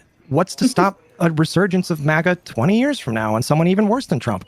In the absence of any kind of reforms, because then you just I can tell you. Are you not going to let me talk because you know I have an answer to this? I think that Why are you doing it? Because you keep just saying random things that aren't relevant to your question. I'm not saying random things. Don't get mad at me for cutting you off. You cut me off. It wasn't about cutting me off. It was just speaking up. Okay. I think that it's a good question. What would prevent the resurgence in the future? What I'm saying is that my plan would be more likely to prevent that because people in the media would be scared and the lawmakers would be scared because they know that if they were to engage in the kind of unmitigated fuckery that has been the last 10 years of conservative politics, there might be a big repercussion waiting for them at the end. Whereas that resurgence of MAGA, I think is far more likely to happen in your world where they see us as a bunch of suckers and like, oh, look at them trying to pass laws and block us in the future. Didn't they know we didn't give a fuck about the laws in the first place? LOL. And they're just going to do the same shit again. As long as it's not like currently like super to the letter breaking the law, they'll just keep doing the same shit over and over again. And that is a dysfunctional political system that's broken.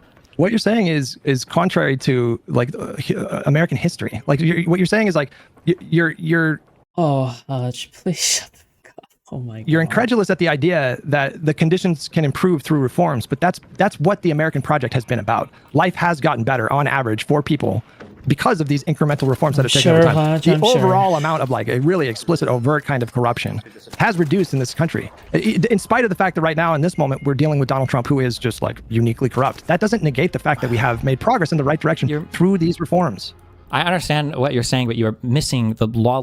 I hope that Destiny loses more so then he can get more and more angry towards Hutch, okay? Aspect. I think it's like, based. When you say that we have improved in this country, I obviously don't deny that. But you are improving incrementally in certain directions. I hope that you're not like going back and forth on the structure of government you have, on whether or not you're like a liberal democracy with 3 co-equal branches of government. That's not a thing generally that we're going back and forth on. We're going back and forth right now on a different kind of thing that is different in kind than legislative agreements or disagreements. I agree. I think what you're getting at in a general sense, if you were just put it into one word, is just hyperpolarization. No, and it's not hyperpolarization because polarization applies to. Dude, I think at this point Hutch has to be trying to misunderstand on purpose because he knows that he can't win on substance or he can't win the point. Okay, because Stephen was asked whether or not like Hutch was being bad faith, right? Like whether or not he was being bad faith. Or whatever, and Stephen said no. I actually kind of disagree. I feel like Hutch has to be misunderstanding on purpose. He has to be. Hutch is not stupid. He's just not a stupid person. I'm sorry. I'm sorry that other people like see him as someone who is stupid. All right, but I will not give my boy Hutch such disrespect. Okay, I fully think, in my opinion, that Hutch is probably just a little bit bad faith, okay? Yeah. The current administration is often another... Not as bad faith as Pisco, okay? But to be fair, it's kind of hard to beat that. But direction that's not just left versus right. We're not fighting. What do you think hyperpolar means? What do you think that means? Do you think it means very just far left, right? Yes, yeah. I think generally speaking. No, that's not what it means. That it means two groups of people that are becoming more and more entrenched in their positions, and less people in the middle that are and more open to compromise. It's not about like strict left-right paradigm. Okay, but I'm not being pedantic. He's trying to resuscitate his position, and his arguments are not holding up. Yeah, maybe. Thank you so much for the 7 months, Illuminator. Thank you so much. I appreciate the support. I think it's actually instructive on what your feelings are, because when you're saying hyperpolar, that we need to meet in the middle, I don't want to meet in the middle with authoritarians. That's not a thing that I even want to have a meeting on. It's not. Oh yeah. I've talked about this as well. I think the original example Destiny said that I basically repeated was, you don't want. What was it? If one party is pro-rape and you are anti-rape, you can't just meet in the middle and be, let's go with half rapes, right? You can't just say, let's go half rapes, right? If one party wants to destroy democracy and you don't want to destroy democracy, okay, you can't just say, well, let's just only destroy democracy halfway, right? Like that's obviously retarded, right? Same thing. It's not a polar position that needs to be reconciled in the middle. It should never exist as a position in U.S. politics. I am not asking you to to compromise with people as they chip away at the things that safeguard the country against tyranny really or monarchy or concentration of power. I'm not asking you to sacrifice and compromise in that kind of way with these people. You really That's should not have what I been mean. a parliamentary system. I'm simply pointing out that like anytime countries Listen, America, GG go next, okay? GG go devolve next. into Hutch is just MAGA maxing. I mean, like, he doesn't realize it. He is anti-MAGA for sure, but he doesn't realize that he is inadvertently being pro-MAGA, right? Like, he doesn't realize that he is basically doing MAGA apologism, right? He just doesn't realize it, okay? I really don't think that he's doing this on purpose, but I basically said in DG chat at some point that he is sweeping for MAGA. And I should have clarified that I don't think he's doing it on purpose. He's just very naive, okay? And he really, you know what? He really is, he truly is a liberal fanatic. He's like a liberalism fanatic. I really like that term because I think it describes him perfectly. I truly do think that he can be described as a liberalism fanatic. a state where hyperpolarization becomes this extreme as it is right now, it does lead to really bad outcomes, generally speaking. A lot of the times it does lead to complete destabilization. Some other country comes in and invades. Well, no, more like maybe the powers should be divvied up a lot more. Like maybe this two-party system is just not a good system, right? The fact that it's winner take all kind of feels as though like it's just simply not a good system. It just feels like it's just not a good system, right? AIDS then capitalizes on that destabilization. There's some kind of a civil war, day, right? some kind of collapse of like societal and governmental order. Like we should seek to avoid these things as best as we can. And when I say compromise, I'm not asking you to, I'm not asking you. It is called Hutch an institutionalist. Well, he is, but a liberal fanatic really drives home his unwavering fanaticism, right? For the liberal order. Like it really drives home the fact that he is unwilling to compromise, right, in every way. That he will never back down, he'll never retreat or surrender on this point, right? That no matter what, he'll take every single possible loss, every single possible unethical action or inaction to preserve his liberal philosophy, even if it means allowing a fascist to take over. He will keep defending liberalism to the end, even though it's completely useless, right? Which normally sounds like a good position to have, but in Hutch's case, it's a suicidal thing, right? To hold hands with people that want to end American democracy altogether, but you do have to find a way to work within the system. Otherwise, you risk just hastening this mass destabilization, and I just don't think that people should treat that flippantly. I agree, but I'm worried that with the framework that you are presenting, that there's going to be a slow acquiescence to an authoritarian regime, and then by the time we're all the way in that direction, it's like we're way, way, way too far gone at that point. I mean, if it makes you feel any better, I'm worried about that too. I can't tell you with 100% confidence that we're going to be okay. I'm not saying that. What is the line for you where you're like, and I'm not asking you to stake out a hyper specific, 20 members of Congress say or do this. But what is a general line for you where you're like, this is it? The line in a general sense would be, again, just like another trolley problem evaluation. I disagree with a lot with Hutch says by saying he is a real genuine guy, okay? He's a real genuine guy with stupid taste with a large audience, okay? See, now that is the most, normally if he is just simply a nice guy, but he's just incorrect, I would have no issue with that, right? But, the issue is that he has a platform, right? He has a voice, and he should generally be on our side, right? And he's one of the few liberals who are anti-Hassan vehemently. So yeah, naturally, we're going to have higher expectations of him, right? So what happens if he doesn't live up to our high expectations since he is anti-Hassan, right? We get very disappointed when he doesn't agree with us, right? Especially on such an obvious point. That's just how life is, I guess. So I would have to Let's say to the the SAVE Act conclusion, passes. Is that a line? to declare civil war and just completely Or just fuck off whatever is right Constitution before forever. civil. If you make it about Not civil the war, then SAVE you're Act, always no, right. You always no. win. You always right. We should never declare civil war ever, right? But Abe Lincoln would have never declared civil war. Why would you say that? Because you're saying I don't know why you keep going to civil war. When the first thing You that didn't I'm even saying, really answer the question. You did the thing where you just I was giving you the answer to your question. The answer to your question is I would have to come to the calculation.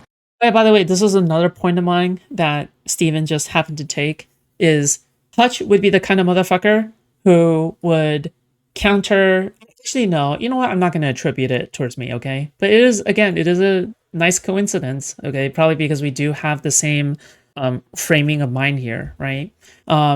is that Hutch would be the kind of person who is against Martin Luther King.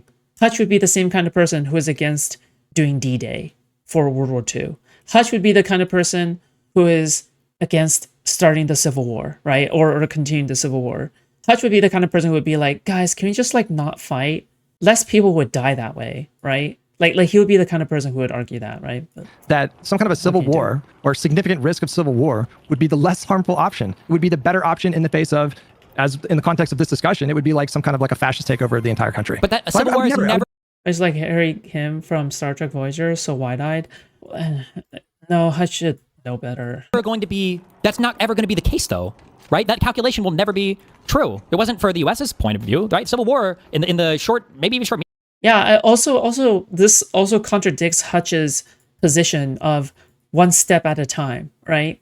Hutch talks about taking things one step at a time, but calculating harm reduction in the long scheme of things, in terms of the Civil War, right? That is not a one step at a time calculation. You are making a calculation that is years and years ahead of time, right? That is contradictory to the way that you analyze things, right? Medium term was probably significantly more harm. No, but we're talking about long-term viability, though. I feel like you're being long-term viability. Okay, you know what? I'm gonna tweet this out, okay, before I lose this. Dude, I look like an unhinged Hutch hater. Fuck me. Pedantic again. Okay, I'm saying like the ultimate outcome. You're saying that you're going to do a harm calculation. Let's hear that growl again. More harm. No, but we're talking about long-term viability, though. I feel like you're being pedantic again. I'm saying like the ultimate outcome. You're saying that you're going to do. Inside of me are two wolves. Okay, one goes ew ew, and the other goes probably significantly more harm. No, but we're talking about long-term viability, though. I feel like you're being pedantic again. I'm saying like the ultimate outcome. You're saying that you're going to do a harm calculation, a harm reduction calculation at every single individual step, and you're doing this in the immediate short term. And what I'm telling you is, I don't think there's ever going to be a short-term harm reduction thing that is favoring some sort of like more drastic action. It doesn't have to be fucking Civil War. It could be like the 30 Supreme Court justices that I said earlier. But if you're always doing a short-term evaluation, while Republicans are playing a more long-term game, if you're always doing a short-term evaluation, you're never going to say that enough is enough. Like, I think the SAVE Act, I'm sure you agree that the SAVE Act is fucking horrible, right?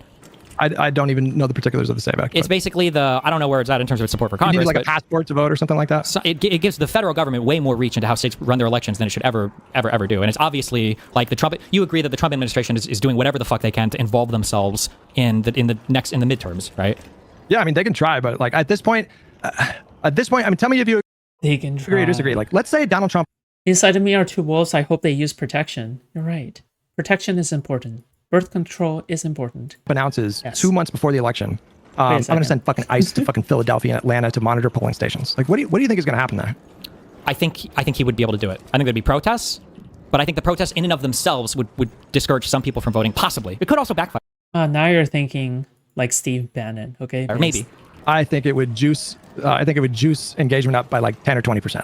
And the reason why I feel that way is I look at Minnesota. And I look at the way that this country right now is reacting to Trump's corruption and overreach. They're getting more engaged. The turnout right now for these primaries and these off-cycle elections and these special elections is juiced through the fucking roof for the Democratic Party right now. I don't know how familiar you are with the overperformance margins, but you'd have to go back to like the precursor to the Tea Party movement in fucking 2010 to see these kind of numbers. On average, Democrats are overperforming. Real quick. On average, this is important. On average, the Democratic Party. What do you mean it's not important? It's not because we overperformed under Biden and we lost after Biden was in for 4 years. Biden got more votes than any president in the entirety of the U.S. history. Still. Then your point feels so incoherent to me because I am talking about winning elections so we can implement reforms that would make it more difficult for the Republicans to consolidate power in the way that they have, to eliminate these institutional advantages that they have right now, which are undeniable. The Senate and the Electoral College just undeniably benefit the Republican Party in the current form. And I'm talking about winning elections and building enough consensus to pass reforms to address these problems. And you're saying, that's naive. What do you do if Marco Rubio wins in 2032? And it's like, well, you cross that fucking bridge when you get there. It's funny that your example is literally the only moderate person on Trump's entire fucking cabinet. That your go-to is fucking Marco Rubio. Pick whoever you want. I don't Trump care. Jr., Vance. fucking Lutnick, fucking Vance, fucking Stephen Miller. Like, any of these people would be fucking... Pick them. It's fine. Pick them. But yes. It just... Okay, I won't nitpick them to death. I'm not just generally. I'm just curious, like, what are a few of these reforms that you think actually help us avoid like future Trumps? Joe Mama. Why are you asking the question of like you just conceded a moment ago that the getting rid of the Electoral College would hurt Republicans and help Democrats, right? I don't think I conceded that at all. I said Hutch seriously thinks we win one election and Republicans are going to give up on authoritarianism? I know. It's very tiring. Very tiring. I'm starting to think that Hutch is just that kind of person. Okay? quite the contrary. I said Trump won the last popular vote. I don't know if that You know what Hutch does? Hutch makes me tired. Okay? Hutch makes me tired. helps us in future elections. I want you to listen to what you're saying Yes. and evaluate the last like 40 years. And you look at the amount of times that the Republicans have won the popular vote compared to the Democrats. And then tell me with a straight face that you think that getting rid of the Electoral College wouldn't help Democrats. Why are you fighting me on this? If I look at the last 40 years, I would say absolutely not. It doesn't help us because you have to look at the trend. Like over the last, I'm curious, do you believe over the last 25, 30 years, do you think that the Republicans are becoming more norm breaking and violating or less? Or do you think it's a yo-yo back and forth? Because I would argue from Gore v. Bush onwards, maybe even before that, it's been a steady stream of more and more overreach from Republican regimes, more overreach from people like McConnell in the Congress, more overreach from a conservative Supreme Court, more and more overreach. It's trending in one direction. I don't see this yo-yoing back and forth. Do you disagree with that? You're talking about now something entirely different. You asked me about the reforms that I would do to try to help Democrats essentially win more elections.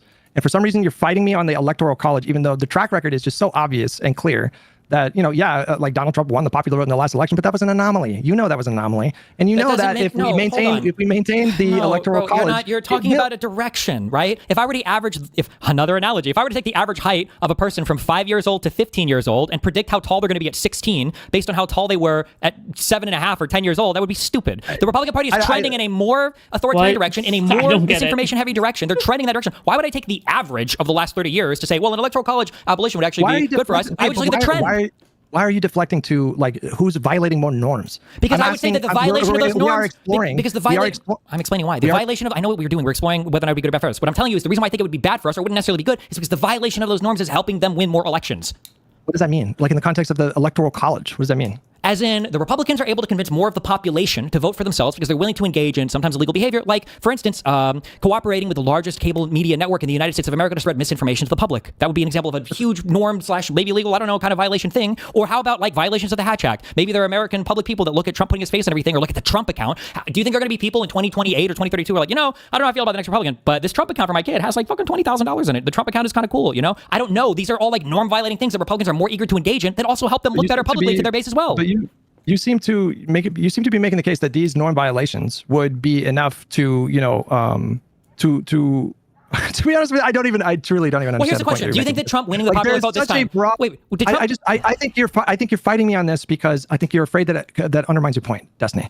The idea that the Electoral College, getting rid of that and switching to a popular vote, there is broad consensus that the Electoral College, on balance, in the modern era, disproportionately favors Republicans. I don't know why you're fighting me on this. I don't disagree on that. In terms of that's been the notion, I don't know if that will be the notion going forward. Why do you think Trump won the Why do you think Trump won the popular vote this time? Do you think that was just Hutch has to be misinterpreting on purpose, right? I don't want to believe a reality in which Hutch actually that Hutch isn't just like kind of brain dead on this topic. I can't do this anymore. Like I'm a limited person, okay? I'm a fragile person, okay? I'm a very fragile person, okay? I can only do so much, all right? I can only do so much before I'm gonna die now. just a crazy, unpredictable, bizarre aberration? Not necessarily. I mean, why do you think? I mean, I think when a country experiences 2 years of inflation the way that they did, the incumbent parties are typically punished when the economy takes a shit. This is not rocket science. It happened all over the world. Basically, every incumbent party got punished right there. Did Donald Trump win because people were, yearning for fascism, or did Donald Trump win because people felt like their paychecks were going further? Not just won the popular vote. So are you saying that if we get rid of the Electoral College and there's inflation again for 2 more years, then that doesn't? So you're saying that doesn't even help us? Or are you? Yeah, like he forgot. Like, did he forget that Trump won the popular vote? Like, did he really forget that Trump won the popular vote? That this motherfucker actually won the popular vote? I mean, like, as blackpilling as it is, I'm sorry, but it's true, right? He won the popular vote. Depressing, isn't it? You're saying that, like... No. If you're just going to construct new future problems, we can just cut to the chase. And I'm not constructing new future problems. You're just taking for granted that Republicans will never win the popular vote again. And this was a bizarre aberration. I am trying to center the conversation about what is right in front of us right now. What are the best options at our disposal right now? And you keep deflecting to what about this? What about that? What about this? What about that? And there's nothing I can tell you to say, like, I don't have like a perfect fix to make sure that the system is just like perfect moving forward. That's not what America is. That's not what American democracy is. It is a constant process of staying consistently engaged and not expecting there to be some theoretical utopia that we could reach in 4 or 8 or 12 or 16 years. Okay, you keep hand waving my position as the utopia. Your position is the utopia that you think there are 3 reforms that we can pass. I'm telling because you, you're telling me that you want to pass laws to constrain a lawless president that is openly laughing and flouting the lawlessness of his administration in front of everybody's face. That we had the president double tapping Venezuelans and they're laughing about it. They're saying there is no fucking world order. There is no fucking world law that can hold me accountable. So is it your position? Are you really going to tell me right here that the various reforms that were adopted in the post-Nixon era, those didn't do any good? I think they might have helped a bit, but what helped more was the entire United States saw that Nixon was the bad guy. He was pardoned, Destiny. He did not go to jail. He was pardoned because they thought that he was going to go to fucking jail. They thought that Nixon, he was under investigation, and they thought if he didn't pardon him, they were going to fucking arrest him and put him in fucking prison, which would have done a whole bunch of fucking crazy shit to the American mind to have a former president in jail. Donald Trump wasn't pardoned. He got criminal immunity from the Supreme Court. Do you see the difference there? You are missing. I'm going to ask you a question. Do you at least see the difference there? You are missing my point. Do you see the difference there? Entirely right now. Ask me the question again, and then I want to get back on my track here. When Nixon was pardoned, do you see a difference between him being pardoned and Donald Trump getting criminal immunity and not acknowledging a single wrongdoing? Yes. Okay. So I don't know why the Nixon example is relevant here, but okay, go ahead. I'm asking you, like you're poo-pooing the idea of like incremental reforms, which is just that's how we progressed as a country for fucking centuries. Okay. What do you mean no? You're saying, oh, you want to do these cute little reforms. Incremental reforms is fine. Incremental reforms to fight a growing fascist movement in the United States that currently has the popular vote approval, whether it's because I know they're not all voting for like, oh, you like fascism, blah, blah, blah, but that are indifferent to it, that's like you're losing something like it's really fundamentally fucked at that point, and you can't just like reform your way out of it without also holding the last administration accountable so that nobody thinks they can act this way again. Who said I don't want to hold the administration accountable, Destiny? You do, but I don't think that changing the structure of the Electoral College is doing that. You just conceded.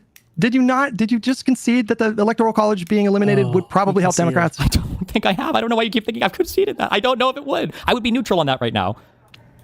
I don't think you actually think that, man. There's no way you actually think that. There's no way. When right now you have like a crypto, your cryptocurrency finance bros. Like if you would ask me like 5 or 10 years ago, is Silicon Valley going to be a bunch of Trump dick sucks? I would vote. I would have been more confident telling you 5 years ago that Silicon Valley will never support Donald Trump than I would be right now saying that abolishing the Electoral College is going to help Democrats for sure. That was an unfathomable bridging of bringing 2 horrible realities together to create whatever clusterfuck we're in right now. That I was going to see Mark Zuckerberg on Joe Rogan saying, oh, actually, yeah, Biden bullied us all the time. Oh, there's no proof of any of it. Oh, yeah. I would have never, ever thought that. That I would see 7 of the wealthiest men in the world who all donated $1 million to Trump's inaugural fucking campaign, all sitting together politely on camera, or that the wealthiest man in the world is going to buy a social media company to literally partisanly campaign for Trump. All of these things in my mind would have been less likely. All of those things are less likely than, well, if we abolish the Supreme Court, it's obvious that it's going to help us in the future. I don't know if that's the case or not with the current media environment we live in. And I don't think that your reforms are going to change the current media environment. Like, here's the question. You would have to do different reforms. We're talking about reforms about the structure of government, but to your point about this crazy asymmetry in media between conservatives and liberals, that's a different problem. And I'm not saying that we should avoid any kind of policy changes or legislation or constitutional amendments or whatever to address what's happening, because I agree that it is a problem. I don't know how to fix that problem in accordance with the First Amendment that wouldn't get tossed out of court, but I agree that it's not tenable in the long run to have the situation as it currently is. If that comes in the form of regulatory penalties or if it comes in the form of legislation or whatever, I agree that that's a problem. That's playing into my strategy of like, I eventually want to win enough elections so that we can actually wield power and then use that power to make changes to the system. But you're misunderstanding, Hutch. Hutch, it's not about like winning elections and then enacting reform and then passing legislation. It's about changing the hearts and minds of the people and restoring the soul of the nation. All right. It's about making sure that people realize what happened should not be the norm. Okay, it's not about all that. Okay, it's not about all that. Okay, stop. To make the situation better in the long run, which is always good. I agree that that's always good. My only question is that in 2032, this is my only question. In 2032, what could we have changed such that it would discourage a similar type of administration from running again on the Republican ticket? You can't prevent that from happening. I'm not saying prevent it. I'm saying less likely. Okay, and that's why you're wrong. Right? Like, just to be very clear, if you can't prevent that from happening, okay? If you don't have any countermeasures to prevent that from happening, we can't handle this, okay? Oh, wait, hold on. I remember I had a take that I think is actually pretty good, okay? That I think people should adopt. In my opinion, whenever people say like the guardrails are holding or something, in my opinion, you are being a fascist enabler. Okay, you're enabling fascism by saying this. Okay, the reason why I think you're enabling fascism is because even though the guardrails are holding, you're constantly pushing on the guardrails, and eventually the guardrails will snap and break, right? Eventually the guardrails will actually break, okay? Because this idea that, oh, well, the guardrails are holding. Okay, they're not going to hold forever. And in many cases, it has already been broken, right? This idea that, oh yeah, the guardrails are holding is such a non-productive sentimentality. I do not like it. If that's your position, that like that's going to be equally likely then as it is now, because there's nothing realistic we can do for me. And listen, everybody's got their own thing, but that's like not an America that I'm like interested in engaging with anymore. That's an arc raiders full time, because at that point you're fighting you're not fighting this is how we build a better liberal democracy battle. You're fighting for your life every single election to not backslide into an authoritarian regime. That's not the United States of America that won World War I and II that I grew up learning about and abolished slavery and civil rights and all that. That's a crazy different country at that point that I just think is not even worth saving at that point. I'd rather go to fucking China with a son. I mean, you're a wealthy guy. I mean, you'll have options, you know, like if we get to 2032 and you arrive at the conclusion that America is. This is probably the worst part of the entire debate is the fact that Hutch goes, well, you're a wealthy guy. You'll be fine. Wait, what about the rest of us? Like, what the fuck? Like, do you not care about this country? Do you not care about like the way that people are being treated right now? So you're just going to run. Like, you are the ultimate coward. Okay. You are the ultimate coward, all right? When you say things like this, I cannot protect you, okay? I cannot protect you from your own cowardice, all right? When you say, well, you're a wealthy guy, you get to run away to a different country or whatever, that mentality is horrible. That mentality is horrible. You can't just say, well, you know what? I guess we can just like simply like run away or whatever. Like, dude, do you care about our country? Do you care about fighting for it in any way? Why? Why say things like that? It's just a matter of time. It's inevitably going to become a failed state. You can take all kinds of measures to remove yourself from the situation permanently. I don't think it's inevitable, right? But I think that you put us on that path, and I feel like there are other paths. I don't think that it's inevitable. By winning elections and doing reforms? By winning elections and thinking that winning elections and doing some reforms is enough against a party that operates with a flagrant disregard for reforms or law. Yes. Because all it sells to the other party is like, okay, well, they beat us this time, but we know what we can get away with now, boys. Time to roll up to 2032 with some whole new crazy fucking plans, and we know they're not going to do fuck all except maybe win the next election and try to reform their way against us. But you get flustered and frustrated and dismissive when I press you on the particulars of what you're talking about, and I dare to question the viability. You tell me that your solution is doing stuff like adding Supreme Court justices, 30 Supreme Court justices or whatever, and I say, okay, great. What does that actually look like? I mean, when you look at the current makeup of the Senate, and I literally told you. I already told you all of these things. You just don't like my answer. I told you we have 51 people in the Senate. Get rid of. Okay, yeah, because you don't like my answer. Everything is nonsense, though. This is the difference between Republicans and Democrats. You said your answer is nonsense, right? Imagine if I would have asked the question before for Donald Trump. What if I can send ICE to states and literally start deporting people based on their skin color? Maybe it's even U.S. citizens. That's not possible. That was all illegal. That was all illegal. And he did it. Do you agree that it's a lot easier for a president to send ICE into Minnesota than it is to add 30 Supreme Court justices? Maybe for a Democrat. For a Republican, no. If the Republicans thought that court packing would benefit them right now, they would do it. It's not a mystery why they don't want court pack. It's a 6-3 court. You think that you're telling me you're telling me that you're telling me that the party. Are you gonna let me jump in? No, you're telling me to be clear. You're telling me that the party. You think that Donald Trump could easily add 30 Supreme Court justices right now? You think he could do that? No, because they've got a 6-3 court. They don't need to. Okay. Yes. What does that even mean? What do you mean? What does it mean? Why would you do that? Why would you do that? Wait, they have a 6-3 court. They don't need. Well, what that means is that they can pass whatever the fuck they want, right? Like they don't need to fight for the Supreme Court because they have absolute control over the Supreme Court, right? When things are 6-3. When, the Supreme Court has never been this conservative in decades, and it's going to continue to be this conservative for decades, there's no point in trying to pack the court, okay? But if it's 6-3 in the other direction, in that it's 6 Democrats and 3 Republicans, right, on the Supreme Court, well, what's going to happen instead is they are actually going to pack the courts, right? Because they're going to be trying to get shit done on the Supreme Court. It needs to be a 6-7. I swear to God.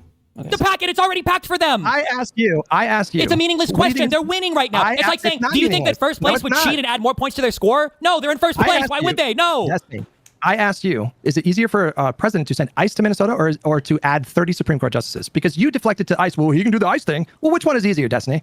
Probably adding 1 or 2 Supreme Court justices first.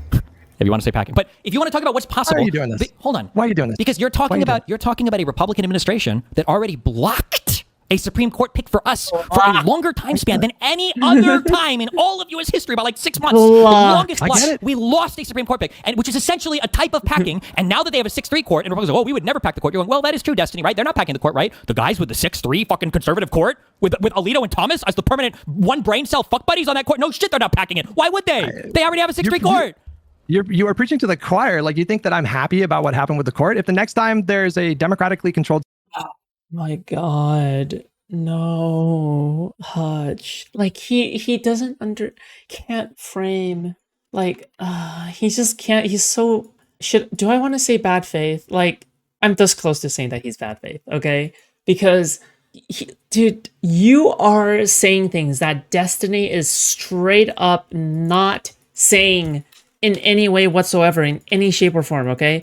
You are ascribing things to him that he is not saying, my duder, okay? Like, he is not saying these things, but you're saying that he's saying these things. He's not saying these things, okay? Senate and a Republican president and a Supreme Court justice dies, I would fully expect and want the Democratic Party in that spot to hold that seat open for fucking 4 years if need be. Sure. I'm totally on board with that, right? Okay, can I wait? But that's a different thing altogether. You're saying you don't like my solutions. Can I ask you this question? Do you think that right now... Don't cut me off again. Hang on. You just did a whole thing there, okay? Like, you're saying that I just don't like your suggestions. That's not my issue. My issue is your suggestions are literally impossible. And I don't understand the value of exploring those. You're saying, well, conceptually or theoretically, it's possible. Okay, just on the Supreme Court thing. Just a question on the Supreme Court thing. Why are you cutting me off because again, you're rambling on a bunch of stuff that we're not talking about. I just want to ask on the Supreme Court thing. If you can't follow what I'm saying, you need to up the Vyvanse, okay? Because I am speaking very clearly. You are, but you're speaking past the point that we just made, and I'm going to go back to this. So everything you're saying is worthless. So why waste the time? On the Supreme Court thing, if right now it was a 4-5 conservative liberal court and Trump came in day one, do you think that...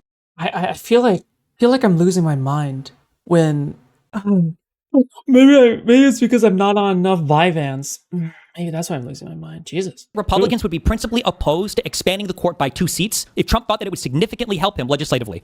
They wouldn't have the votes to do that is what you're missing, man. Wait. So you think that when you say that, you think that Republicans in the Senate would oppose Trump on that?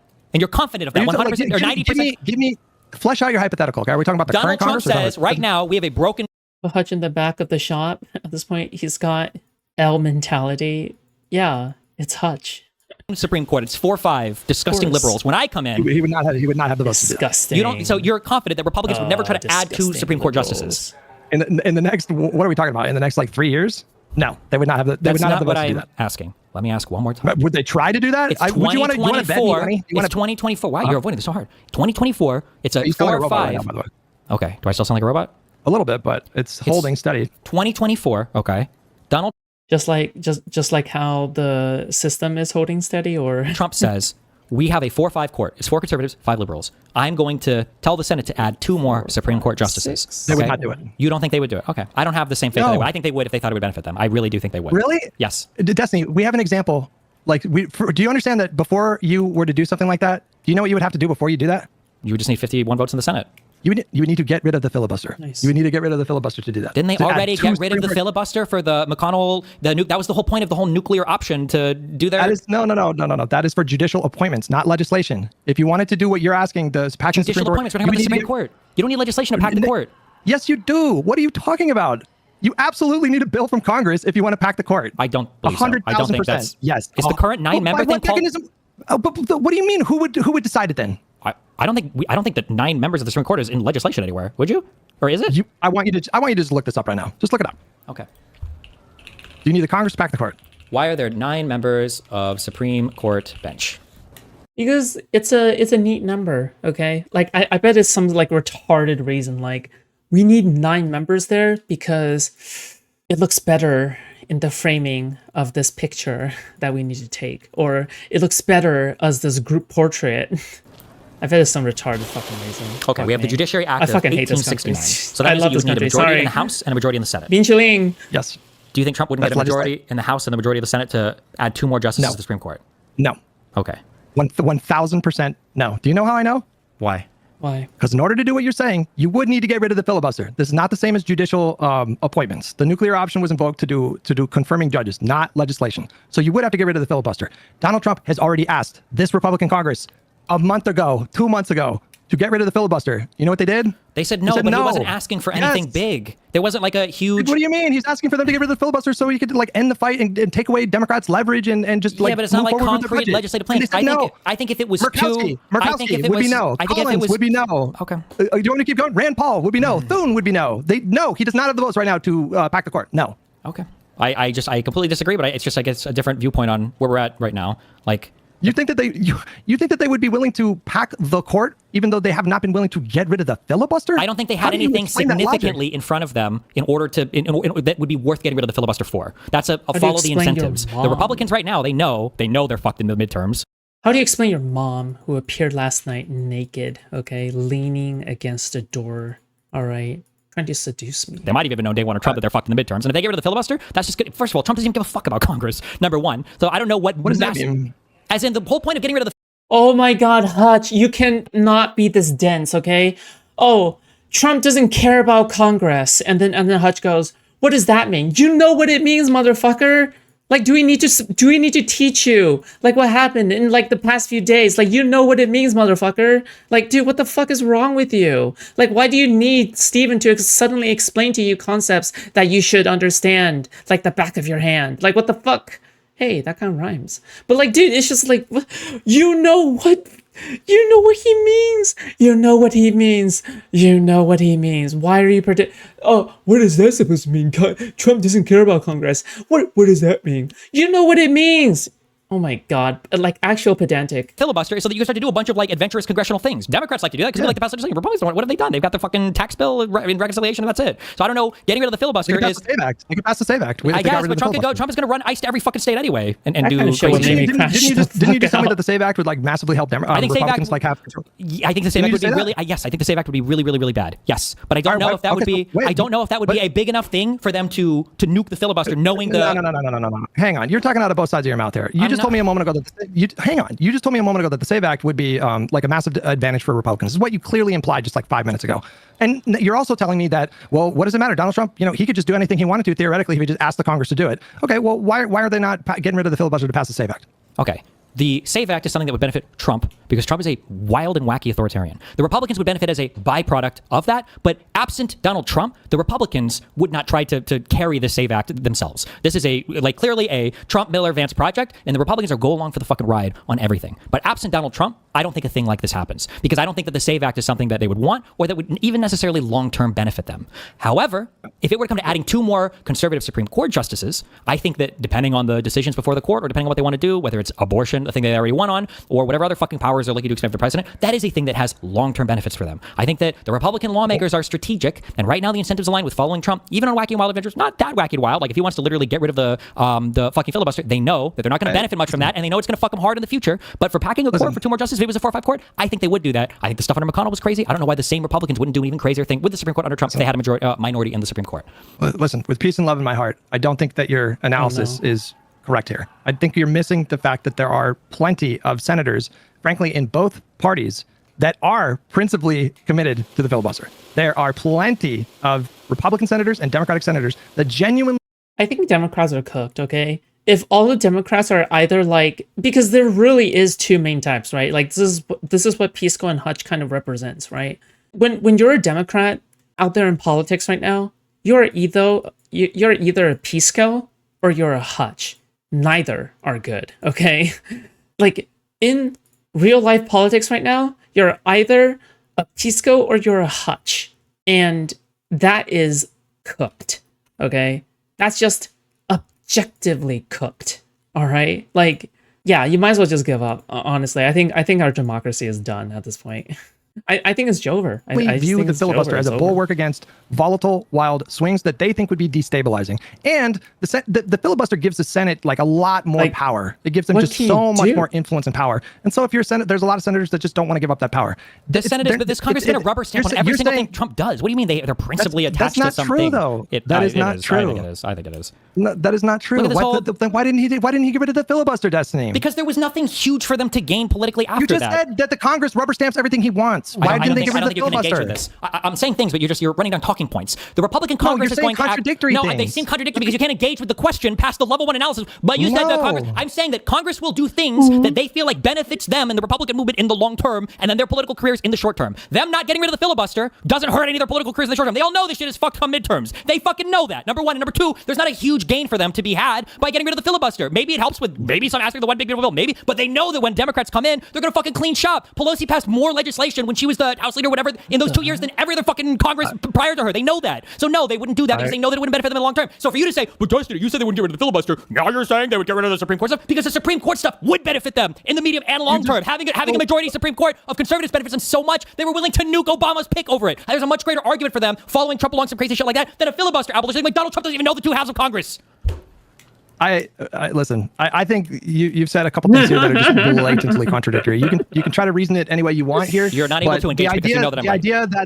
The idea that the proposition that this Congress would literally just rubber stamp anything that Donald Trump wants is just simply not true. What is the thing that what are things that the Republicans have pushed back on Trump on? I'd have to look at the particulars of the one big beautiful bill, but I do know that they said no to him on a few. The one big beautiful bill that passed, right? They got that. Why what so was it? $90 billion of ICE. Bro, do you understand that there are different provisions in a bill? Yeah. Right. So if you don't get every provision, like, Biden didn't get his $15 an hour minimum wage, right? Like there was a number of things, like didn't get a public option, right? So again, I would have to go back and look at the particulars, but he was pushing for some provisions that did not make it in there. He has, for example, been pressing the Republican Party to get rid of the filibuster, not only to end the shutdown fight, but also to pass things like the SAVE Act. Like he has been very publicly pressuring this Congress to do that, and they're not doing that. Yeah, but he also doesn't. He doesn't give a fuck about the Congress. They literally asked him after the tariff ruling. After the tariff ruling, they literally asked him, "Would you try to pass a law?" Donald Trump laughed. He was like, "No, what would I use Congress for?" LOL. You say he doesn't give a fuck about the Congress, then why is he asking them to get rid of the filibuster if he doesn't give a fuck about them? Because it gives him a little bit more. But clearly it's not a thing that he invests a lot of time in. A little bit more? Hold on. I'm sorry. I need to check for some amount of understanding of the world because in your mind, every single thing is like a binary 100% or 0%. You agree that a person could ask for a thing, but not really give that much of a fuck about it, right? Like if you would ask me right now, Dustin, do you think Donald Trump? If you would ask me, Dustin, do you think that Donald Trump wants the filibuster gone? Of course, I would say yes to that. But if you would ask me, does he give that much of a fuck about it? No, not really. No. Well, he's tweeted like dozens of times about it. He's tweeted thousands of times about fucking everything. He's putting public pressure on this Republican Party. This is not the first time he's done that. He did that throughout. No, come on. Who is he threatening to run against? Who is he attacking or fighting with so hardcore? Unless I've missed it. Where's all the public pressure on the fucking filibuster? I've totally missed it. This is not the first time that he has called for them to get rid of the filibuster. He did it earlier in this term. He did it throughout his first term. He's called for a million things, but you think he did it his first term? He did it his first term as well. Do you think he keep making these like you're doing? Remember what I told you about when I said the Green Lantern theory of politics? Yeah, but I don't think did you. If I have to hear Green Lantern theory of politics one more time, I will actually lose my absolute shit, my duder. Okay, I will unironically lose my shit. Please. It was in the context of like when I argue with lefties, and they're like, "Why didn't Biden just get a public option done?" Oh, sure. I'm sure you heard the logic. I'm sure you heard the logic of like Kyle Kulinski saying that you should threaten Joe Manchin's daughter with like criminal prosecution or whatever. Like these are examples of like lefties who say, "Well, he should have just whipped the votes. He should have just done this." What you're doing is like reverse Green Lantern, where you. Okay, not Joe Manchin, but Trump. Yeah, I think that Donald Trump is like this all-powerful guy, and there is no question that he rules his party by fear. Not Joe Manchin, he does get Trump? a lot from this Congress. Yeah. He gets probably most of what he asked for. I think, like, I would very comfortably say that. But they do say no from time to time, and he is bound by the Constitution in the sense that he can't just ignore the Congress to do everything that he wants. But to he literally is. Can't. He ignores them for war. He's literally not. He ignores them for tariffs. He ignores them for all international negotiations. You don't need the Congress to explore the kind of legal avenues that he's using to do these tariffs. He's not, for example, just like if he didn't need these are not legal avenues. He knows he's acting lawless. If he doesn't need the Congress, then why are we even in a shutdown fight? Why are we doing negotiations for DHS funding? He can just do it, right? With the tariffs. Also, hold on. Hold on. These are conservative arguments. Good point. Did he literally explicitly do that? Didn't he literally explicitly have like some part of ICE like privately fucking funded while the government was shut down? Did he actually explicitly do this? I know not what you're talking about, but you told me a moment ago that he can just do whatever he wants. He doesn't even need the Congress, and you're kind of making the case that we're sort of like on the way to being Why do you fucking do this, bro? Because you're going on this binary. Because there are obviously there are a couple things. I'm saying that. He told me he doesn't need the Congress. I'm sorry. I'm sorry. I was wrong. No, I'm telling you I was wrong. I'm wrong. I shouldn't have said he doesn't need the Congress. I said that I should have said he largely acts without Congress in all the capacities that he should require Congress for. But there are still a couple things like passing a budget, for instance, or maybe getting like confirmation picks that he does need the Congress for. Okay, is that okay? Is that better? Okay, yes, that's better. The amount of lawlessness that he's acting. But I hate the fact But I hate the fact that you have to clarify this to Hutch, right? Like Hutch should already understand this. It's not like he's new to politics or anything, right? If you say something like, well, if you say something like, oh, Donald Trump does not care about Congress, right? You shouldn't feel the need to explain that, right? Like, it's so stupid that you have to explain that. You shouldn't feel the need to explain that. The fact that you even have to explain that shows that there is some failure in the first place, and that you should probably no longer pursue this, like, you should no longer pursue this debate, right? Like, because in an ideal world, in an ideal, like, fucking discussion, right? Like, why the fuck should you even feel the need to even, like, discuss, like, oh yeah, by the way, I want to clarify that, yes, like, instead it should just straight up be, yes, Trump doesn't give a fuck about Congress, right? Boom, done, right? Like, boom, done, wiki wacky, easy peasy. Oh, absent the Congress is historical, unacceptable, and they're not legal explorations. They're blatant lawlessness, like tariffing the entire world and collecting $200+ billion from American importers, or like going to war with everybody, or threatening war with everybody, and not even informing Congress of anything's going on beforehand. I think these are bad things. agree. And I think they're lawless things. Oh, shit. Did I lose you? No, I'm here. Wow. Oh, I agree. If you're making the case that this presidency is uniquely corrupt and lawless, I agree. But then I don't know how we can pass reforms for a lawless administration. We no longer show him a screenshot. What do you mean? It's right there. Also, why is my camera's lagging? Hold on. Wait, how much more of this debate is there? Okay, not much. Not much left. We're almost there. Whew. Okay, we're almost there, and then I can get off work. Oh my god, 6, and then 5, 6. What? Okay, you win elections. Okay. 30 more minutes. Elections. 30 more minutes. What I'm saying, I know, minutes. but why would they hold to future reforms if they're lawless? At this point, I mean, I feel like you're kind of making the point that you're just like, again, this feels like a very, if what you're saying is you guys are lucky. Okay, you guys are getting a extra long string. Reforms are pointless because you can just be lawless in the future. What argument are you actually making there? At that point, you're saying, well, the system itself is just, it was a mistake, and no, we the gave it our system best shot. requires good faith actors, and right now the Republican Party is not a good faith actor, and you can't legislate them back to good faith acting. You might have to do a little bit of bad faith acting to get them there. Well, what are we talking about with bad faith acting? What my example before about using Congress to investigate every single fucking Republican. I'm on board. You're not on board with that. Your position is just business as usual. No, you're not. Your position was What are you talking about? Destiny? Yes, I am. I can explain it. You said I gave the suggestion earlier, and you said you're stealing my suggestion. And then I said, oh, then we agree. And you said, yeah, if there's an example of a crime happening or something illegal happening, then a congressional committee should have oversight over that. That's not what I'm saying. I'm saying that we turn every single Republican that's part of this administration into Hunter Biden. That's what I'm saying. They're not the same thing. Yes. And if you agree with my perspective there, which you eventually came around to, the thing that we didn't really resolve was that is not a good way to use Congress. But that is an illiberal, unconstitutional, not nice, not good way. That's a system-breaking thing. The Congress can't function if they act like that. One of the things that I've been telling my chat is like a reason to stay engaged and to take special elections seriously and to keep that energy up as we go into the midterms. I've been telling them every fucking day that we are going to take that gavel back and harass the ever-living fuck out of every Republican in that administration and anybody else that they feel like they have the right to do that. They can do that. The Congress can do that. There's nothing like violating by doing. Yeah, but Hutch, what do you mean by that? Like, with words? Harass them with what? A strongly worded letter? Like, what the fuck do you mean by that? Harass. Do you even know the meaning of that? Harass. What does that mean?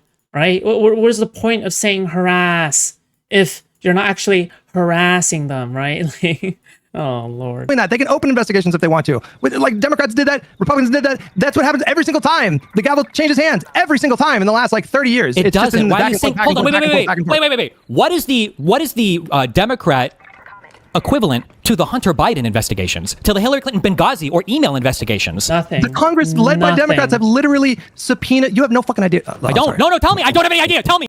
I think this is also. I think this is also why I think I think this kind of makes sense now, right? Where you can accuse Hutch of making MAGA talking points because trying to talk about how Democrats are trying to do something similar to MAGA or on any level similar to MAGA, right? Because it's a common strategy to try to ask MAGA to name one thing that is similar to the Republicans in any way, right? That is part of the strategy. Well, I mean, isn't that what Hutch is doing? Hutch is literally saying they're exactly doing what the Republicans are doing, blah, they're all the same. Yeah, it's so stupid. My old IT guy at my college internship saw me drinking energy and told me about the crack addiction. Okay, I don't know why I read that. Make me feel better about it. Go, tell me, make me feel better. Yes. The Congress, led by Democrats, literally subpoenaed the Trump kids' fucking tax returns, bro. They did investigate them. Let me get what? water. I'll be right back. Okay.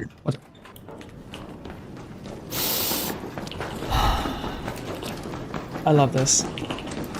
I'm trying to think. Have I seen a single Trump? Have I seen a single person with the last name Trump giving public testimony or having to give private testimony in front of Congress ever? Has that ever happened? I don't even know. Maybe it hasn't. I just don't know. But has that ever happened? What'd you say? Has there ever been a Trump having to give testimony in front of Congress ever? Or at least over the past like 15 years or whatever? Has that ever happened? Any of his kids, they were hauled up in front of Congress to do... Yes, the January 6th subcommittee, bro. Yes. Did they were testify subpoenaed. on that, or did Yeah. they plead the fifth on everything? Did they not have to testify? Hang on. Well, they could have. First of all, the J6 stuff committee is not what I'm talking about. That's like a good reason to subpoena somebody. That's not comparable to the Hunter Biden stuff, which was just a... You are shifting the goalposts. Oh my here, God, bro. I'm not. You're just... Yes, you are. Yes, you absolutely are. Because I'm saying we need to use the Congress like they've been using it. You're like, yeah, bro, I agree. We should investigate. And I'm like, what's the equivalent to the Hunter Biden stuff? The Hunter Biden series of investigations were an entire expedition of bullshit by the Republicans to fuck with Joe Biden. And you're like, well, what about the J6 subcommittee? When they tried to coup the government, those are not the same thing. What the J6 committee was actually investigating actual serious fucking wrongdoing. The Hunter Biden shit was just a weaponization of Congress to harass political... What? To go find the mortgage fraud, find the unpaid parking tickets, and see if you can upgrade them to felony convictions. That type of Thank you, Foodshops. What did I do? shit. The same type of shit they did to Hunter Biden, which you could disagree with. That's fine, but don't pretend we have the same position because we don't. You just want to use Congress as you're supposed to, as it normally is supposed to be used. But that's not how the Republicans have used it, right? But didn't I get you to concede? Didn't I get you to concede earlier in the conversation that there is a point where you go with your authority in the My stream was delayed. Well, I'm streaming extra just for you, okay? Congress that would backfire, and the public would view that as overreach. Yes. Didn't you agree with that? Yeah. There's a really good example So of this that's the is extreme thing. Bill Clinton. Bill Clinton, during his second term, he was being investigated by Ken Starr, and they were doing the Whitewater, and they found the Monica Lewinsky thing. That backfired, and it led to a shitty midterm performance in 1998. They literally were punished electorally for that overreach. Now, 2 years later, George W. Bush went on to win the presidency. But Bill we Clinton, don't the evaluate second things in terms president of, in all of history to be impeached. It's always a good time to thank Foodshops. Thank you. Thank you to you too, okay? Thank you so much, Coffee Margin, for the thanks. Okay, that makes no sense. Thank you for the And thanks. it backfired, is my point, Destiny. It backfired. They suffered consequences for that in the 98 midterms. And then they won the next presidency and got us into two historically was crazy delayed wars too. with a... But they would have had bigger majorities How when delayed is Bush it? won had they not paid a price in 1998. You can't just appeal to like, well, shit gets fucked in the future to, completely That's exactly invalidate. what I'm appealing to, how because it you're is. appealing to all of these short-term, minor, inconsequential wins, while I'm saying the trend is What? very bad. And you're like, but what about when they had this small... But you're appealing to some like nirvana state. You want to compare potential short-term gains, and the way that you undermine the value of these things is you appeal to something worse happening like 2 years after that. And that's just not how we evaluate political decisions. Like, nobody can give you a fucking 10-year or 50-year plan. You do have to stay present in the moment and just make the best decisions that are in front of you. Okay? I don't they did disagree. pay a Why are price they for doing- overreach. But no, even Okay, the current I'm curious. administration. I'm the current curious. Republican Sure. Party, Okay, wait. So I'm just the curious. current- Do you feel... No, let me make my point. Hang on. The current administration, the current Republican Party, they are paying a price for their overreach, for their corruption. Yes, right now we are witnessing that right now. Just because you say, well, how do I know that Vance isn't going to get elected in 2032? You don't, but that doesn't change the fact that right now they're losing seats. They're going to get blown out in November because of their corruption and overreach, bro. On the Clinton thing, do you think that if you were to ask Republicans right now, if you could push a button and undo the whole Clinton stuff, do you think they would say yes? Yes.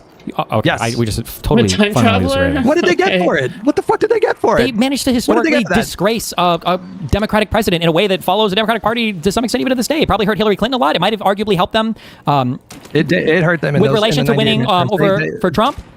Any competent political party, if they could go back and reverse something that I'm lost them working seats in the on- Congress, they would go back and do that. You already admitted funny. that We're there gonna might do be that. times where you could lose seats and it would ultimately be You say they beneficial. hold on, you say they disgraced the Clinton family or whatever. Do you understand that Hillary Clinton went on for up until 2015 during the primaries, and when all that got fucked, she was like one of the most popular politicians in the entire fucking country. Like, the Republican Party made her more sympathetic through that process. That's why she had like a fucking 70% approval rating when she was Secretary of State. Are you sure understand that wasn't Like, just because Obama was the president and Obama had like one of the largest electoral... No, she was wildly popular. What? Hillary Clinton was wildly popular in this country. I don't- in the first, I don't think look that's... it up, bro. I'm not making this up. yeah, She first had of all, insane approval numbers, She bro. lost to Obama in the primary to even be the president, and Republicans were able to drag her that doesn't infinitely negate what after... I'm saying. That doesn't negate what I'm saying. You're saying, well, you know, like I'm sure they wouldn't have gone back and reversed their decision to impeach Bill Clinton because it like disgraced the Clinton family or whatever. She was one of the most popular politicians in the entire fucking country until like 2015. And shit went south when like WikiLeaks and Bernie Sanders and, you know, all that, like everything got fucked and the Russian interference and all that. But she was insanely popular. She went on to win a Senate seat in New York. And she was widely regarded as the clear frontrunner to win in 2008. Barack Obama was a fucking freak of nature, just a generational talent when it came to politics. And, you know, and then by the time she came around. Did you call a black man a freak? What is wrong with you, dude? Not cool. She was up against like undercurrents that had been fomenting in this country as a result of the bank bailout and all kinds of shit. But like, you know, she would have been insanely popular as president if she would have won in 2008. It wouldn't, and the fucking, all the impeachment stuff with Bill Clinton, it just literally helped her. It made her more sympathetic. They made her stronger in the short term. Okay, I would have to go back and check on everything for sanity. Camera's still missing. Oh, sorry, my bad. I'll bring it back. My bad, my friends. My bad. It feels, I'm vibing that that's not right, but I am back. Maybe it's because I was in a conservative family that fucking hated Hillary Clinton. But no, well, your conservative family, I'm sure they did, but that didn't change the fact that she was insanely popular for like the 21st century up until like we got to 2015, and then who needs a camera anyway? Let's fucking go. See, that's that kind of attitude I like. And then it all went sideways. But even then, like it didn't go sideways for her because of Bill Clinton's fucking impeachment. It had to do with like Benghazi and you know, email stuff and you know, Russian disinformation bots and all that shit. It wasn't Bill Clinton. That's not the reason.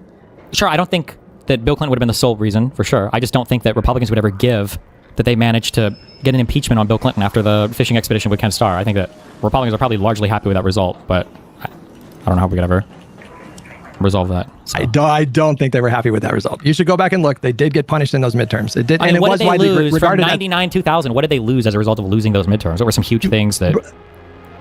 I'm reminded of the debate that you and I had where we were having that debate with, was it Cam Higbee and Actual Justice Warrior? If you're just going to appeal, well, like something bad happened, you know, like 6 years after that, that is just not how we evaluate. I didn't say something bad. I'm saying that when they lost if you're saying if they paid some electoral price in Clinton's midterm, I don't know if you're doing drugs on stream. I'll neither confirm nor deny. Or whatever, as a result of the whole Monica Lewinsky thing. Yes. What, did they lose anything from that? Like, was there like some big piece of legislation they wanted to fight against or some big thing that they didn't want to confirm or something as a result of? All of that. Every midterm matters. Like if like you brought up 2022 before, then you brought up the fact that the Republican Party didn't have the best midterm cycle. They only won like a bare, what was it, like a 8-seat majority in the House or something like that. And Democrats picked up a Senate seat in that election. Because of that midterm election 4 years ago, we are now the Democrats. It's going to be a little bit more difficult now because it looks like Cornyn's got Trump's endorsement and he's going to be the nominee and he's just a tougher candidate to beat. But the fact that the fact that it's even possible in the first place that the Democrats could possibly take back the Senate this year is because we had a good cycle in 2022 when we ran the board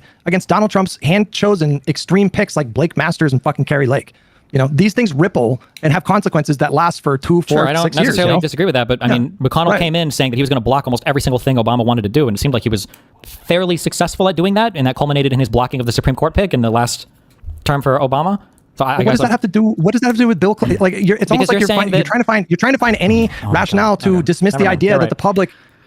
That's not what I'm doing. I'm just like, you're saying that they paid the reality is that you might be right on this, and this is an idea that I have never in my entire life heard anybody make the argument that Republicans politically regretted going after Bill. I've never heard, so I'm not even prepared to contend that idea. You might actually be correct, and it's just a novel idea that I've never in my life I ever heard somebody say, yeah, Republicans regret the whole Monica Lewinsky stuff. It was a mistake for them to go after Bill Clinton on that and get that impeachment. I've never heard that in my entire life. But maybe it's true. Maybe there are people talking about it. I just haven't engaged with that media because back then I was a super Republican because I was. But so. I don't know. Listen, I don't know what to tell you, but like, it is widely known that the Republicans massively overreached with that impeachment trial and that it boosted Bill Clinton's approval ratings and it hurt Republicans in the short term.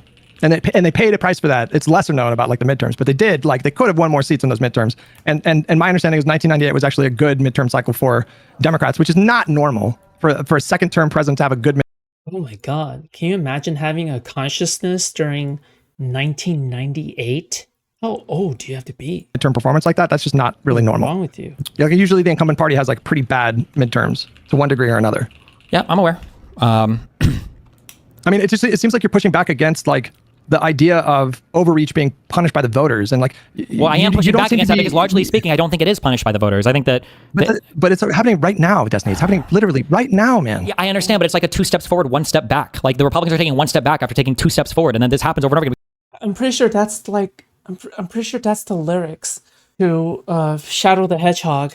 1 step forward, 2 steps back. I'm here. Saying, well, look, they're getting hurt on the midterms here. Look, Biden prevented the huge red wave. Look, we managed to win in 2020. It's like, sure, but like whole sections of the federal government have been axed. Irreparable harm has been done to our international reputation. We're on the verge of leaving NATO as Spain is about to, or France is about to position nukes everywhere. We've deposed 2 world leaders now without any input from Congress whatsoever. Like, and it's like, well, they're going to get crushed in the midterms. Like, okay, I guess. But in 2032 now, looking at all the things. Wait, I'm not tripping, am I?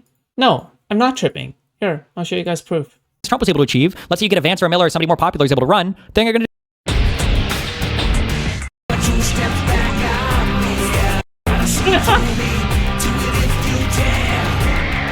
Step forward, 2 steps back. I'm here. Good one. Yeah, very edgy. Good one. We all know where you came from. Okay, Secret Sonic. the exact same shit, and that's a loss in my opinion. I could just as soon turn to you and say, well, I'm pretty confident in your scenario that in 2036 we'll elect AOC and we'll have like a 65-seat majority because Vance, like I could appeal to some utopian vision to follow Yeah, but the up your difference is we're dystopian trending vision. in my direction, not yours. You have no evidence that we're trending in your You just said it, direction. but no, right? Wait, earlier in the do you agree conversation, that the Republicans are trending more authoritarian regime-ish? No, yes, but I'm talking about political power. I'm talking about like the progress of Yes, America. And I got but you earlier in the conversation. no. You agreed that we're trending in the right direction, right? No, over 50, 100, 200 years, yes. Yes, But I said, but then I yes. asked you over the last 30 years, and you said, well, that's a lot harder. I feel like I'd still Republicans say, are like, trending. I'd still I think say they're yes, trending in a better direction. I think yes. Republicans are trending more authoritarian, more corrupt in terms of how they leverage all of their different levers of power. Okay, now I have to play the rest of the song, okay? Well, I have to. Okay? Where is it? Do it. Okay, never mind. And I don't see any reversal of that, or why they would even reverse that.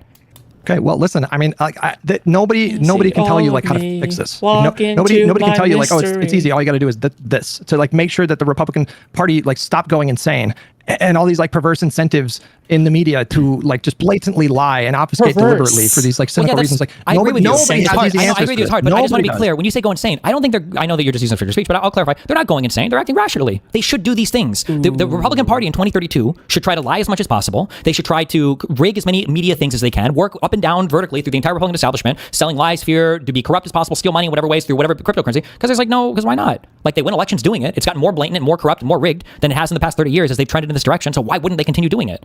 I don't think changing the Electoral College is going to say that is going to make them take a wildly different approach. Listen, I'm a new proud Second Amendment celebrator. I have a Anaconda Colt 44 Magnum. I have a 9mm, M&P. Dude, this part is really funny to me because Hutch, we're not talking about getting ready for civil war, okay? We're not talking about like we ship out tomorrow like on the fucking Danish Sea or like it's fucking D-Day tomorrow and like we really need to go and get prepared for shit, right? What we're talking about is just don't make it such a big deal for illiberal actions, okay? Like illiberal doesn't just mean getting your fucking blicky out, okay? Dude, Hutch really just said, okay? If you do the licky, you get the blicky. Okay. 2.0 all right. You mess with the mock, you get the Glock.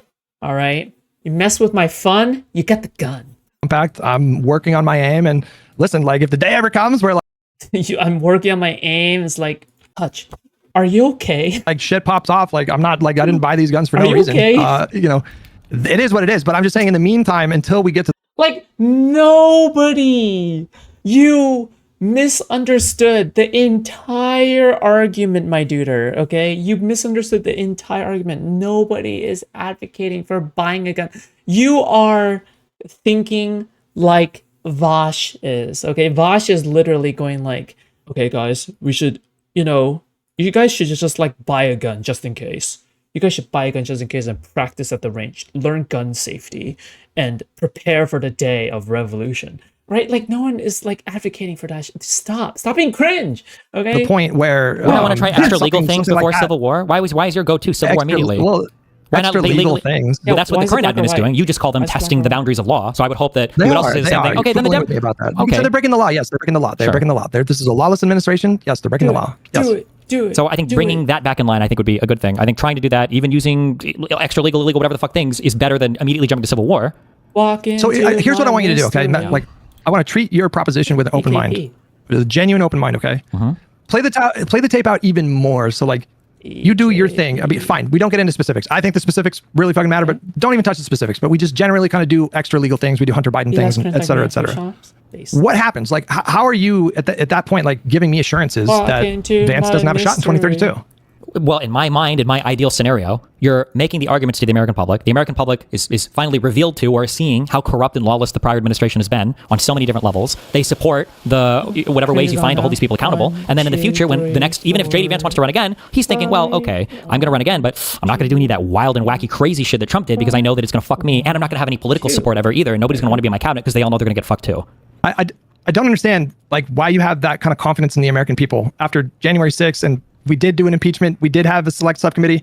It wasn't enough to get. I have to because I want to believe that we're like a sustainable democratic system. In your world, America's fucked. Who the fuck cares? You would have to reverse a really long trend of there's going to be like a significant chunk of the population that are just not super engaged. I agree, and I think that's a trend that we have to reverse. And if we don't reverse that trend, then I want to go be in a Chinese point in my life because fuck this country. What a disgusting, terrible piece of shit fucking country that's bombing other people around the planet. That's setting up concentration camps in fucking El Salvador to ship off brown people to. That's forcing 15-year-old fucking girls to die on operating tables because they can't have fucking abortions. That's not an America that I want to debate about these fucking things every.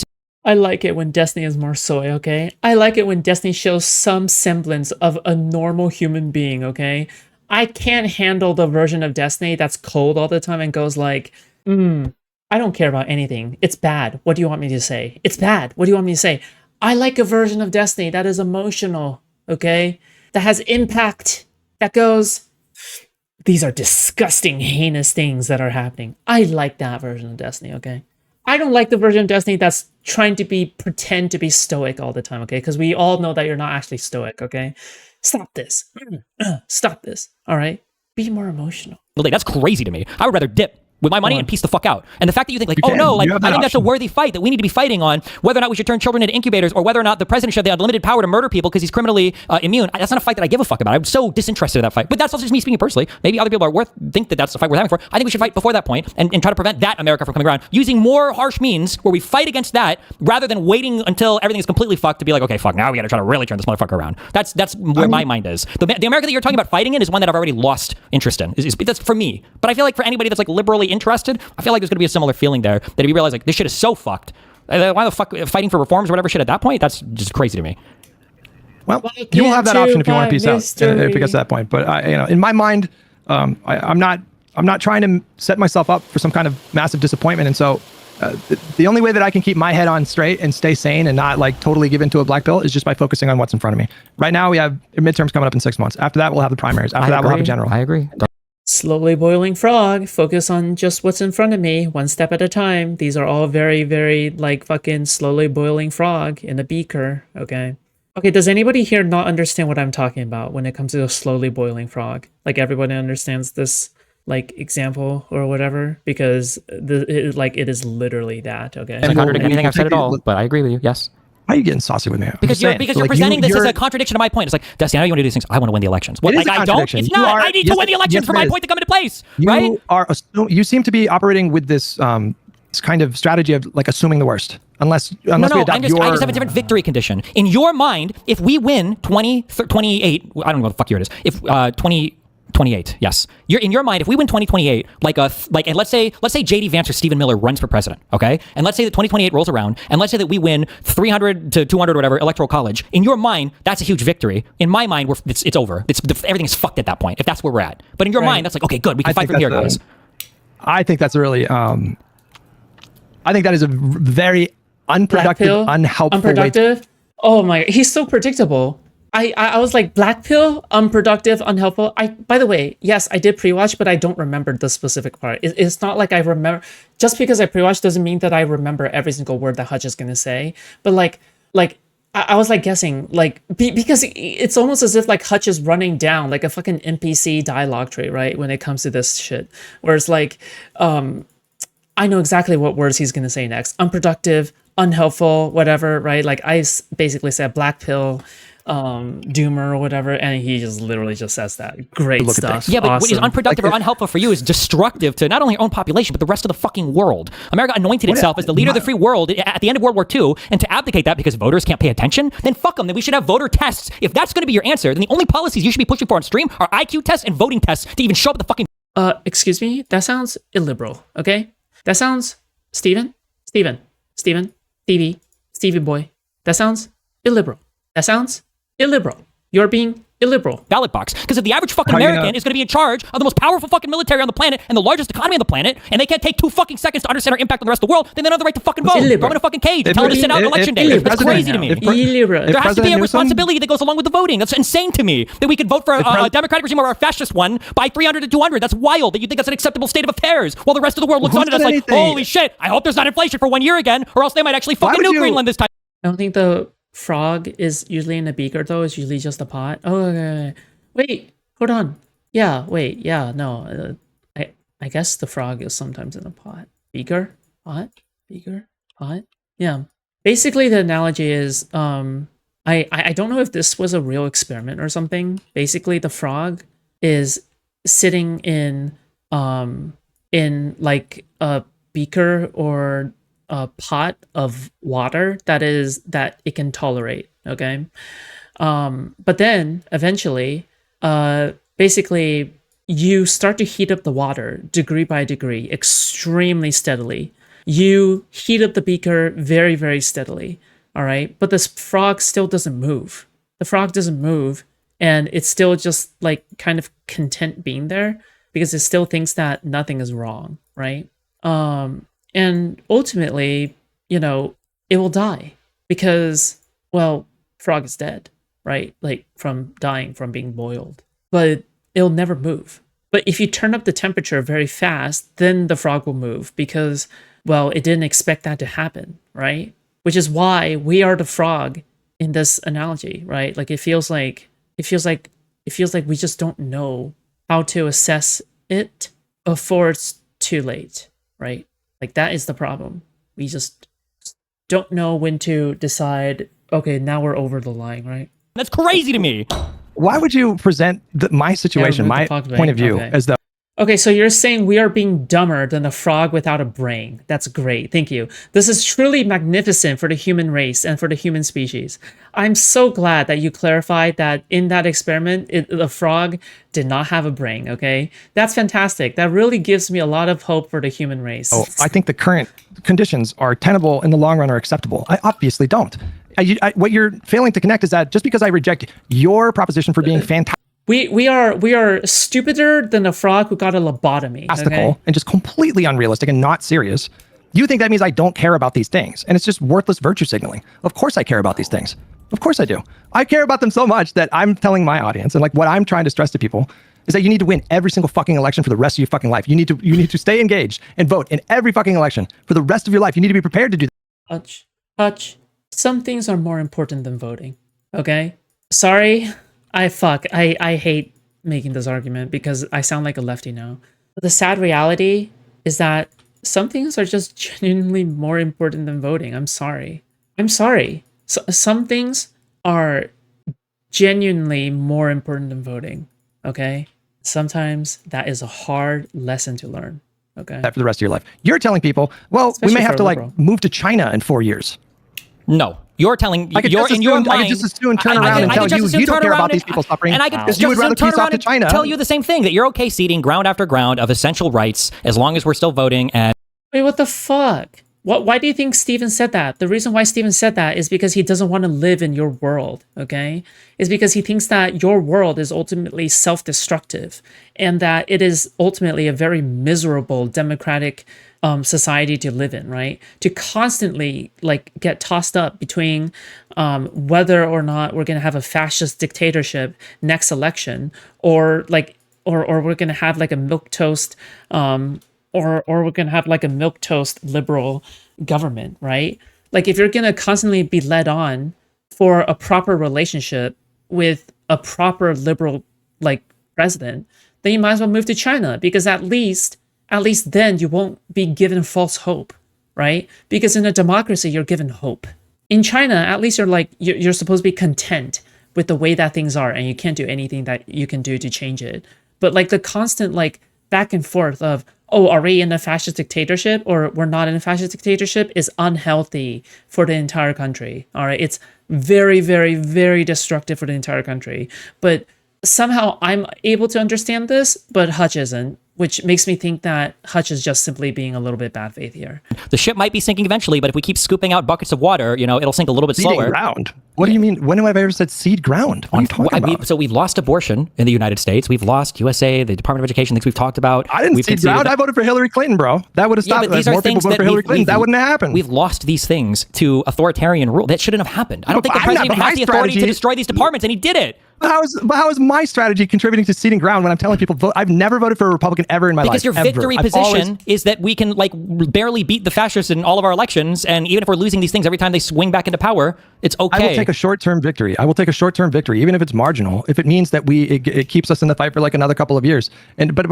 Yeah, but you're not actually solving the issue. Like, none of this is actually solving the issue. It's like somebody fucking your mom, okay? And you're really sad, and you're like, you know what? I'm gonna go get an ice cream to cheer myself up, okay? Instead of thinking about like this person fucking my mom, I'm just gonna go ahead and get ice cream. All right. Like, no, motherfucker, someone's fucking your mom. The issue is obviously the fact that someone's fucking your mom. All right. Of course, the goal would be to have like sweeping mandates. Like, I'm not content with just small majorities. I want to build a coalition that can replicate the kind of majorities that we saw during LBJ. That's been a big part of the discourse in lib spaces, but like Ezra Klein talking about like unconventional coalitions. So it's not like I'm not thinking about like how to expand these majorities. Of course, I'm thinking about that. Bro, but Ezra Klein's Jewish. Okay, I didn't mean to say that. I'm the guy who's like fucking getting shit from fucking Westside Tyler, because I said that I would literally vote for a segregationist if it meant getting a Senate majority. If it's like, 49 normal Democrats and a segregationist. I don't disagree with the strategy that you're talking about. I just think that the end goal is different in that there has to be an eradication of the incentives and the acceptance of those incentives for conservatives to act in the way that they do. But you're saying that I don't think you can eradicate entirely an incentive to be corrupt. What you can do is to strengthen the system and strengthen the guardrails against that kind of corruption. That's what we've done for 250 years. That's been the whole project, man. Yeah, but over the past 30-ish years, this has been failing, and I just don't see any course correction coming from winning the next election, and that's it. Like, But your solution doesn't provide a guarantee that corruption's never going to come back. You think it does, but it doesn't. I didn't say that. I never said it's a guarantee, but I'm saying that yours guarantees that it will remain forever because everybody's still incentivized to be corrupt in your system. That's what I'm saying. Mine might have a higher fail rate, but yours has an absolute fail rate that just takes a little bit longer to fully realize. But you haven't coherently... I get it. Hutch advocates for a slow death. I understand now. Hutch advocates for a slow death. But Stephen is advocating for a coin flip. Wow. Absolute cinema. One might call it. Explain to me how your proposition eliminates an incentive to be corrupt. Because people get held accountable. In the future... Wait, hang on a second. Hutch needs an intervention. No, he needs an erectile dysfunction medicine. Okay, stop. Okay, what? Okay, stop. No snarking. Okay? Yes. We have laws and we have prison sentences for serious felonies. That doesn't eliminate crime, right? Like, people are still going to be motivated by self-interest, and if they sense an exploitation or sense a... Do you think the criminal justice system doesn't disincentivize crime at all? You think people would do the exact same amount of crime if there was no criminal justice system? No, of course, but it doesn't eliminate it altogether. Oh my God. So, like, is that your position that I'm saying you have to have a 100% elimination? Why are you doing this binary thing? You do this, by the way, a lot in conversation. You're saying no, binary. Hello? Hutch is anti-non-binary? Hello? Bigot alert. Bigot. There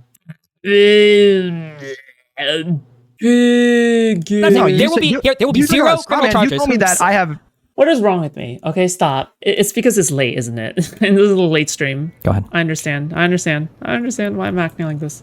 Wait, hello? I find it funny that you think that, like, when I talk about reforms, there were a slew of reforms that were passed in the post-Nixon era that came with like criminal penalties for certain things if they were violated. So I am talking about, in terms of these reforms, I'm not just talking about like term limits for the Supreme Court or getting rid of the Electoral College. I'm frankly not wonky enough to tell you, like, I don't think I'm qualified to tell you, like, what particular reforms we could codify at the federal level to disincentivize this kind of corruption. But, that is what I'm talking about. I am talking about increasing penalties, establishing criminality for certain actions that have taken place during this presidency. And to the extent that this, Supreme Court has ruled that presidents are immune, I am not opposed to extreme measures to rebalance the court, to revisit that question, and possibly, implement more reforms even down the line to, clarify.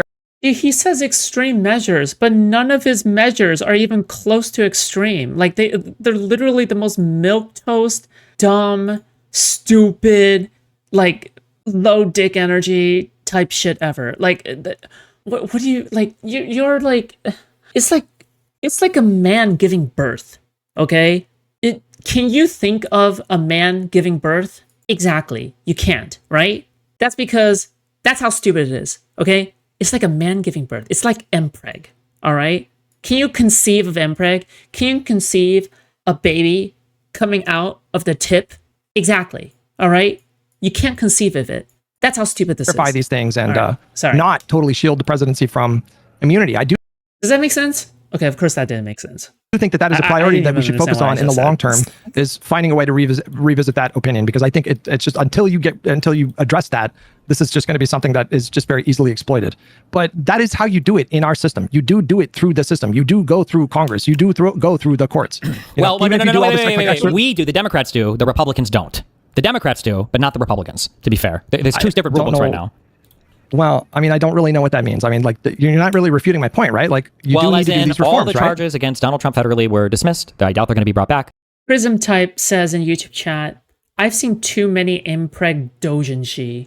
I feel like I really didn't need to know that. Nobody in Trump's current administration is going to be criminally charged with anything. Now, what are we supposed to do about that at this point? I understand you're saying that, but Republicans will remember that in the future. If they're currently acting in a way that is lawless or is pushing the boundaries, they know, well, they can't do anything right now about it. Maybe they'll do some reforms LOL in the future if they ever get elections again. Okay, but I understand, but I don't know what are we supposed to do about that now? Well, if there's a reform that we can pass to retroactively, if there's a reform that we can pass to retroactively, then it's over. Because then they're just going to keep doing to China. The same crazy shit over and over again.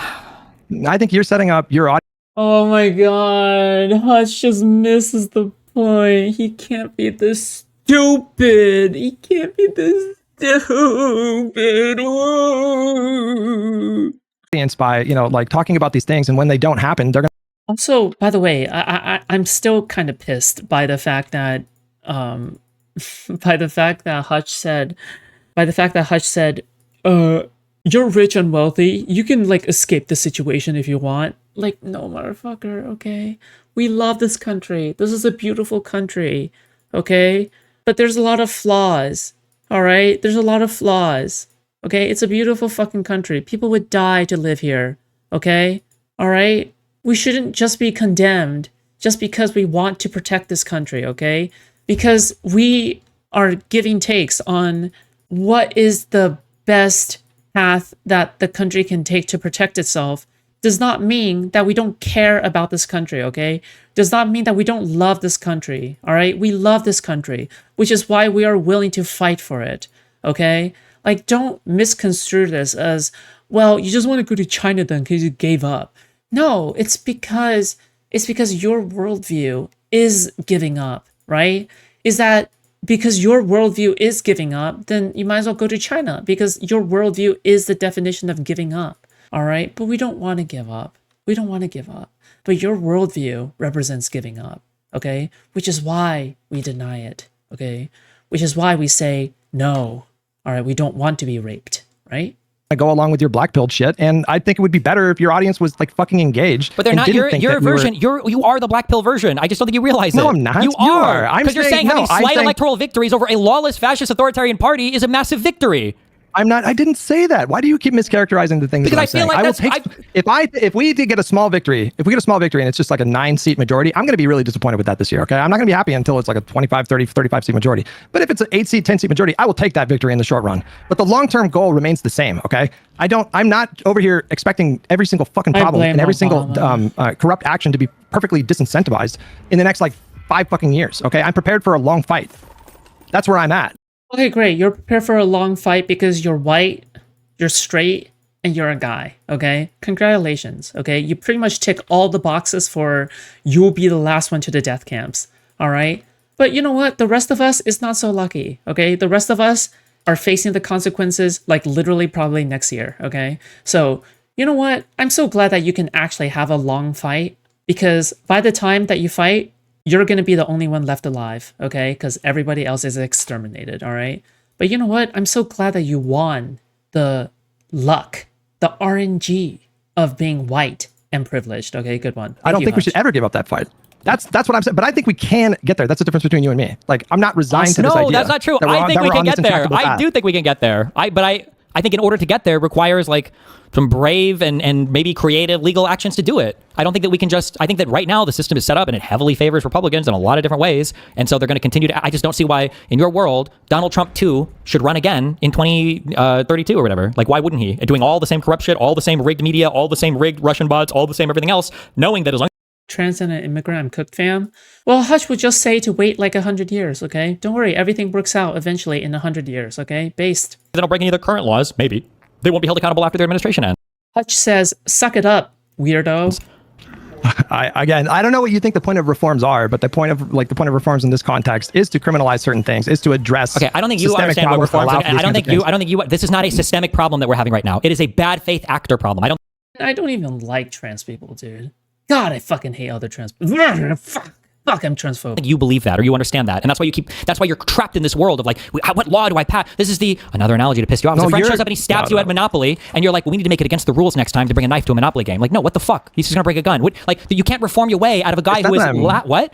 It's not that I'm trapped in some machination or something like that. I exist in reality. Okay, your proposals that you're throwing out there, the win conditions that you're setting, are not workable. They're not going to happen. Governor Gavin Newsom is not going to have the freedom to, add 13 justices. And when I say that, you deflect to, well, Donald Trump can just get whatever he wants. And then when I say, no, he didn't. He couldn't even get the fucking filibuster to be scrapped in the Senate. You say, well, that's because, they don't really need anything because right it's now. not a thing that he really wants. You have these ways do you think of Donald Trump not getting leapfrogging over the points that I'm just making. Just to be clear, because you're saying leapfrogging, okay? I want you to seriously answer this question. Do you think that anybody in MAGA or any Donald Trump person or any of like the huge Donald Trump supporters are like, oh my God, we didn't get the I'm Hutch, and I'm a magician. For my next trick, I'll lose a debate. filibuster destroyed? You really think that's a loss that they're feeling? I mean, some of them, yeah.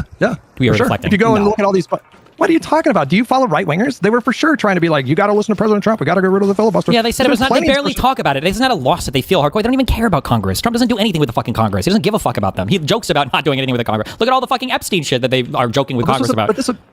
Well, I mean, Epstein is another good example. I mean, he was pressuring Congress to not release the Epstein files, and there was so much pressure on them from the public that they had to. Yeah, but then he stopped. But then he stopped giving a fuck about it. He literally said, "I don't care anymore." Okay, people are not gonna like this opinion, but I think Ghislaine Maxwell aura farms. Okay, just look up Ghislaine Maxwell at some UN meeting. Bro, Ghislaine Maxwell looks so fucking cool. Holy shit. But it's hurt him. I mean, it's hurt him. And like, that was one thing he asked Congress to not do. And they said, well, no, we have to release it. I mean, there was way too much pressure on them. Eventually, but it was with heavy redactions. We still haven't gotten all the files yet. They haven't had to sit for any depositions. They're trying to use it right to attack the Clintons. Like, is the Epstein thing a big victory on the Democrat side for you? I don't know if it's like a big victory, but are you disagreeing that it's a vulnerability for this administration? I think it is. I mean, I think it's largely self-created. Okay, I just don't think that. Yes. I just don't think that Trump, in the grand scheme of all the things that he's done, I don't think Trump's engagement with Congress is like a thing that is like a make or break for the administration. I don't think they care that much about like the filibuster. Like, if you could trade, like, let's say Donald Trump, you get rid of the filibuster instead of being allowed to depose.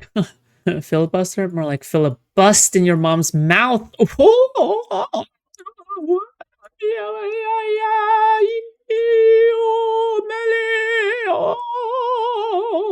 Was Maduro? Would you? He's like, nah, fuck, I want to do What is wrong with me? the Maduro shit. Or what about the filibuster or your global fucking tariffs? Nah, I want the fucking tariff shit. Like, I just don't think that he doesn't care about as much Congress. Fucking when Marjorie Taylor Greene resigned, Republicans were literally bitching about this, where they were like, we are basically fucking completely and totally ignored in Congress because Donald Trump doesn't do anything with us ever. Wait, what point were you making in response to what point I was making? You're pointing to the fact that Trump doesn't get all the things he wants because he hasn't gotten rid of the filibuster. I think he kind of wants to get rid of the filibuster, but I don't think it's that big of a deal. I think a bigger deal to him is being able to control the Federal Reserve, which I don't know at this point if he's going to get that or not based on the nomination. I mean, you just said he doesn't. You just said he doesn't need Congress because he can do whatever he wants anyway. So like, why hasn't he successfully ousted Powell? Powell's going to serve out the rest of his term. He's wanted to get rid of Powell this whole time. A few months. Am I wrong on that? Yeah, but why didn't he do it day one? Wow. What the fuck? Do you think that people have like unlimited like thinking space, especially when it's Trump? No, right? Like this guy is literally retarded. Okay, like not Hutch, but Trump probably was distracted by Fox and Friends. Like what do you want me to say? He can do whatever he wants. He doesn't need Congress. He doesn't listen to the courts. Why didn't he do that day one? You don't think he wanted to lower those interest rates so he could fucking temporarily juice the economy up? You're right. I'm sorry. Let me correct myself. When I said he can do whatever he wants, I don't mean that literally, if Donald Trump willed his ability to fly, he would be able to actually do every single thing that he wants to do. Or if he were to tell Congress he wants all the women to show up naked to work, I don't think that Trump could do literally every single thing he wants to do. I'm sorry, I was speaking hyper. I mean, he can kind of do that. I feel like if he demanded like every woman to show up naked to work, I feel like that would unironically be defended. Unironically be defended, okay? If Trump had to abide by Ferengi customs, okay, where all women have to be naked, all right, and they're just pretty much sex slaves, okay? You know, I think people would defend it. What I said is that the lion's share of Trump's agenda, I'm sorry, not all, my bad. Almost all, or maybe all the major things that Trump has wanted to effect in his administration, I think he's largely been able to do these without having to involve Congress in any of it.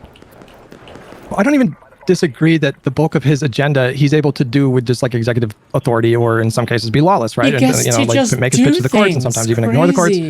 But this goes back to the thing that I was talking about before with the interview between Brian Tyler Cohen and Barack Obama. These are just like fundamentally different sets of goals, and what you need the mechanisms.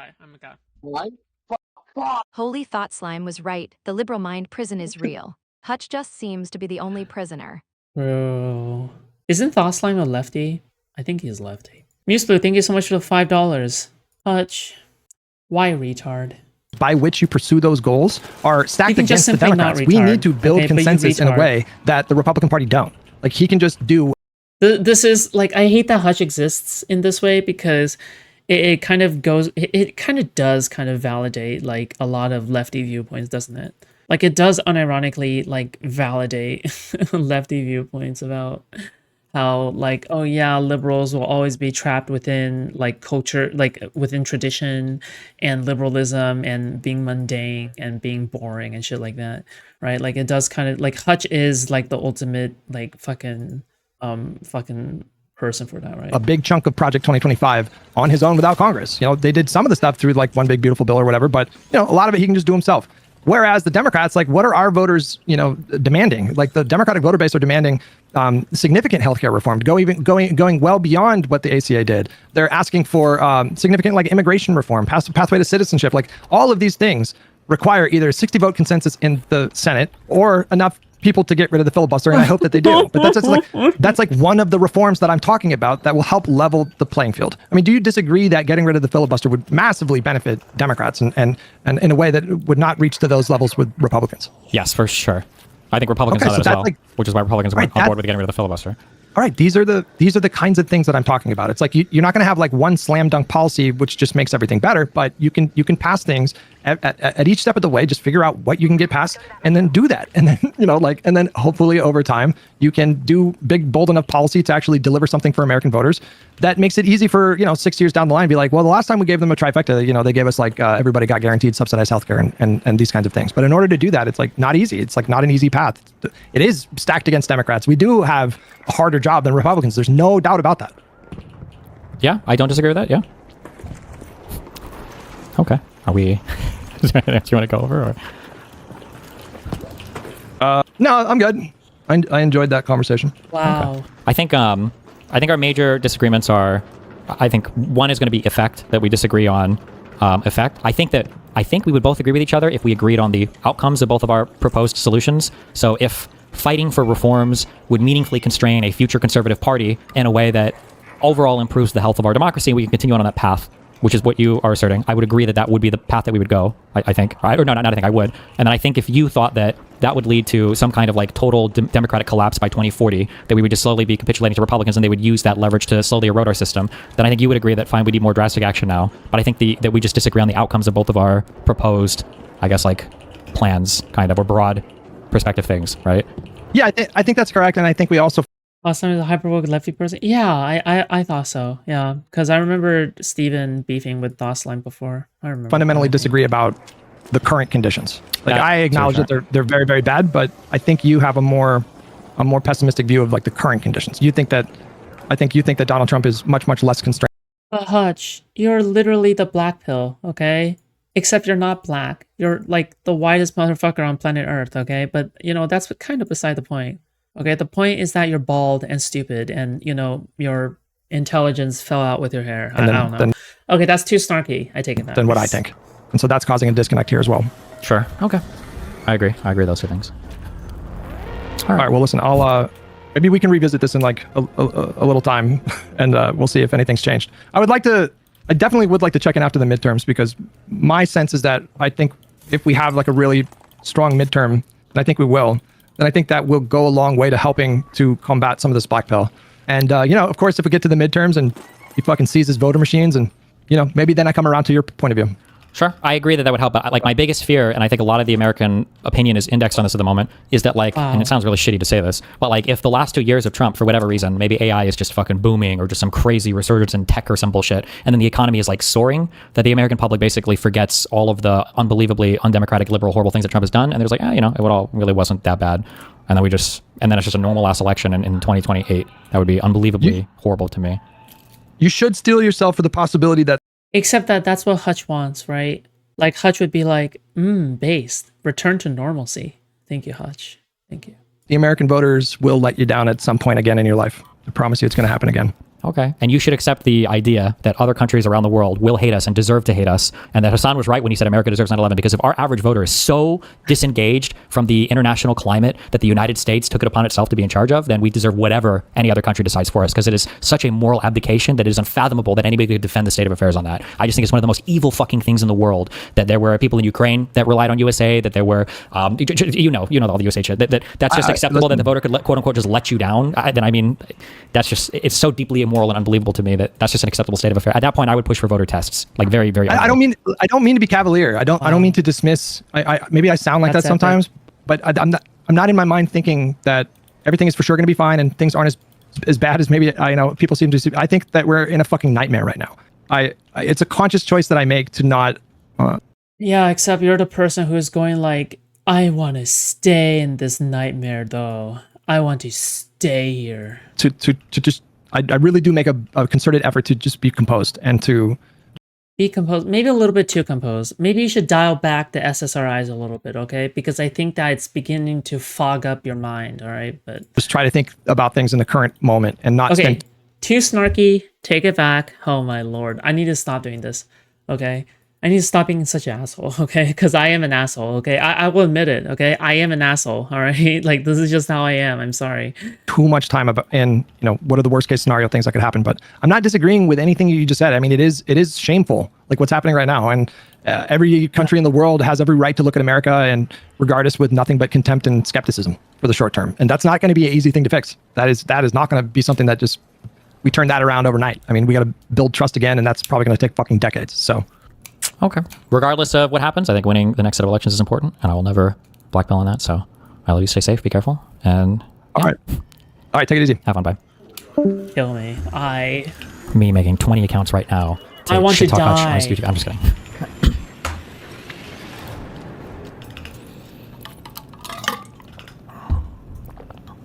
Ew. I hate. Can you tell Chad that Hutch was good faith? Try to act like Hutch was bad faith rather than just wrong. No, I don't think Hutch is bad faith. I think I identified the two areas, the big areas that we disagree with. I understand his perspective. I think he understands mine, maybe. No, he doesn't. He doesn't. I don't know. The idea that. Like I said this before, he doesn't. I don't expect every American to be like an expert on foreign policy and an expert on domestic policy or. He's being so stupid. I don't expect every American, but like. Part of the underlying core of democracy is that you are, rather than entrusting a family that has been trained for generations to rule, right, like a monarchy, or rather than having a single party, single authoritarian leader, dictator, whatever, who has the best interest of the country at heart, otherwise they'll get cooed and murdered, right? That's kind of how dictators or whatever operate. That we're entrusting the public to make decisions when it comes to voting, that if the public can't do anything, is just totally clueless. I think that I just think it's a deeply unacceptable state of affairs. It just can't be that way, I think. Wow. It sounded like I was joking or being extreme, but at that point, I think I would support voting tests, because like you got to consider that like America is kind of America is like you motherfucker. Yeah, what now, bitch? America is the way the rest of the world looks at us. It's our country. It's what we're a part of. It's who we are. And if my fellow countrymen can't be trusted to have any concept of what's going on with the world, to vote for any type of affair, anything that's going on,